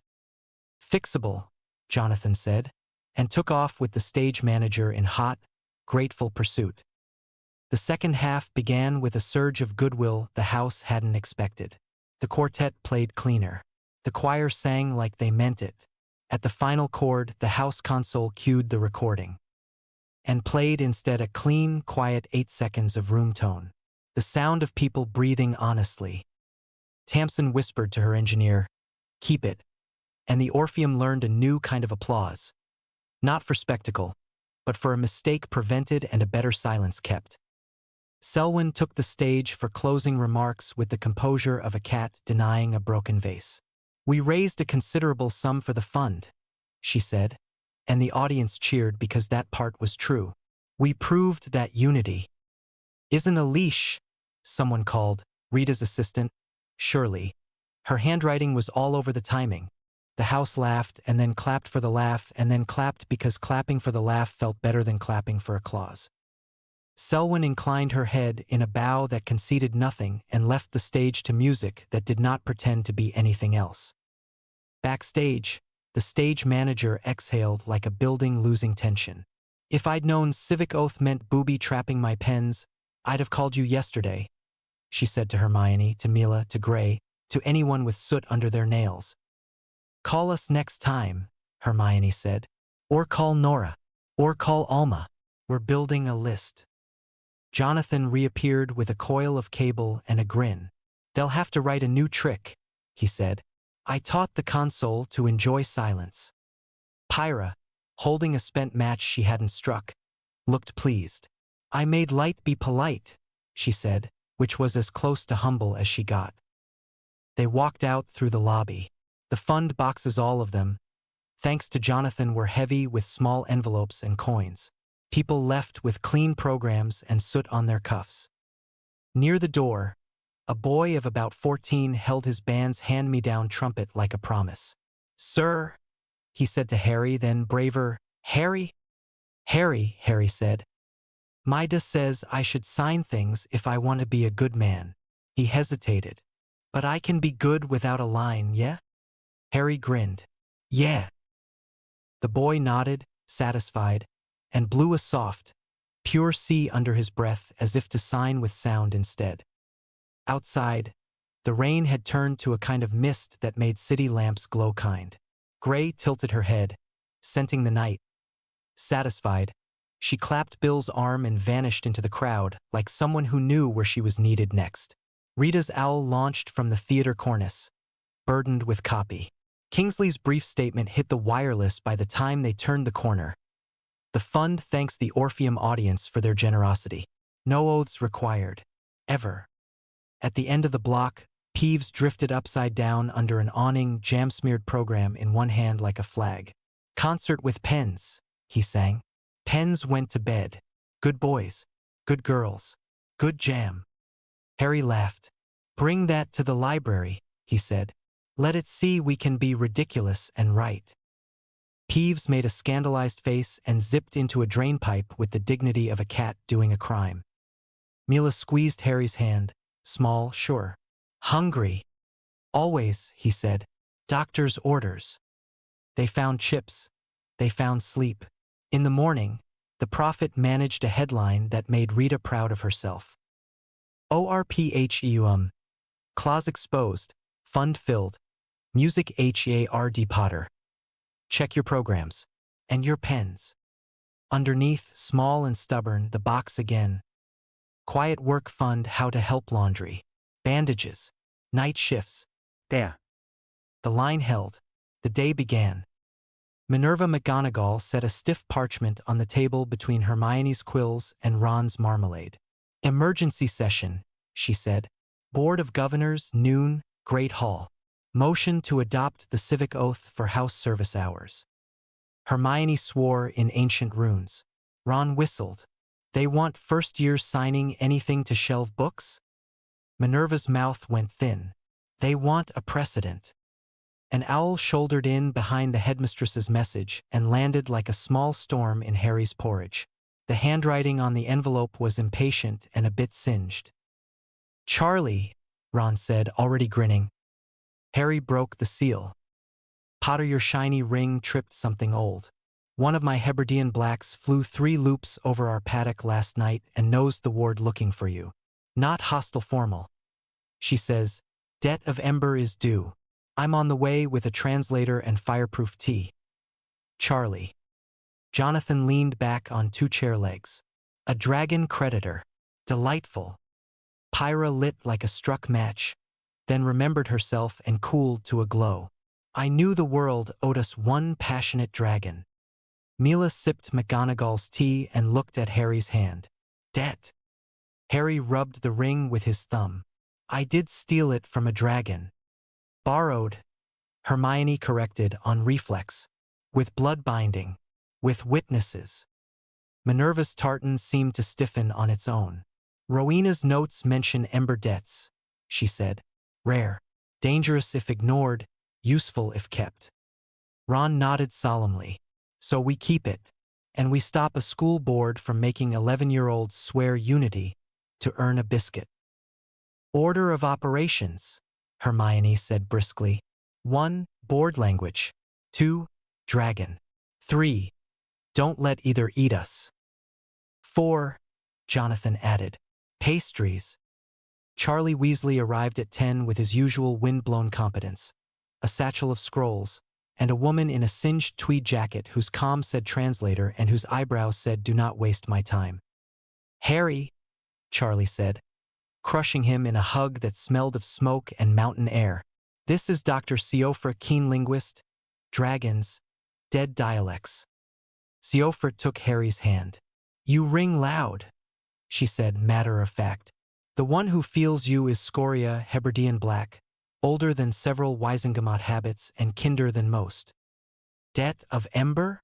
Hermione asked, pencil already poised. Siofra's mouth tipped. When a ring forged in Drakefire takes a bearer who chooses clean, the forged drake owes 1 act of public witness. Not violence, she added, glancing at Minerva. Witness. She can burn lies in the air so even cowards can see them. Pyra clasped her hands under her chin. I love her already. Minerva folded the board parchment with academic loathing. You are suggesting we let a dragon into my great hall during a vote. Siofra didn't blink. No. I'm suggesting you invite an oath-bound witness into a hall that taught generations to honor rules. She'll arrive through a founder door, if you can open it. Which door? Harry asked. Minerva eyed the ceiling, as if consulting with portraits of people who loved drama. Gryffindor's furnace, a second hearth behind the kitchen ovens. Closed since before my grandmother's grandmother, because people tended to run through it at inopportune times. It only answers banked fire. Pyra glowed brighter on sheer principle. Banked fire is my favorite paradox. Jonathan looked thoughtful. So, board tries to stamp an oath on children. We bring an older compact to testify and burn the perfume off the clauses. I like this play. Even if we never needed a dragon, Hermione said. We still need a vote. We changed the frame. She tapped the board motion. I want Charter of Care on the table founder's addendum to house service. Voluntary. No external oaths. If we can show it exists. Minerva's eyes flashed. It does. Where? Hermione asked. Minerva's mouth curved a degree. Behind the furnace door. Pyra did a small, delighted circle. Oh, let me, please. Mila's hand found Harry's wrist under the table, thumb pressing the dragon cord like a promise. We do both, she said. Open the door. Bring the charter. Invite the witness. He turned his palm and laced their fingers. Let's light a polite fire.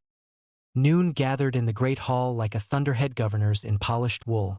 3 parents with worried faces, 2 reporters playing at being invisible. A small civic oath table lurked by the entrance like a smiling trap. Selwyn entered as if she were a conclusion everyone had agreed on. Headmistress, she said, voice sugared. Shall we begin? Minerva's chin lifted a millimeter. We begin. They began. The board chair, a man with the air of a very good pen, read the motion. To adopt a non-binding civic oath for House service-affirming unity and Hermione stood, and an appended clause permitting a patron's name to rest on student work whenever appropriate. Define appropriate. Selwyn smiled more brightly.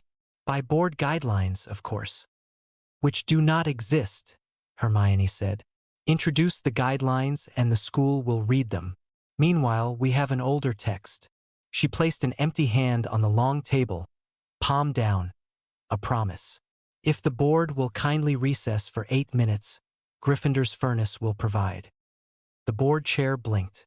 Recess? To a kitchen. Minerva's stare iced over.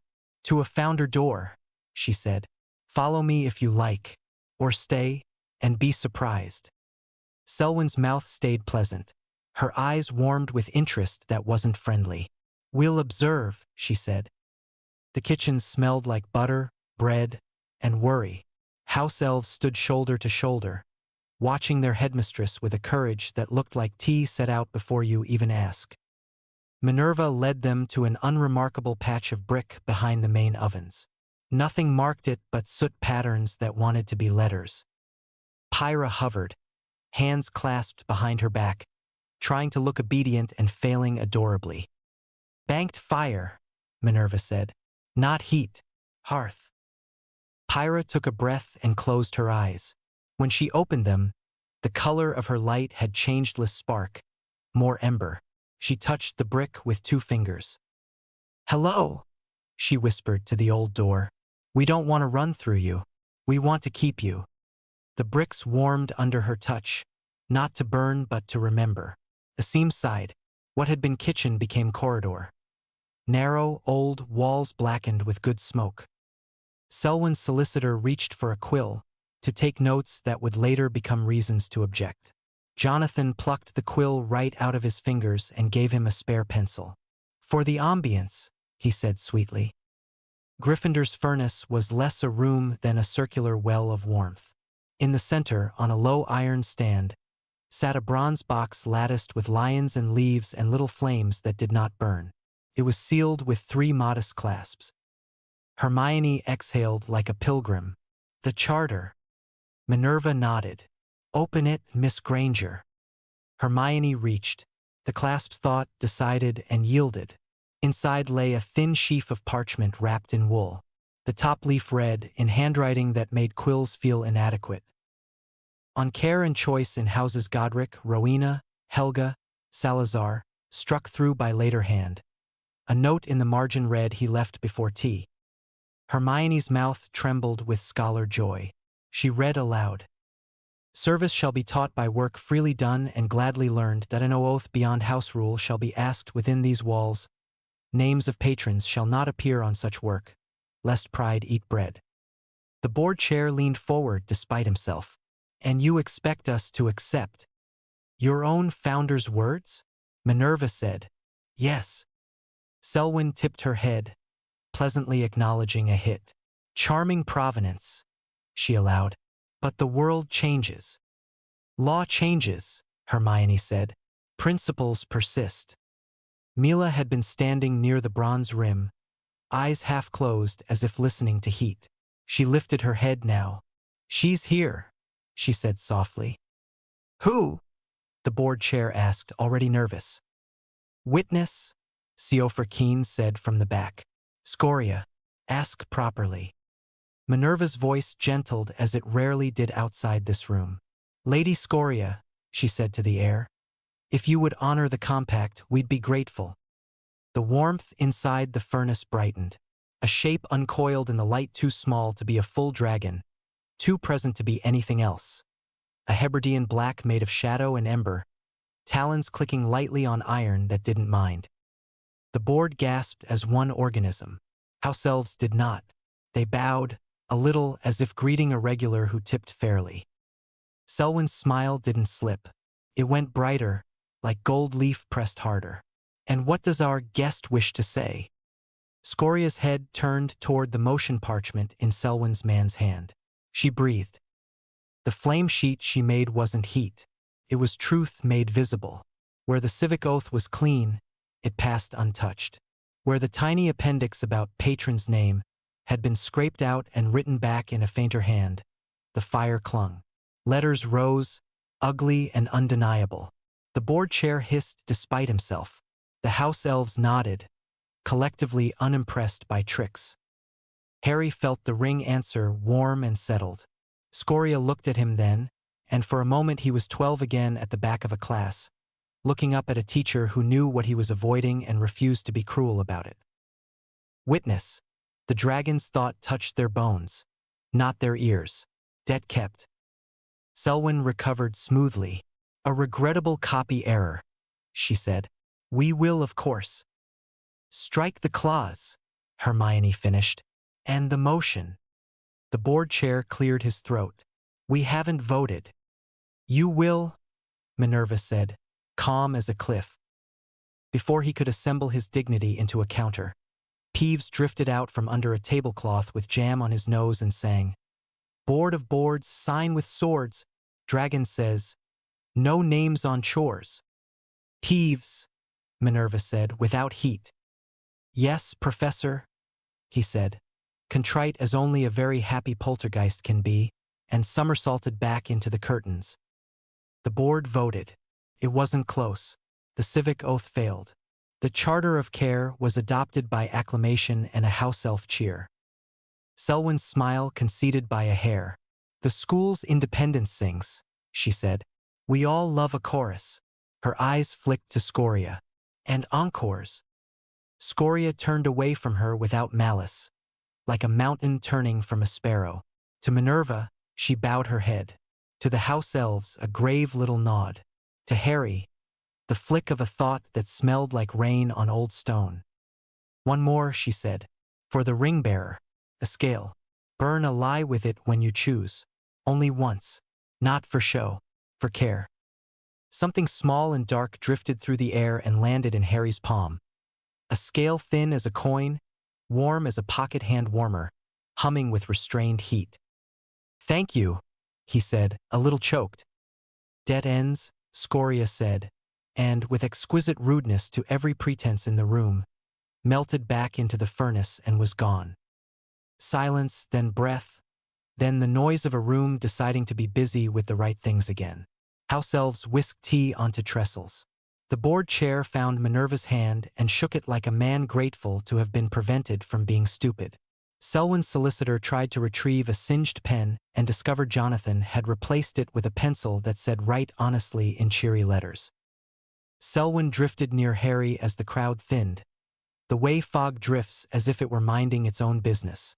"You're very good at doors," she murmured. "Finding them, opening them." "Only the old ones," Harry said. "The new ones try to sell me something." Her smile did not change. "It will not always be so easy to make care sing," she said. "People like the chorus. They like banners." "Then I'll keep bringing silence," he said. "And tea." She inclined her hiata general, acknowledging a competent opposing captain, and left with the particular elegance of someone whose shoes had never squeaked. Ron blew out a breath so large it rattled the charter parchment. "That went well." "It went right," Hermione corrected, still a little starry-eyed from handling the founder's handwriting. "There's a difference." Siofra offered Minerva a bow. "Call if you need a chorus again," she said dryly. Minerva actually smiled. "Preferably not during supper." Mila had been watching Harry's hand, the new scale, the ring, the way he held them both carefully as if either could burn him if he was careless. She stepped into his space with the confidence of someone who had already been invited. "Are you okay?" she asked. "I am," he said, surprised to find it was entirely true. Thank you for hearing her come." "Doctor's orders," she said, eyes warm. He leaned down and kissed her. It wasn't cautious. It wasn't a headline.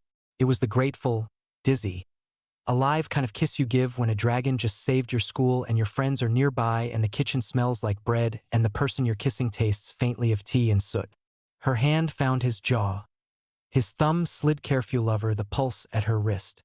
The world narrowed to warmth and breath and the tiny noise she made when he deepened it. And it widened immediately again because joy likes witnesses. "Get a room," Jonathan said cheerfully behind them, and then Kinder, "Actually, yes, do.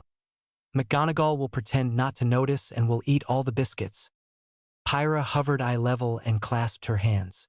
That was cinematic. 10 out of 10. Minimal scorch. Mila pulled back, cheeks warm, eyes laughing. "You're impossible," she told Pyra. "Thank you," Pyra said, preening. Harry pressed his forehead to Mila's for one more selfish second. "The scale," he said softly. "We only get to use it once." "Good," she murmured. "We'll know when. You're very obvious when something is care and something is theater." He huffed a laugh. "I have excellent coaches." They carried the Charter of Care back to the hall like a stretcher they were proud to bear and hung a copy where notices go, right above Lost and Found and Broom Polishing Rhoda. Students drifted by, read, nodded. A first-year Hufflepuff asked if she could sign anything to help. Hermione crouched to her height. "You can carry tea to the library without anyone's name on your tray," she said. The girl smiled like she'd been handed a wand. Kingsley's owl arrived at the same moment as 3 pies from the kitchen. The note was simple, heard the bell. "Good. Fund will match the hall's donations. No oaths, ever. K." Rita's owl swooped in after, impatient. The scrap of copy she sent smelled like ink doing what ink is for. Founder's Charter reopens at Hogwarts. Dragon burns hidden CLUSC board adopts. Care, not leases. Selwyn smiles through it. "Fair," Hermione said, satisfied. "And well written." "High praise," Jonathan murmured. Minerva stood at the teacher's table, looking at the charter on the wall like a woman who had managed, for once, to put a heavy book back in exactly the right place. "Well," she said, "back to lessons." Peeves bobbed upside down near the rafters. Jam finally wiped off. "Lessons with dragons," he sang. "Hooray for doors that don't lie." "Indeed," Minerva said, and if she didn't quite smile, the edges of the word were kind. Later, when the hall was empty and the sconces did that thing where they pretended to be tired, Harry and Mila walked the covered bridge toward the forest. because Hogwarts insists on giving you at least one cinematic walkway per crisis. The air was clean and a little sharp. Below, the lake took a slow breath. Above, stars argued politely. I keep thinking, Harry said, about Scoria's one more, the scale. Mila's fingers brushed his. You're tempted, she said, not asking. Not to use it on anyone, he said. To use it at a moment that teaches. She considered that. Then ask yourself if teaching is your job or your want right then. Use it for care, not curriculum. He laughed, soft. You make it sound simple. It's not, she said. But you are good at obvious. He stopped at a post where someone had carved S+N=nope during some adolescent rebellion. The library, he said.